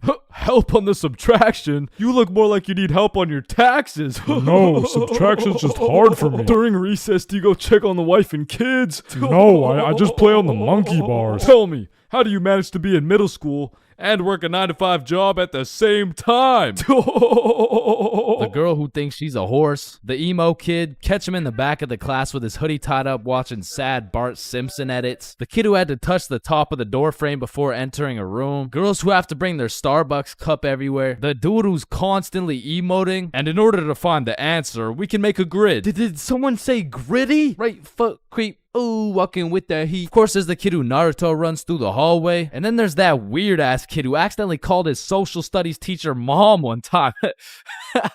It was probably an accident, though. Fuck! And I have no idea why, but there's something about teaching middle school that had all these teachers going through a midlife crisis. I remember one day our science teacher was teaching us about rainbows. Does anyone know what a rainbow is? Yes, Jaden. Refraction of light through water droplets. Oh, wow. That's right. How did you know that? Reddit. Oh, okay. Where did you read it? Reddit. Yeah, but where did you read it? Reddit. Jaden, I can't do this right now. Just tell me where you found this information. Reddit? God damn it, Jackson. You're the reason my children get their shit whooped every night. Now, I don't know what she had going on in her life, but the way she broke down talking about beating her children to a group of 12-year-olds really gave me the impression that she shouldn't be teaching middle schoolers, bro. And I don't know who was in charge of hiring these teachers, but I also had a deaf teacher, which, you know, it's cool and all, but it did make it a little bit harder considering the fact that, you know, She was the fucking music teacher. Not to mention the fact that she was also half blind. And I think the idea there was that she could somehow feel the vibrations of the guitar or something, which didn't seem to work too well considering the fact that I got a fucking A in music and I can't play the guitar for shit, but I guess I just like I smelled good or something. I don't know. And I don't know about Shaw's experiences, but I feel like kids were just mad touchy in middle school. Like you'd be sitting in math class minding your own business, then for no reason at all, a motherfucker would tase you in the side of the ribs. And I remember when kids first learned about these pressure points, it was all fun and games. Someone would just poke you in the ribs like, pressure point, that tickles. Then there would be a new pressure point dropping every week. It got to the point where these 12-year-olds were hitting pressure point combinations and paralyzing your legs and shit. Hey bro, let me try this new pressure point on you. Yeah, sure, go for it. It tickles. And it was the same shit with this game. Like, you really couldn't trust anybody, bro. Yo, what's that on my leg? Shit. Got him. Oh, shit, there's a bug on you. God damn it, dumbass. Oh, fuck, I just broke my leg. Bro, I'm not stupid. You didn't just break your leg. No, I'm serious, bro. I promise, on everything, on my entire life. I just broke my leg. Look. Bro, I remember I got punched so many times, my arm was on life support. It was about to fall off, like, And thinking back to middle school, there's just so many things that make me cringe, bro. But by far the cringiest of them all is the relationships, man. And believe it or not, I had my fair share of middle school relationships. I remember one day I was sitting in class and this girl came up to me and said, Chains, I have a crush on you. And that's really all it took to have a young Chains in love. Head over heels. We went to the movies together. We went to my house and watched movies. Well, we went to her house and we also watched movies. Now that I think about it, all we really did was watch movies. We didn't really talk that much. I mean, I didn't really have a way with my words at the age of 12. So, do you like movies? Yeah. Yeah, I like movies too. That's why we're here at the movie theater. I also like popcorn with the butter. It tastes like I like how it tastes. And one day we went to the mall and I took a good look at my girlfriend of 2 weeks and thought, man, I don't even know this girl. Like who are you? I remember we were inside Zoomies at the time and I said, hey Jessica, you're a great person and all, but I don't really think we're compatible like that. Maybe we should just break up. Which was probably the most words I've strung together during the entirety of our relationship. And she says with the straightest face, oh, okay. And then we proceeded to walk out of the mall and bus home together without saying a word. And I remember lying in my bed that night and thinking to myself, damn, I think I'm supposed to be sad right now. So I threw on my hoodie, tied it up, and watched some sad Bart Simpson edits.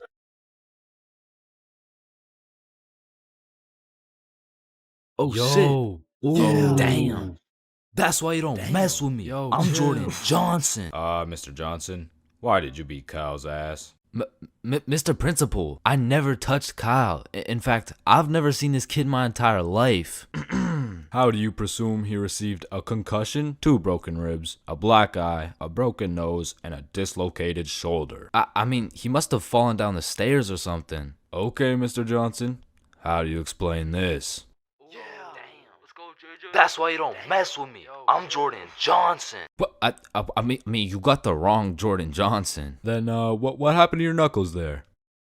Shit, these ain't even my knuckles. Listen, I am not one to condone violence, but I'm not gonna lie. School fights are a major part of the high school experience. I mean, there's something about a good old school brawl that just boosts students' morale. Like, there is nothing that gets you through the rest of the day like some kid getting his ass beat in front of the entire school. And truthfully, it's just a community building experience because it gives everyone something to talk about. Yo, did you see the fight? Yeah, bro, Kyle got his shit rocked. Wait, are you guys talking about the fight? Yeah, bro. Man, Kyle got fucked up, dude. Overall, in school fights, everyone wins. Like, the fighter gets some respect and the crowd gets some entertainment. It's a win-win. What about me? But tell me why when a fight breaks out, the entire school will be recording, but not one person can get a good video. It's like when a fight breaks out, every motherfucker recording starts having severe hand spasms. I mean, as the person recording the fight, you literally have one job: to record the fight. Damn, I just missed it. What happened? Oh, well, lucky for you, I recorded the entire thing from start to finish on my brand new Samsung. Check it out.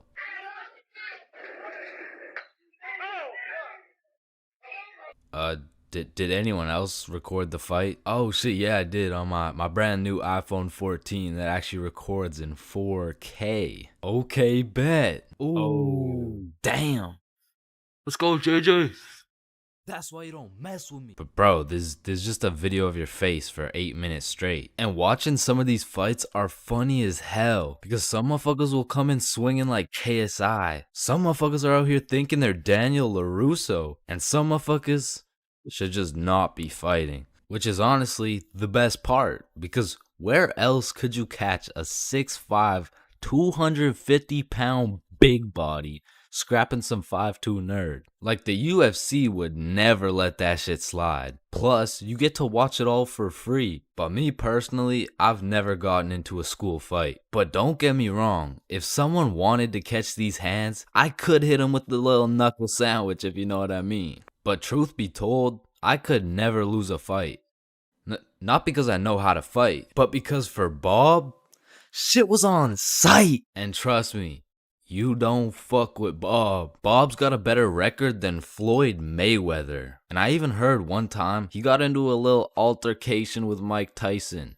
All I'ma say is, he dealt with him. But with that being said, we all know that one kid in school who was born to simply beat people's ass. Like, this dude's life purpose was to run people's fade. And of course, I had someone like this at my school. He was the type of dude who had nothing to lose, so he would instigate a fight wherever he could. We'll just call him Jordan. And honestly, he was holding a solid record. I mean, he was probably 12-0. But one day, Jordan picked on the wrong kid. Hey nerd, take off those stupid glasses. And Bob was a man of little words, so Jordan's buffoonery did not faze him. Hey nerd, I said take off those stupid glasses.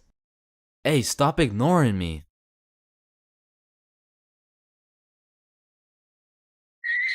And without saying a word, Bob just ended Jordan's whole career.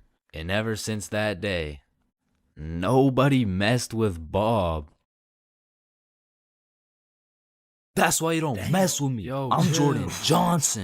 Honestly, bro, I'm not scared of much. I'd go skydiving, I'd swim with the sharks, run with the lions, fight a gorilla, beat some ass, and not even get my ass eaten. No, I would not. What the fuck? Wait, no. I mean, I'd even get my ass beaten, bro. But if there's one thing that leaves me scared shitless, it's a but one day when I was 15 years old, my friends and I went to the gas station to get nothing more than a pack of Reese's. All right, your total will be $2.50. Hey, boy, step back. I got this. Put it on my car, bro. Yeah, oh, okay. Just let me.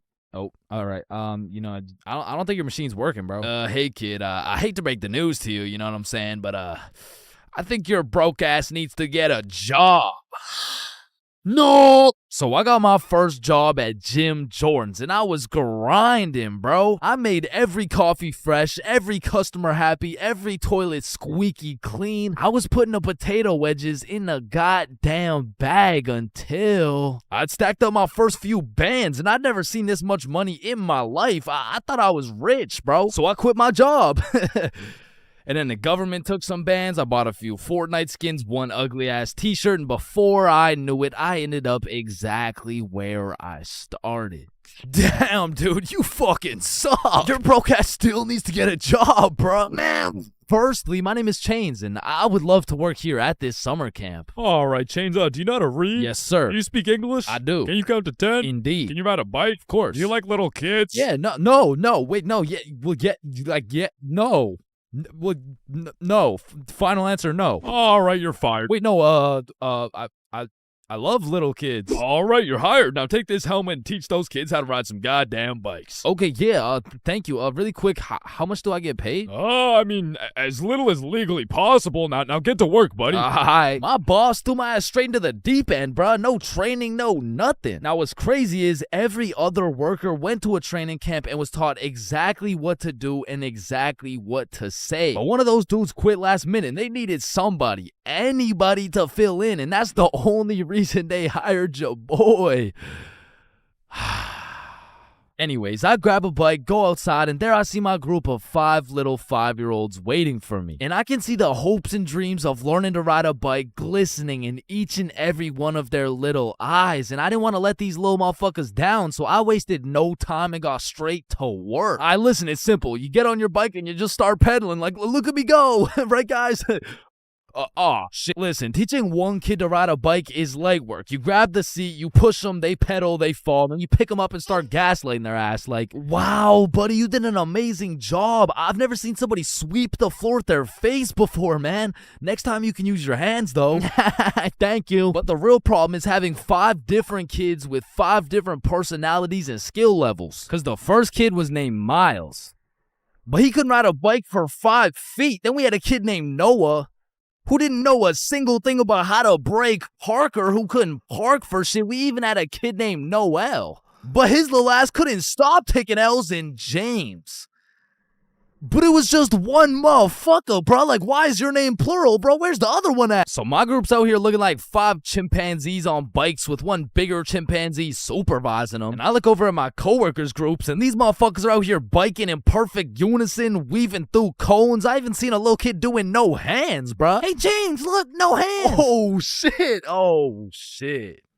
Oh, shit. Hey, James, look, no teeth. So after painting the pavement like Picasso, we get under the shade for some lunch break. And talking with these kids was such an interesting experience, bro, because since I was their biking instructor, they just assumed I knew everything, bro. Hey, Chains, why's the sky blue? Shit, I mean, it just... And who even decided that it'd be a Monday today? Oh, that was definitely Abraham Lincoln. Why does my sandwich taste like pennies? That's the taste of blood, my boy. What's the biggest number? Infinity. How old are you? 300. What time is it? 12:37. And why do my parents wrestle without any clothes on? Yeah, mine too. So, okay, Yeah, time to so get back to weird. riding bikes, bro. But this time when we got back out to riding bikes, I set up a cone drill. All right, group, lock in. Here we got an easy cone drill. You know what I'm saying? I'll show you how it's done. So you just want to go through the cones just like this. You know what I'm saying? I like to call this drill. Oh, fuck. Wait, what's it called? I don't know. I think it's called fuck. Are you sure? Fuck. Yeah, nah, it's definitely called fuck. Well, that's a weird name. Okay, who's gonna fuck next? Yeah, bro. I'm not gonna lie, I dead ass fell. Like, there was no type of biking test in order to get the job. All they asked is if I could ride a bike, and I can. But I did not know we'd be doing NFL drills on these fucking bikes. But needless to say, when the parents came to pick their kids up from the first day of bike camp, they were not impressed. Hey, there's my little man. What did we learn today? Oh, you know, we just took the training wheels off. We got started on a few cone drills. He showed us how to fuck. Yeah, Okay, it's man, true. no, He I'm even sorry. I'm demonstrated. so sorry. This is a catastrophic miscommunication. And Chains told me I had the best grip. Hey, He yo, said I'm the that. handlebars, brother. You gotta Chains specify. says I have so much potential for a kid my age. Okay, yeah, that sounds same bad. here. That sounds really And bad. Why does all this Chains shit said sound so he likes bad? me better without any teeth. I'm just trying to cheer him up, He taught man. us to always use protection before riding. Okay, that's enough. You just stop. None of them came back, bro. So I got a new group, and the best part about this new group of kids is that they were already level 4, meaning we'd all just bike to the park, eat lunch, and then bike back. Damn, bro, that sounds easy as fuck. Surely this couldn't go any worse than your first group, right? Yeah, it does. Yeah, nah, it gets worse. It gets so much worse. So for this little journey to the park, I'll pair up with my coworker Natalie. So Natalie's in the front and we got 10 kids in the middle. We'll call them Liam, Ava, Milo, Zoe, Tucker, Cornelius, Jackson, Bradley, Quandale Dingle Jr. the third, and Riley, which is the only name you'll need to remember. So I count up the kids so we don't leave any behind, and as expected, I count 10. So we take off on our journey to the park, and all these kids were really good at riding. You know, out of the whole group, we only had one little fall. But I just scraped my knee, you know what I'm saying? Like, I didn't even cry or anything, bro. It wasn't even that bad. And before I knew it, we made it to the park. We all put our bikes down. Natalie and I ate our lunch while the 10 kids ran around and played. Liam and Tucker were playing tag. Zoe and Ava were picking flowers. Meatloaf and Quandale were eating cockroaches. Riley and Cornelius were in the bushes picking berries. And Jackson and Bradley were wrestling. And after a peaceful 45 minutes passed by, Natalie and I round everyone up to get back in line like we started. I count them up so we don't forget anyone. 1, 2, 3, 4, 5, 6, 7, 8, 9, 10. And we head back to camp. And after a very successful trip, the parents pick their children up one by one until Riley's very sweet mom shows up with a pack of 20 gym bits to thank me for my great work taking care of her child. Hey there, I just wanted to say I appreciate you so much for taking care of Riley today. Yo, what? Thank you so much. You really didn't have to. No, it's my pleasure, truly. Okay, well, thank you so much. So, where's my little guy? Oh, he's right here. My heart drops straight to my stomach, bro. And as I'm looking around for Riley, I'm trying to recall the ride home, and I genuinely just don't remember seeing Riley at all. And that's when I remember I last saw Riley playing in the bushes. And this is when my heart goes back from my stomach and drops down to my testicles, bruh. To this day, my heart has never dropped so hard. This woman trusted me with her son, and I don't know where the fuck he is. So, where is he? Man, that right there is a great question. What do you mean that's a great question? You know, all the greatest questions in the world make you think, don't they? Yes. Right, and as you ask me this question, I really get to thinking, like, I really get to rack in my brain, and, well, to be quite frank, well, I'm stumped. Okay, what do you mean you're stumped? I don't know where Riley is. What do you mean you don't know where Riley is? Okay, yeah, nah, let's just put it like this. Do you know where Riley is? No. Yeah, nah, me either. Yeah, ice cream. Holy fuck, he's right there. Oh my god, fuck, I knew it. I knew it. Attack. Fuck, I thought this God, he's right dumbass there. lost you. I knew it the whole time. He's right there. It's April Fool's. Give me Yeah, these. take him. Oh my God, Jesus, God bless America. And that was genuinely the day I realized I can't work a fucking job. I'm not built for that shit, bro. I gotta start a Stickman YouTube channel or some shit.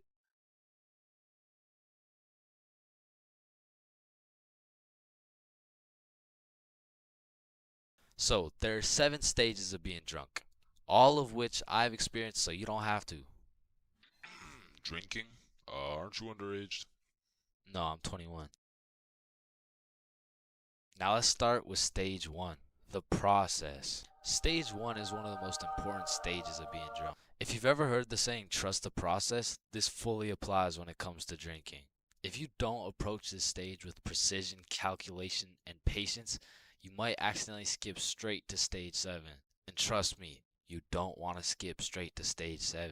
The process is pretty much where you've started drinking, but you don't really feel anything yet. Because when you drink alcohol, it takes time for it to be absorbed into the bloodstream. And some people just don't have the patience to wait and end up overestimating their limit. Oh, I feel fine. Let me take another shot. Stage 2 is tipsy. Tipsy is where you first start to feel it. It's when the first few shots start to hit and you start to feel a little bit more outgoing and maybe more talkative. At this point, you'll still have your judgment, but I feel like you become a little bit more of a glasses half full kind of person. Walking in a straight line is still easy. Boom, light work. Once the next few shots start to roll in, you'll hit stage 3, intoxicated. Once you're intoxicated, some of the dizziness starts to set in. You also start to think less about the words you say. And I'm not gonna lie, at this point, I feel like your confidence peaks. Like when you're at a party and you look in the mirror and see Michael B. Jordan, you know you're at the level of intoxication, bro. And to be honest, for parties, I like to chill at this stage because you've got your confidence, but you still haven't lost your riz. And for reference, at this point, you can still walk in a straight line, but it takes a little bit more focus and effort. Which brings me to stage 4, hammered. This is where you start slurring your words. And bro, at this point, walking in a straight line becomes an impossible task. Yo, dude, can you walk this line really quick? Yes. When you're hammered, you start thinking a lot less. You start saying things before you can even think them. And it's important to say, when you're hammered, your judgment cannot be trusted. All ideas become good ideas. Yo, dude, what if we set an orphanage on fire? Bro, that's genius. That's what I'm saying. What are you guys doing? Nothing. I don't think that was a good idea, bro. Facts. Stage 5 is stupefied. At this stage, you'll have the brain power of a toaster. And honestly, walking in a straight line isn't even a question anymore. Yo, dude, can you walk this? Once you're stupefied, you're just too far gone. You feel like your head is just spinning over and over. Now, at this stage, I would recommend leaving whatever party or setting you're at because you can't function properly. Probably end up regretting some of the shit you say or do the next morning. Now, stage 6, wasted. When you're wasted, when you get wasted is just regret. Your body is literally fighting for survival. Everything is miserable, and you always promise yourself you'll never get to this stage again. But one way or another, it always comes back. Whenever you're at a party, there's always one person who's wasted, and they're hunched over at the toilet just vomiting, bro. And it just ruins the night completely. So this might be obvious, but I do not recommend getting wasted. Now, to get to stage 7, you have to do one of 3 things. First off, you could have not trusted the process at stage 1 and heavily overestimated your limit. Or you could have been hammered and your judgment was tainted, so you had the idea to take more shots. Remember, all ideas become good ideas. And lastly, you could be going through a serious divorce. And in this case, I'm sorry. I hope she comes back. But stage 7 is blacked out. When you are blacked out, you've lost your consciousness. You're pretty much just slumped out. But your dreams when you're blackout drunk are always the most random and vivid shit, bro. And once you wake up, yo, dude, can you walk this line really quick? So, I think it's safe to say that I would strongly not recommend going past stage 4. But I'm not gonna lie, I have a few times, and I got lots of crazy stories from them too. So let me know in the comments if you want to hear any of these stories. But yeah, I think I should end the video by saying, please drink responsibly. 3 a.m. Once the clock strikes 3 a.m., I feel like you've given up on trying to sleep. At this point, you're going to commit to whatever you decide to do until the sun comes up. Whether you're studying for tomorrow's math test, chilling on Discord with the boys, choking the chicken, or simply sulking in those 3 a.m. thoughts. You'll pretty much find yourself doing anything but sleeping. And I don't know if it's just me, but those 3 a.m. thoughts hit different. And honestly, it's just the perfect time to go for a walk, find a nice little view, maybe light up a joint, and just think. The youngest picture of you is the oldest picture of you. Does Lightning McQueen cop car insurance or life insurance? Wait. Did the brain name itself? Hold up. What if soy milk is just regular milk introducing itself in Spanish? I have no clue if this is just me, but every once in a while when I'm laying in my bed at 3 a.m., I suddenly get the motivation to become the best person on the planet. Like, I set an alarm for 5 a.m., I tell myself I'm gonna go work out, then go for a run, then meditate, then drink kale smoothies, then become a millionaire, then donate it all to a family in need. But as soon as my alarm goes off, I'm just like, shit, I'm too tired for all that. Then I just end up sleeping until 1 p.m. And my brain is constantly playing games with me, bro. Like, tell me why I'll be using all my strength to stay awake during the day thinking, ugh, man, I can't wait to go to sleep tonight. But when it comes time to sleep, I just can't. I'll be left lying there at 5 a.m. awake as hell, watching these random motherfuckers build a 2-story house with a hot tub in the jungle. And you know what? Being awake at 3 a.m. is kind of like being high a little bit. Cause you start to think about things you don't usually think about. And because you get hit with the fucking munchies, bro. I'll be whipping up a 3-course meal with appetizers and a complimentary dessert to watch a YouTube video. And listen, I can't explain why, but there is no better water than water at 3 a.m. I mean, it's pretty much a part of my sleep schedule now to wake up at 3, chug some water, take a piss, then go back to bed. But sometimes while I'm trying to go back to sleep, my brain just starts showing me a compilation of my top 15 cringiest moments. I mean, I'm having flashbacks to the time in grade 5 when I said a joke and nobody laughed. Guys, why did the monkey fall out of the tree? Why? Yeah, why? Because it was dead. Oh, damn.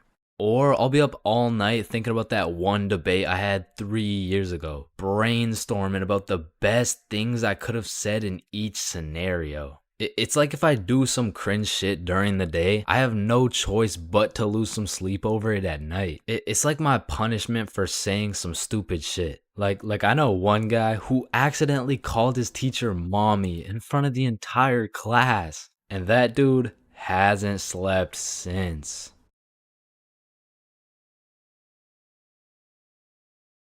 High school bathrooms have to be one of the most unorthodox places in the entire world. Walking into the bathroom, you have absolutely no clue what to expect. And honestly, that's the best part. I remember one time I had walked into the bathroom, you know, to take a piss. And when I had opened the door, I was not surprised to see some motherfucker getting his head shaved bald. And these dudes were so casual about it too. Yo, what's up? What up? And you know, it's cool and all to be able to be entertained while you're trying to release your bodily fluids. But I mean, sometimes you just want some peace and quiet. Because you truly never know when something like this can happen to you. And that is precisely why I'm scared to ever shit in the school bathroom. And listen, my school bathroom has always been bad, but these TikTok trends that keep popping up made the bathroom situation so much worse. Yo, look at this TikTok.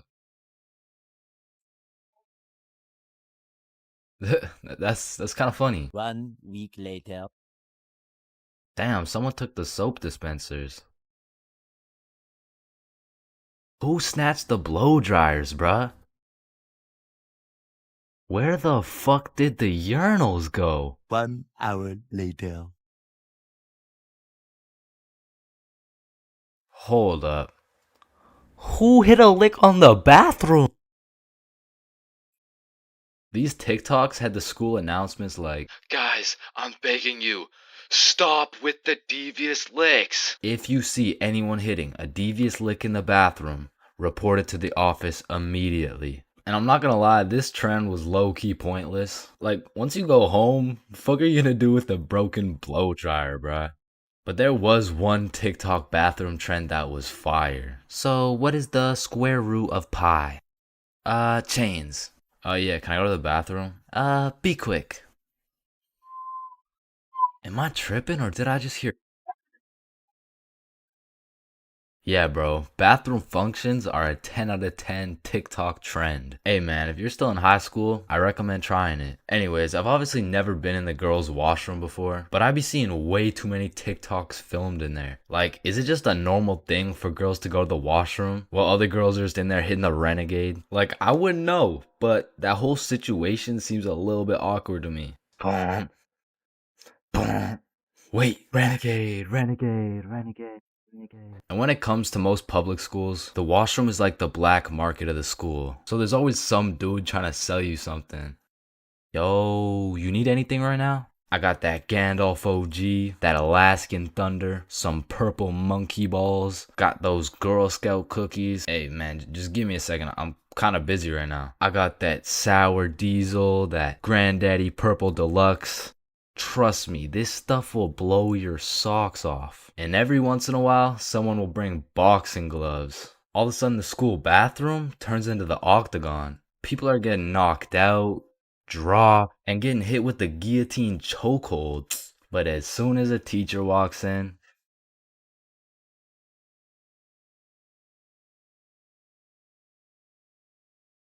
Bigfoot, the Loch Ness Monster, leprechauns, unicorns, two pretty best friends, and love.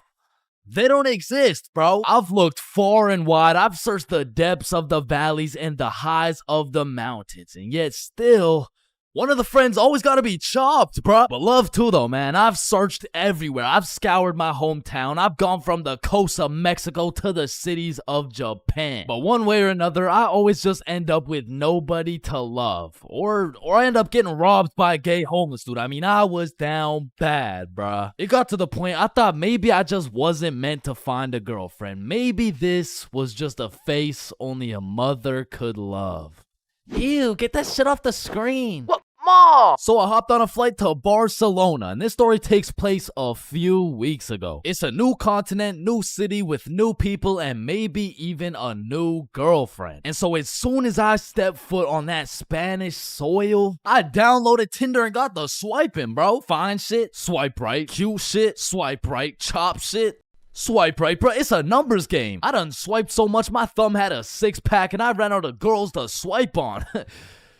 But shit, I mean, it's a numbers game. And since I pulled up solo dolo, I went and checked into a hostel. Now, if you don't know what a hostel is, it's pretty much like a little hotel, except you share your room with like 6 other motherfuckers. But to be fair, you save a lot of money. And I low-key don't mind sleeping with some random dudes if it means I get some extra change in my pocket. You know what I'm saying?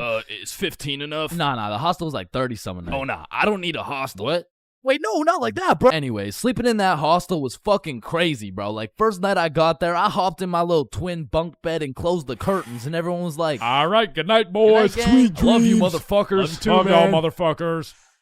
Yo, motherfucker on the top right bunk, say it back. Good night. And? I love you. Love you too, bro. Lights out. So the sun came up and my ass didn't get a drop of sleep. But regardless, I got out of bed, got some coffee, explored the city, hit the beach, got some food, all the normal shit you do when you're in a new city. But after a long day of tourist shit, I went back to my room. I went back to our room. I hopped in my little bunk bed and prepared myself to open up Tinder after letting that shit cook for a solid 24 hours. And when I opened that shit up, yo, I got 28 matches. Yeah. Yeah, thank you, bro. Thank you, man. Yeah. Oh, hell no. Now I'm gonna keep it a buck. Initially, that number 28 was looking mad nice until I clicked that shit and started looking through my matches and realized, yo, this shit is not a numbers game, bro. Like, you know you're cooked when the chuds are sliding on you, saying shit like, hey, yo, I'm trying to put you in chains for real, and then touch your stick, man. Yeah, nah, I'm deleting this shit, bro. And just as I'm about to give up on my dreams of finding my other half, I get a new match. It's Yvonne, straight dime, certified fine shit, bro. I had to slide in with some heat. So I'm like, Yvonne? Nah, more like King Von, because I'm trying to take you to the of marriage. Now that would be a crazy story. Opening bracket featuring Lil Durk, closing bracket. And before I send her some absolute bullshit like that, she hits me with a, hey. Oh, you know, nah, that works. What's up? How are you? Great, how are you? And we end up having a marvelous conversation. We share a bunch of beliefs, perspectives, and above all, we got the same taste in music. So I'm like, you free tomorrow? Yeah, I'm free tomorrow. What's your favorite food? I'm a drinks type of girl. Say less, I know a place. I don't know shit. I literally just got here, bro. Okay, see you tomorrow. And just like that, I just got myself a date. I'm coming. Nah, you can't come. It's my date, bro. Oh, hell no. So that night, I did a little research and found the coolest bar in Barcelona. But when I went to make a reservation online, they only do in-person virtual queues. So instead, I went to sleep. Yeah. Ever heard of jerkness? So the next day, I woke up with some pep in my goddamn step. I looked at some fire architecture. I hit a mean leg day, ate some gas Spanish food, and before I knew it, it was time to get ready for my date. So I hopped in the shower, put on my toughest fit, sprayed on a little Valentino, hopped into Uber, and arrived at the bar 30 minutes early. So this way, I could join the virtual queue in order to get into the bar at 9 p.m. sharp. So I'm waiting outside and Fine Shit messages me like, yo, I'm gonna be a little bit late. I'm still doing my hair. And I'm all like, that's no problem. I know some people. I can make some calls. Don't worry about it. So I walk up to the security out front like, yo, so Fine Shit says she's gonna be a little bit late. Can I change the time or something? Nah, bro, just rejoin. I bet. So I rejoin, go sit outside and wait, and then I get another text message. I'm so sorry, but my makeup took longer than I thought, so I'm gonna be a little extra late. So I walk up, rejoin the queue, and security's like, yo, what's going on? It's nothing. Fine Shit's makeup took a little longer than expected, you know. Hey, listen, man. This Fine Shit of yours, you sure she's even coming? Nah, nah, of course, that's Fine Shit, she's coming. So I go back and sit down outside, but looking back, I definitely gave her the benefit of the doubt, but that was her first red flag. So now it's about 9:40 p.m. and I get a text message from Yvonne that reads, I'm here. So I go to link with Yvonne for the moment of truth, whether or not I'm about to go on a date with Fine Shit or 50-year-old neck-bearded catfish shit. And fortunately for me, no catfish. Chains. Yo. Hey. What's up? Now, the virtual queue still had 10 minutes before we could get in, so we go and sit down outside and have a little chat. And it's a great conversation. We got a lot to talk about, and the vibes are there. So you could travel to Barcelona alone. What do you do? Is it daddy's money? Yeah, it's daddy's money. Ah, okay, interesting. But I'm daddy. Yeah, no, I need to drink some alcohol. Yeah, nah, me too. me too.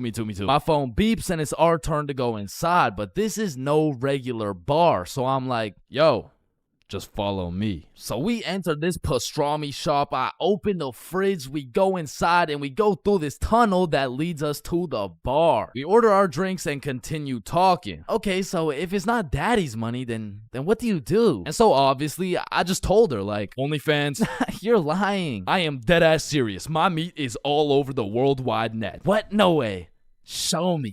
Shit. Like, nah, shit. Maybe after a few drinks, you know what I'm saying? And right on time, our drinks showed up, and my shit was radioactive, bro. Like here's a picture. There are no filters or effects on that shit. And I'm not gonna lie, it tasted exactly how it looked. But regardless, I'm tanking that shit, and I don't know what it is, but that shitty ass drink was giving me superpowers, bruh. That shit had me cooking up the greatest answers to her questions possible, bruh. Okay, so if you had one wish, what would it be? Damn, that's a good question. Shit. Okay, if I had one wish, period cramps. What? I would rid the world of period cramps, man. I hate the fact that they exist. Just even thinking about it, like, ooh, they sure do get me riled up, man. I hate them. Wait.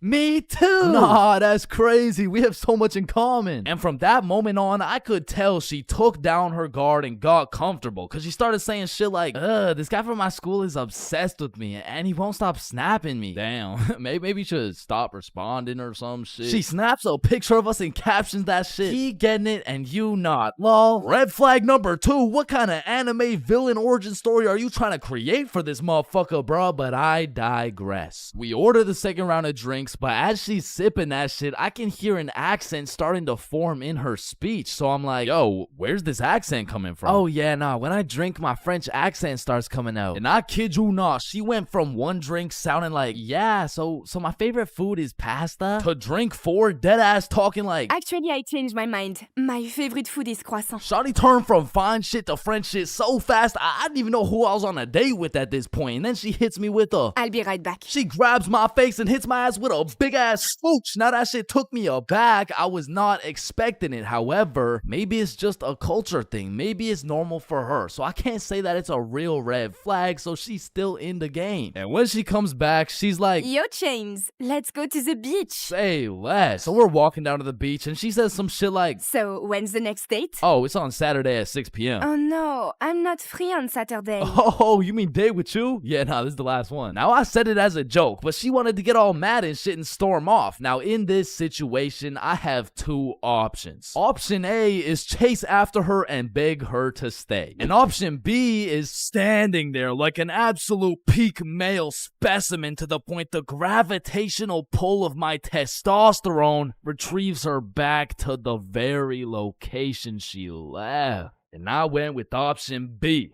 And she came back, bruh. You're supposed to chase after me. It's like a French thing. Ah, okay. I'm not French, bruh. So we continue with our walk, and I'm cracking jokes, entertaining her and shit. But honestly, that little stunt shorty pulled back there was red flag number 3 for me, bro. So at this point, I'm not in it for the game of love. I am simply just in it for the love of the game, bruh. So we arrive at Barceloneta Beach. We sit down, and at this point, it's about 1 a.m., but we're still chatting, having a good time. But out of the corner of my eye, I see a man hooded up walking towards us from the darkness. And as bro's approaching, I'm ready for anything. I'm getting ready to take a stand, throw some hands, get in the sand. Shit, I'd even go band for band. But if this dude gets any closer, I'd be damned. And this motherfucker hits us with a drive-by compliment. You have a very beautiful girlfriend. Aw, thank you. Thank you. Damn, do you think he'll find a girlfriend beautiful like me? Yeah, nah, he seems like a great dude. I'm sure he could find somebody. What? I said, yeah, nah, he seems like a nice fella. This girl slaps the shit out of me and says, You're supposed to say, nobody is as beautiful as me. Bro, In this moment, I had never been so unattracted to a girl in my life. Am I tripping? Or did you just slap the shit out of me? And then she tries to kiss me again, talking about... I'm sorry. Nah. What? No, what? And even after getting my shit absolutely Will Smith, I'm still trying to be polite. Like, listen, I don't kiss girls on the first date. You don't kiss girls on the first date. Yeah. So, you're telling me, for a living, your occupation is laying down that pipe on film and then proceeding to post it online and you can't kiss me.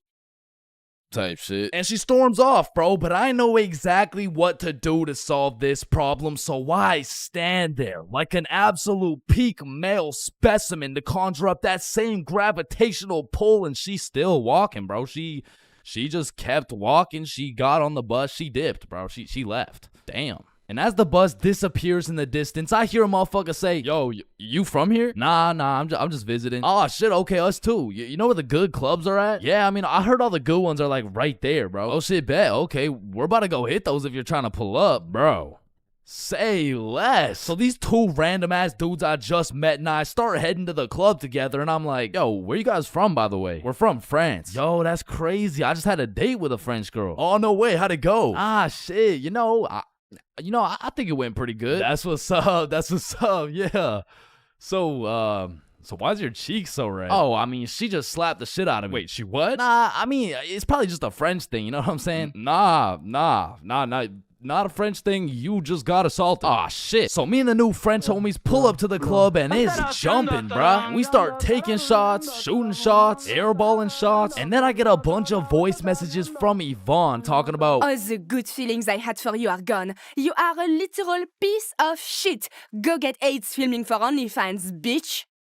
oh, hell no. Okay, wait, She let me believe respond. that shit? And I'm drunk as hell trying to say a nice response. Like, it really is the type of shit where type shit. And the French homies take my phone and start cooking her ass in French. Now, I didn't understand a single word that came out of their mouths, but it sounded like homies just dropped a career-ending diss track on her. And I say that because as soon as she opened it, she blocked my ass, bruh. Hey, bruh, you know what they say. What do they say? Getting blocked's a whole lot better than getting cocked. What? There is no way they say that. Yo, 3-man alert. 3-man alert. So the two homies start laying down that French wrist, and that shit hit so hard, I just got a free entry, bruh.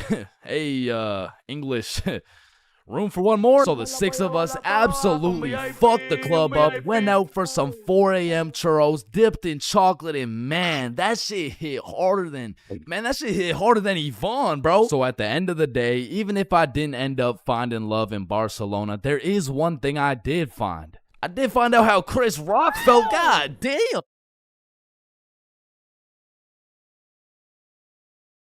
Bro, when I was in middle school, every time I would walk by the high school, the freshmen deadass looked like adults to me, bro. The sophomores looked like tax-paying citizens. I saw juniors as grown men with a wife and kids, and seniors, bro. I couldn't tell the difference between a senior and a senior citizen, bro. And that's because in grade 7, I saw me and all my homies as fully developed, mature, and respectable humans, and that was simply cat. Because now when I look back at a picture of us in grade 7, I see a bunch of little babies, bro. Yada, yada, yada. What does this have to do with stealing a guy's vape? We stole a vape from a senior in high school, and we were in grade 7, bro. And when I say we, I mean Billy. Billy stole that shit, and me and Bob were accomplices. Now, if you ask me back in the day, James, for real, you're awfully small. Scrawny, weak, ugly, chopped. Yeah, okay, sir, what's the question? How do you expect to win this fight against such a bigger opponent? Listen, Joe Rogan, it's not about the size of the dog in the fight.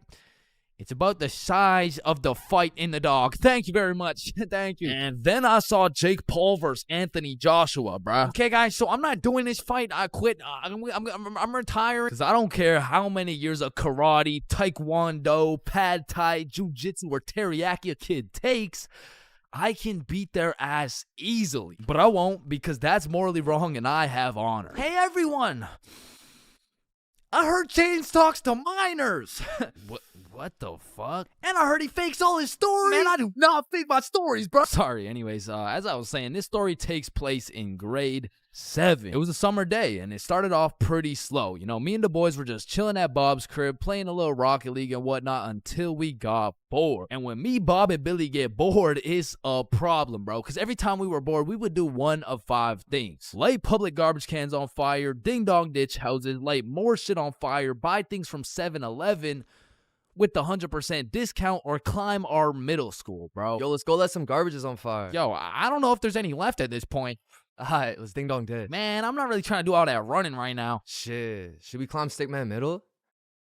Yes. So we pull up on a scene, shiesties activated. We scan the area for witnesses, nobody. We identify all security cameras and move forward with the plan. So, Stickman Middle rooftop was about 20 feet up, far too high to reach. However, it had a playground with one of those spiderweb johns, and this playground was fenced off, and this fence is what we call the method. So one at a time, we climb up this metal fence, stand on top of it so we were just tall enough to jump and grab the roof, and we pull ourselves onto the rooftop. So Bob and Billy got up first. I jump and get my hands on the rooftop, pull myself up, and the view was insane, bro. Sun setting and everything. So me and the gang are sitting on the roof of our school. Bob brought some of those good old sweet heat Doritos, and we have ourselves a nice little romantic afternoon. When all of a sudden a car pulls up to the courtyard. A dude hops out of the driver's seat. 3 girls hop out of their whip. They're probably 19 or 20, and one of them looks up like, Hey, what the fuck? Hey. Yo. Oh shit, how'd y'all get up there? Shit, it's easy. I mean, we just climbed this fence. You want to try? Yeah, okay, yeah. What do I do? You just gotta stand on the right side of the fence. Okay. Which side's the right side? It's the opposite of left. Is this guy retarded? Oh, okay, yep, okay, I got it. All right. Okay, now what? Okay, yeah, just bring your feet up to the little crossbar, but be careful. Careful? This shit's easy, man. I know a ton of 12-year-old girls who could do this. Right, okay. Why does he know a ton of 12-year-old girls? Okay, what do you think I do from here? Dude, I don't think. I know what to do. Oh, shit, man. I don't think I know what to do either. No, I'm saying I know. Like, damn, man, how is he so retarded? Ooh, I'm up, boys. Let's Yes, go. sir. Yeah, let's go. Anyways, what's y'all's names? I'm Billy. That's Bob. And I'm Chains. BBC, is it? Yeah, my name's Cooper. It's nice to meet y'all. Yeah, nice to meet you, man. You want some Doritos? So he just abandons the girls down at the courtyard, and we go back to our spot, sit down, and Cooper's vaping and shit. Billy's bumming a few hits, and I'm not gonna lie, he was a nice guy. I mean, you could tell he had a good heart, but god damn did that motherfucker like yapping, bro. I think me, Bob, and Billy got off a total of 3 sentences, bro. And so I was telling her, if you mess with the bull, you get the horns. Damn, that's crazy. Bruh, for real? Dead ass? I mean, bro yapped the day away. The sun went down. It was getting cold, so Billy was like, Yo, y'all trying to head back? Yeah, bro, it's getting cold. Yeah, yo, great conversation though, boys. Right. So we all climb down the roof, make it to the courtyard, and say our farewells. Peace out, I Cooper. see, bro. Yeah, y'all have a good one, man. We head back towards Bob's crib, and to get there, we gotta walk up this small path with a super steep uphill, and as soon as we get to the top of the hill, Billy stops, and he looks back. Yo, what's up? I should have taxed his vape, bro. What? Yeah, like I should have finessed his vape. That shit was nice. Bro, like you're not doing that. Let's go back to Bob's crib. Say I won't do it right now. Bro, you won't. Bob, you know I would do that shit. Keep it a buck. Alright, watch this then. So Billy, completely alone, walks back down the hill to the courtyard and starts talking to the dude through the driver's window. Yo, Cooper, you think I can have one more hit for the road, bro? Damn, man, you really came all the way back? You're a fiend, huh?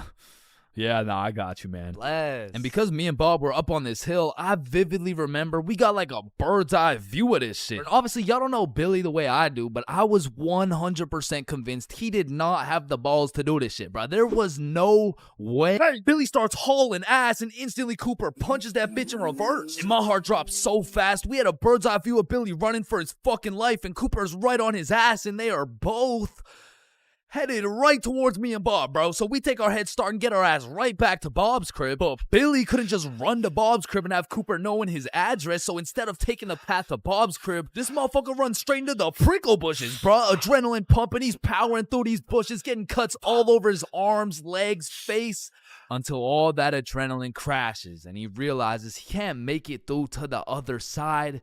He was stuck. Oh, no. You fucking idiot. Come back down here and give me my fucking vape. So Billy walks back out of the bushes, walks over to Cooper, hands over the vape. The girls in the back are all laughing and pointing and shit. Billy's aura is decreasing by the second, and just as Billy cuts his loss and starts walking away, hey, yo, come back. What? Bro, the coil's missing from the vape. You owe me $70. I know what school you go to, man. You got a week to pay me back. Or else. Billy not only lost all the aura he'd been saving up for 13 years on this earth, but now he's $70 in debt with 1 week to figure it out. So every day after that, Billy begs his mom for $10 for lunch money, $10 for pizza, $10 for school supplies until a week had passed.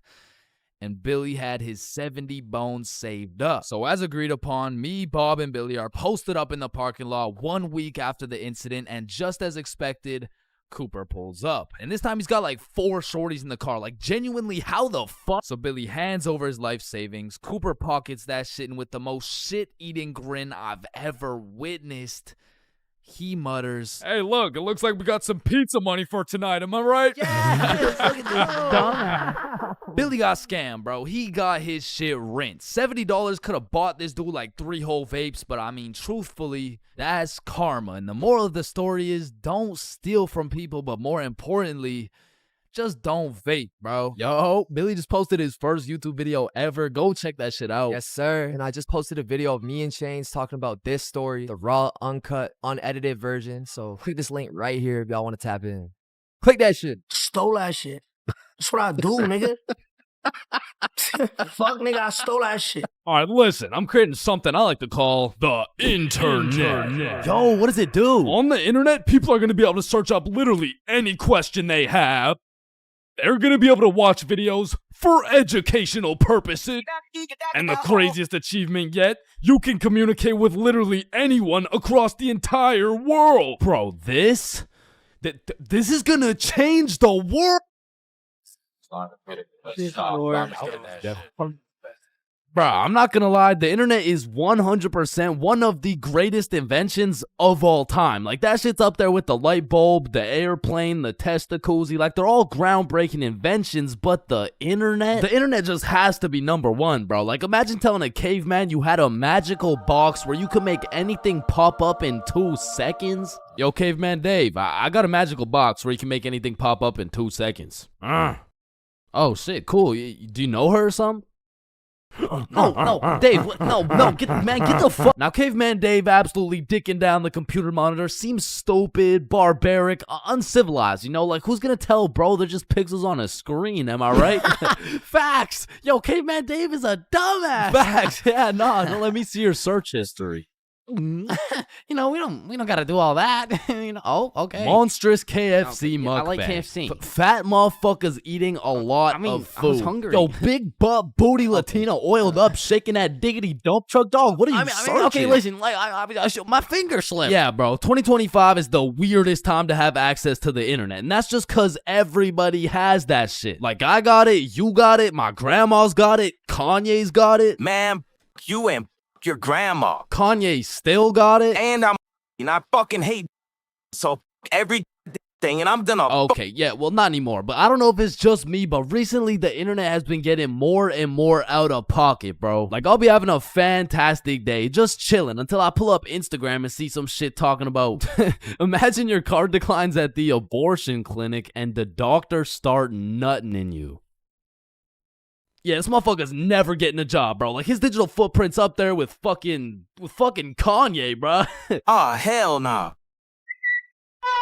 Alright, his shit isn't yay bad, but imagine dude trying to apply to a university like, yes, sir, this has been a dream of mine since I was a little kid, and I've spent thousands of hours studying, and it would be an absolute pleasure to join your program. Wow, that's amazing. And it seems like your GPA is a perfect 4.0, and man, your volunteer work is nothing short of impressive. I mean, building an entire village in Africa with your bare hands, I mean, geez, that's good stuff. Yeah, thank you, sir. Yeah, now, I do just have one last question. Yeah, anything. What would happen if your car got declined at an abortion clinic? Oh, holy shit, is that girthy dishwasher 97? Yep. Yeah, that's me, bro. Yo, most relatable content on Instagram, I swear. Yo, actually, I really never get the credit that Yeah, I deserve. just put the fries in the bag. Oh, okay. And speaking of getting a job, you ever seen a kid under 7 years old post literally anything on Instagram? Yo, the comment section has a field day, bro. Like, the video will be of a kid who's just barely on the brink of gaining consciousness, and the comments are talking about, get a job, little motherfucker. Somebody get bro some fentanyl. I'm gonna touch you in places you ain't even know existed, little motherfucker. like, bro, stop touching these 6-year-old kids and touch some grass, dickhead.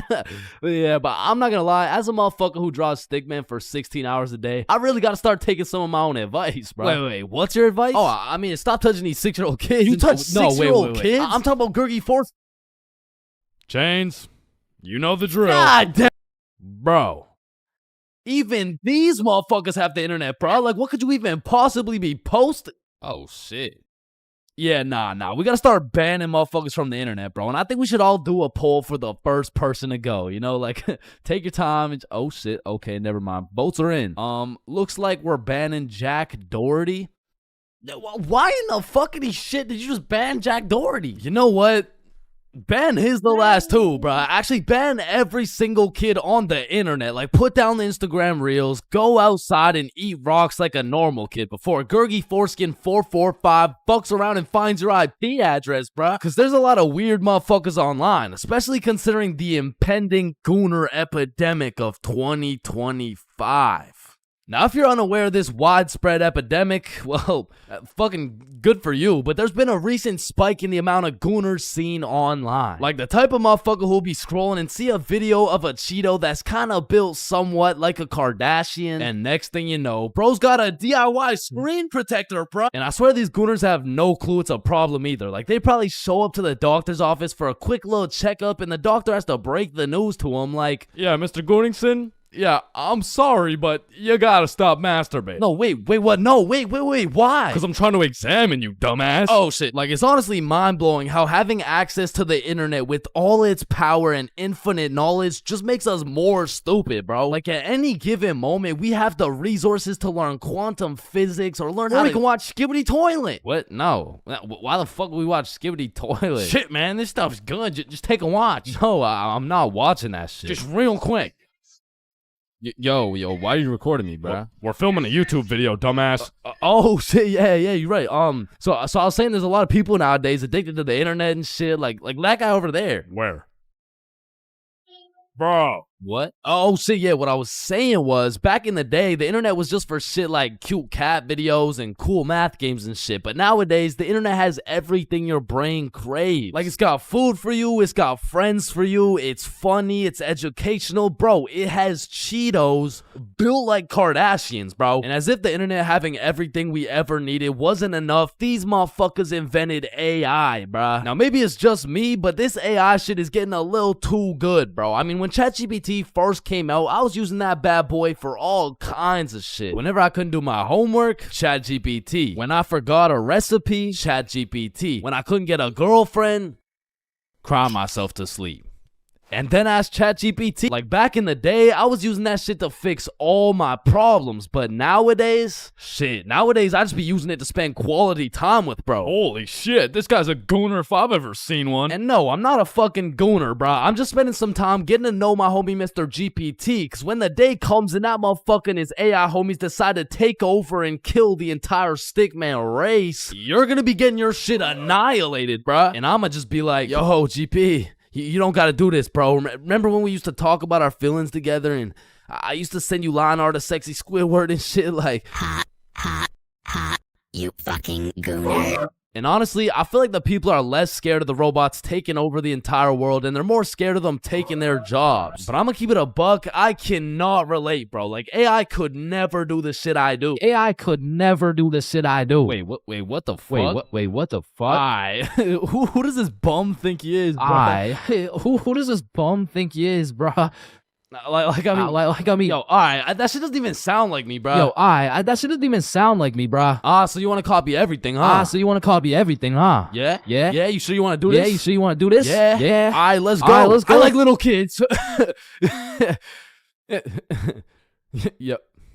Yo, like you loading or something? Like, what's going on? You gonna repeat it or you know? Undercover police has got your back. Now, I really don't have many fears, but there are 4 things that I would say I'm truly scared of, which are sleep paralysis, being flipped over while I'm in a porta potty, this thing, and public speaking. And honestly, I can't even really explain why I'm scared of public speaking. I mean, sleep paralysis, you'll have demons chilling in your room while you can't move. The whole porta potty thing, that's just some traumatic shit. And this thing is fucking terrifying. But there's just something about talking in front of more than 5 people that has me shitting bricks. Like, my brain will start showing me the absolute worst case scenarios possible. Hi guys, my name is Chain. Get off the stage, Boo. loser. No one likes you. Ow. Hi guys, my name is...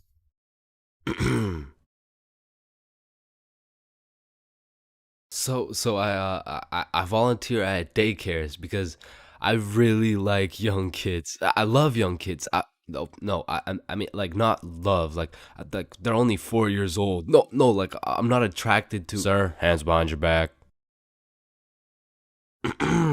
That's why I'm scared of public speaking. And even worse than normal public speaking was school speeches. And if you saw my going to school high video, you would know I have a pretty bad record when it comes to speeches. Sorry, Tyrannosaurus Rex has short arms.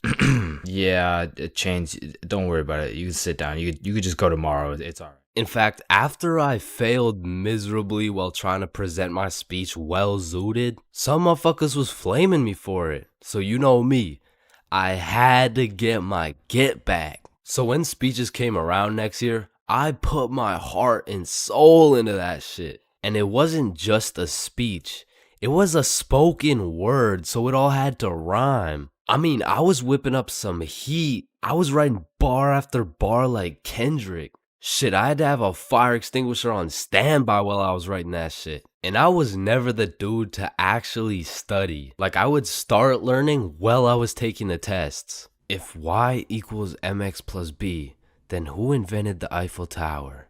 Oh shit, I guess y equals mx plus b. I mean, even though I did bad on all my tests, maybe I can just get a job drawing stickmen or some shit. Anyway, so I never studied, I never did homework. But when it came to this spoken word, I had something to prove. I mean, it felt like motherfuckers was preying on my downfall. So I actually spent my own free time at home practicing and perfecting this spoken word. So by the time I had to present, I was prepared as fuck. I mean, don't get me wrong, I was still shitting bricks.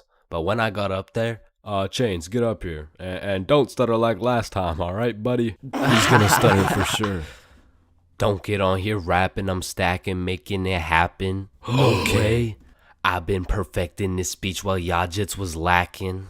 You don't want beef with me, I put you on a tee, I call that shit fashion. Okay. I'll put you in a box like some cereal. You'll get crunched, I'm the captain. Captain Crunch. Now let me stir it up like some mac and cheese. I want 100% like curry from the 3. I'm talking all A's, no B's. Bitch, I'm blessed like a sneeze. Blue honey's like the seas. I'm too icy, I might freeze cause I'm him. I'm not talking slash he. God damn. Spitting right now. I went bonkers, bro. In fact, I went so bonkers, the teacher volunteered me to go present my speech to the entire school. Now, usually I would be way too scared to public speak in front of that many people. But right now, I'm all hyped up on how bananas my speech went. Plus, I spent all that time perfecting it. I might as well share the heat with the rest of the school. Alright, next up is Chains with a spoken word on Don't get on here rapping.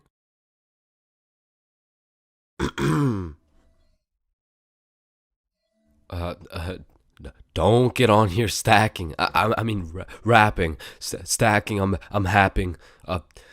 You don't want beef with me because, quite frankly, I will put you on a t-shirt. I mean, you could call that fashion. So thank you guys for having me. I fucking fumbled. I folded under the pressure, bro. With the entire school watching my fear of public speaking absolutely crush me. And that is the reason why I have a fear of public speaking.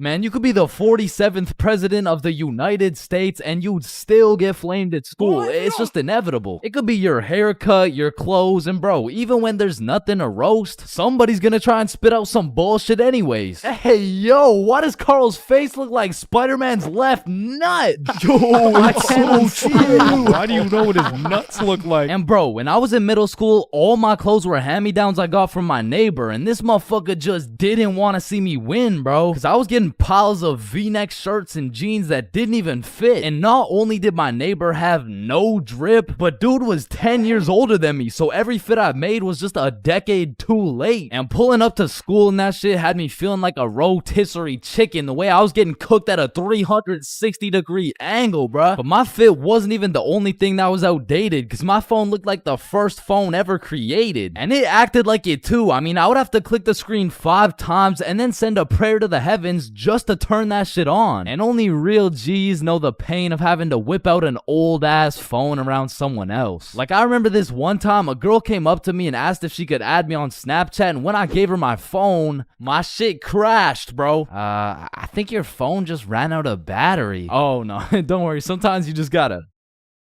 Yeah, here you go. Actually, I have a boyfriend, so... Wait, what the fuck? And ever since that day, that phone was my #1 op, bro. So much so that the next time a girl came up and asked for my Snapchat, I started fucking malfunctioning, bro. Hey, can I get your Snapchat? No. Oh. Okay. No. It's just because I don't have Snapchat. Oh, well, what about your phone number? I actually don't even have a phone. You don't have a phone? Oh, well, I did, but then my dog ate it. You know? Oh my God, is your dog okay? Sorry, I don't even have a dog. I don't have one. Then who ate your phone? Fucking I did. Wait, was that? Nope. Like, I do appreciate all the hand-me-downs, because without them, I would be walking through the school butt-booty naked. But to be honest with you, if it was a choice, I would have rather been butt-booty naked, because these V-necks were straight girl-repellent. Like, there's birth control, there's condoms, and then there's V-necks, bruh. Well, shit, I mean, you could still pull a lot while wearing a V-neck, but it's just like... It's just gonna be dudes. And just when you think I couldn't have been more roastable, my mom will be like, oh, sweetie, you need a haircut. No, please, mom, no.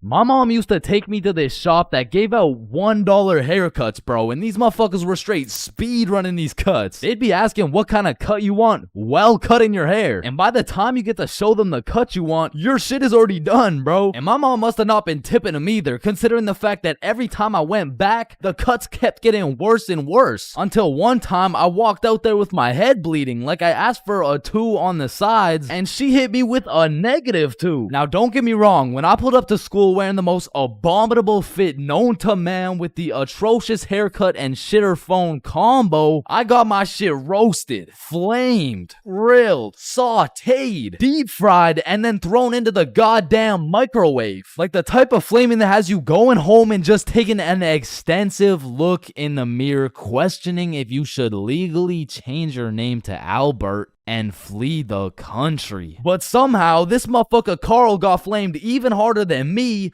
just for being Carl. Like, whenever a friend group is created, there's just one dude selected to be the punching bag for the entire group. And you know, I feel bad and shit, but like... it's better Carl than me, bro, so I'm gonna slip a few jabs in if I have to. Yo, what the fuck is Carl eating, bro? Oh, hell nah. Wait, whoa, Chains is eating the exact same thing. Nah, what? Your shit looks like it tastes like cardboard with honey mustard. Wow, how did you know? Like, Carl can't even get a little chuckle out without getting crucified, bruh. Damn, he's fucking that shit up. Looks like he hasn't eaten in weeks, bro. Oh, hell nah, Carl. I know you're not laughing. Yeah, I'm not. You're built like SpongeBob Round Pants. You look like a malnourished Santa Claus, bro. Like, god damn, that's a face only a mother can love. What did I do? Now, getting roasted around your boys is tough, but that pales in comparison to the pain and embarrassment of getting roasted in front of your crush, bro. Yo, Chains, what did you get on the science test? I'm not gonna lie, I got like a 76. I'm surprised you're not smarter with that big ass head of yours. Good one, Joe. No, like for real, your shit is massive. Like the sheer amount of brain you could fit in that bitch should make you Einstein. You look like you should be pulling 10,000 IQ plays right now. You look like you got the solution to world hunger somewhere hidden in that big ass noggin. Like how do you even stand up straight with that absolute cranium for a head? But I remember this one time I got my shit flamed so hard in front of an entire audience that I was brought to tears. But I mean, I was 6. I was 6 years old. And the day was December 24th, Christmas Eve. So my mom brought me and my brother to this improv play, and as we sat and waited for the show to begin, this little elf walked up to us like, hey, do you guys want to be a part of the show? Yeah, let's do it. Okay, yeah, I'll do it. And once the show began, they called me and my brother up to the stage and asked us a very simple question. So, what do you guys want for Christmas? Oh, I want a Minecraft sword and a creeper stuffy. And, what about you, little man? And as I looked into that crowd with dead silence, my brain stopped braining, bro. Hey, don't worry, it can be anything. Shit. I want, Just, kid, what do you want? I wanna... Man, I wanna... I don't even know what I want. Yo, who brought this fucking dumbass on stage, bro? Get the fuck out of here. Now I'm paraphrasing. I mean, I was 6. I don't remember exactly what he said, but that's what it felt like. And as we walked back to our seats, I was super embarrassed. But as the show started, it was actually pretty funny, and people had probably forgot about it by now. But 10 minutes into the show, a character walks on stage with some goofy ass buck teeth. Yo, this guy looks stupid as hell. Oh shit. And this dude proceeds to absolutely cook 6-year-old me with no remorse. Hey, what's your name? I don't know. What? Okay, how's your day? Day? Day? What the fuck is a day? I don't know. Well, what do you know? No. That's just it. I don't know. I just don't know. Shit, I don't think I know anything. And that shit had the whole audience laughing harder than ever. And as I looked around, my brother was laughing and even my mom was laughing. And it was this very moment that I had hit rock bottom. And at the age of 6, I realized I would be put on this earth simply to suffer, and it made me cry, bro. I cried in the middle of this theater. Then the next morning I woke up and it was Christmas. And under the Christmas tree, I saw the best gift of all. It was a Bob pocket tee from ChainsClub.shop. That's right, it's brand new. You can wear it around your homies. You can wear it at school. You can wear it around your mom, your grandma, your great-grandma, maybe not your great-grandma, but damn near anywhere else, and Bob will be posted in your pocket the whole time. Wow, what a perfect thing to get someone for Christmas, am I right? Yeah, I'm right.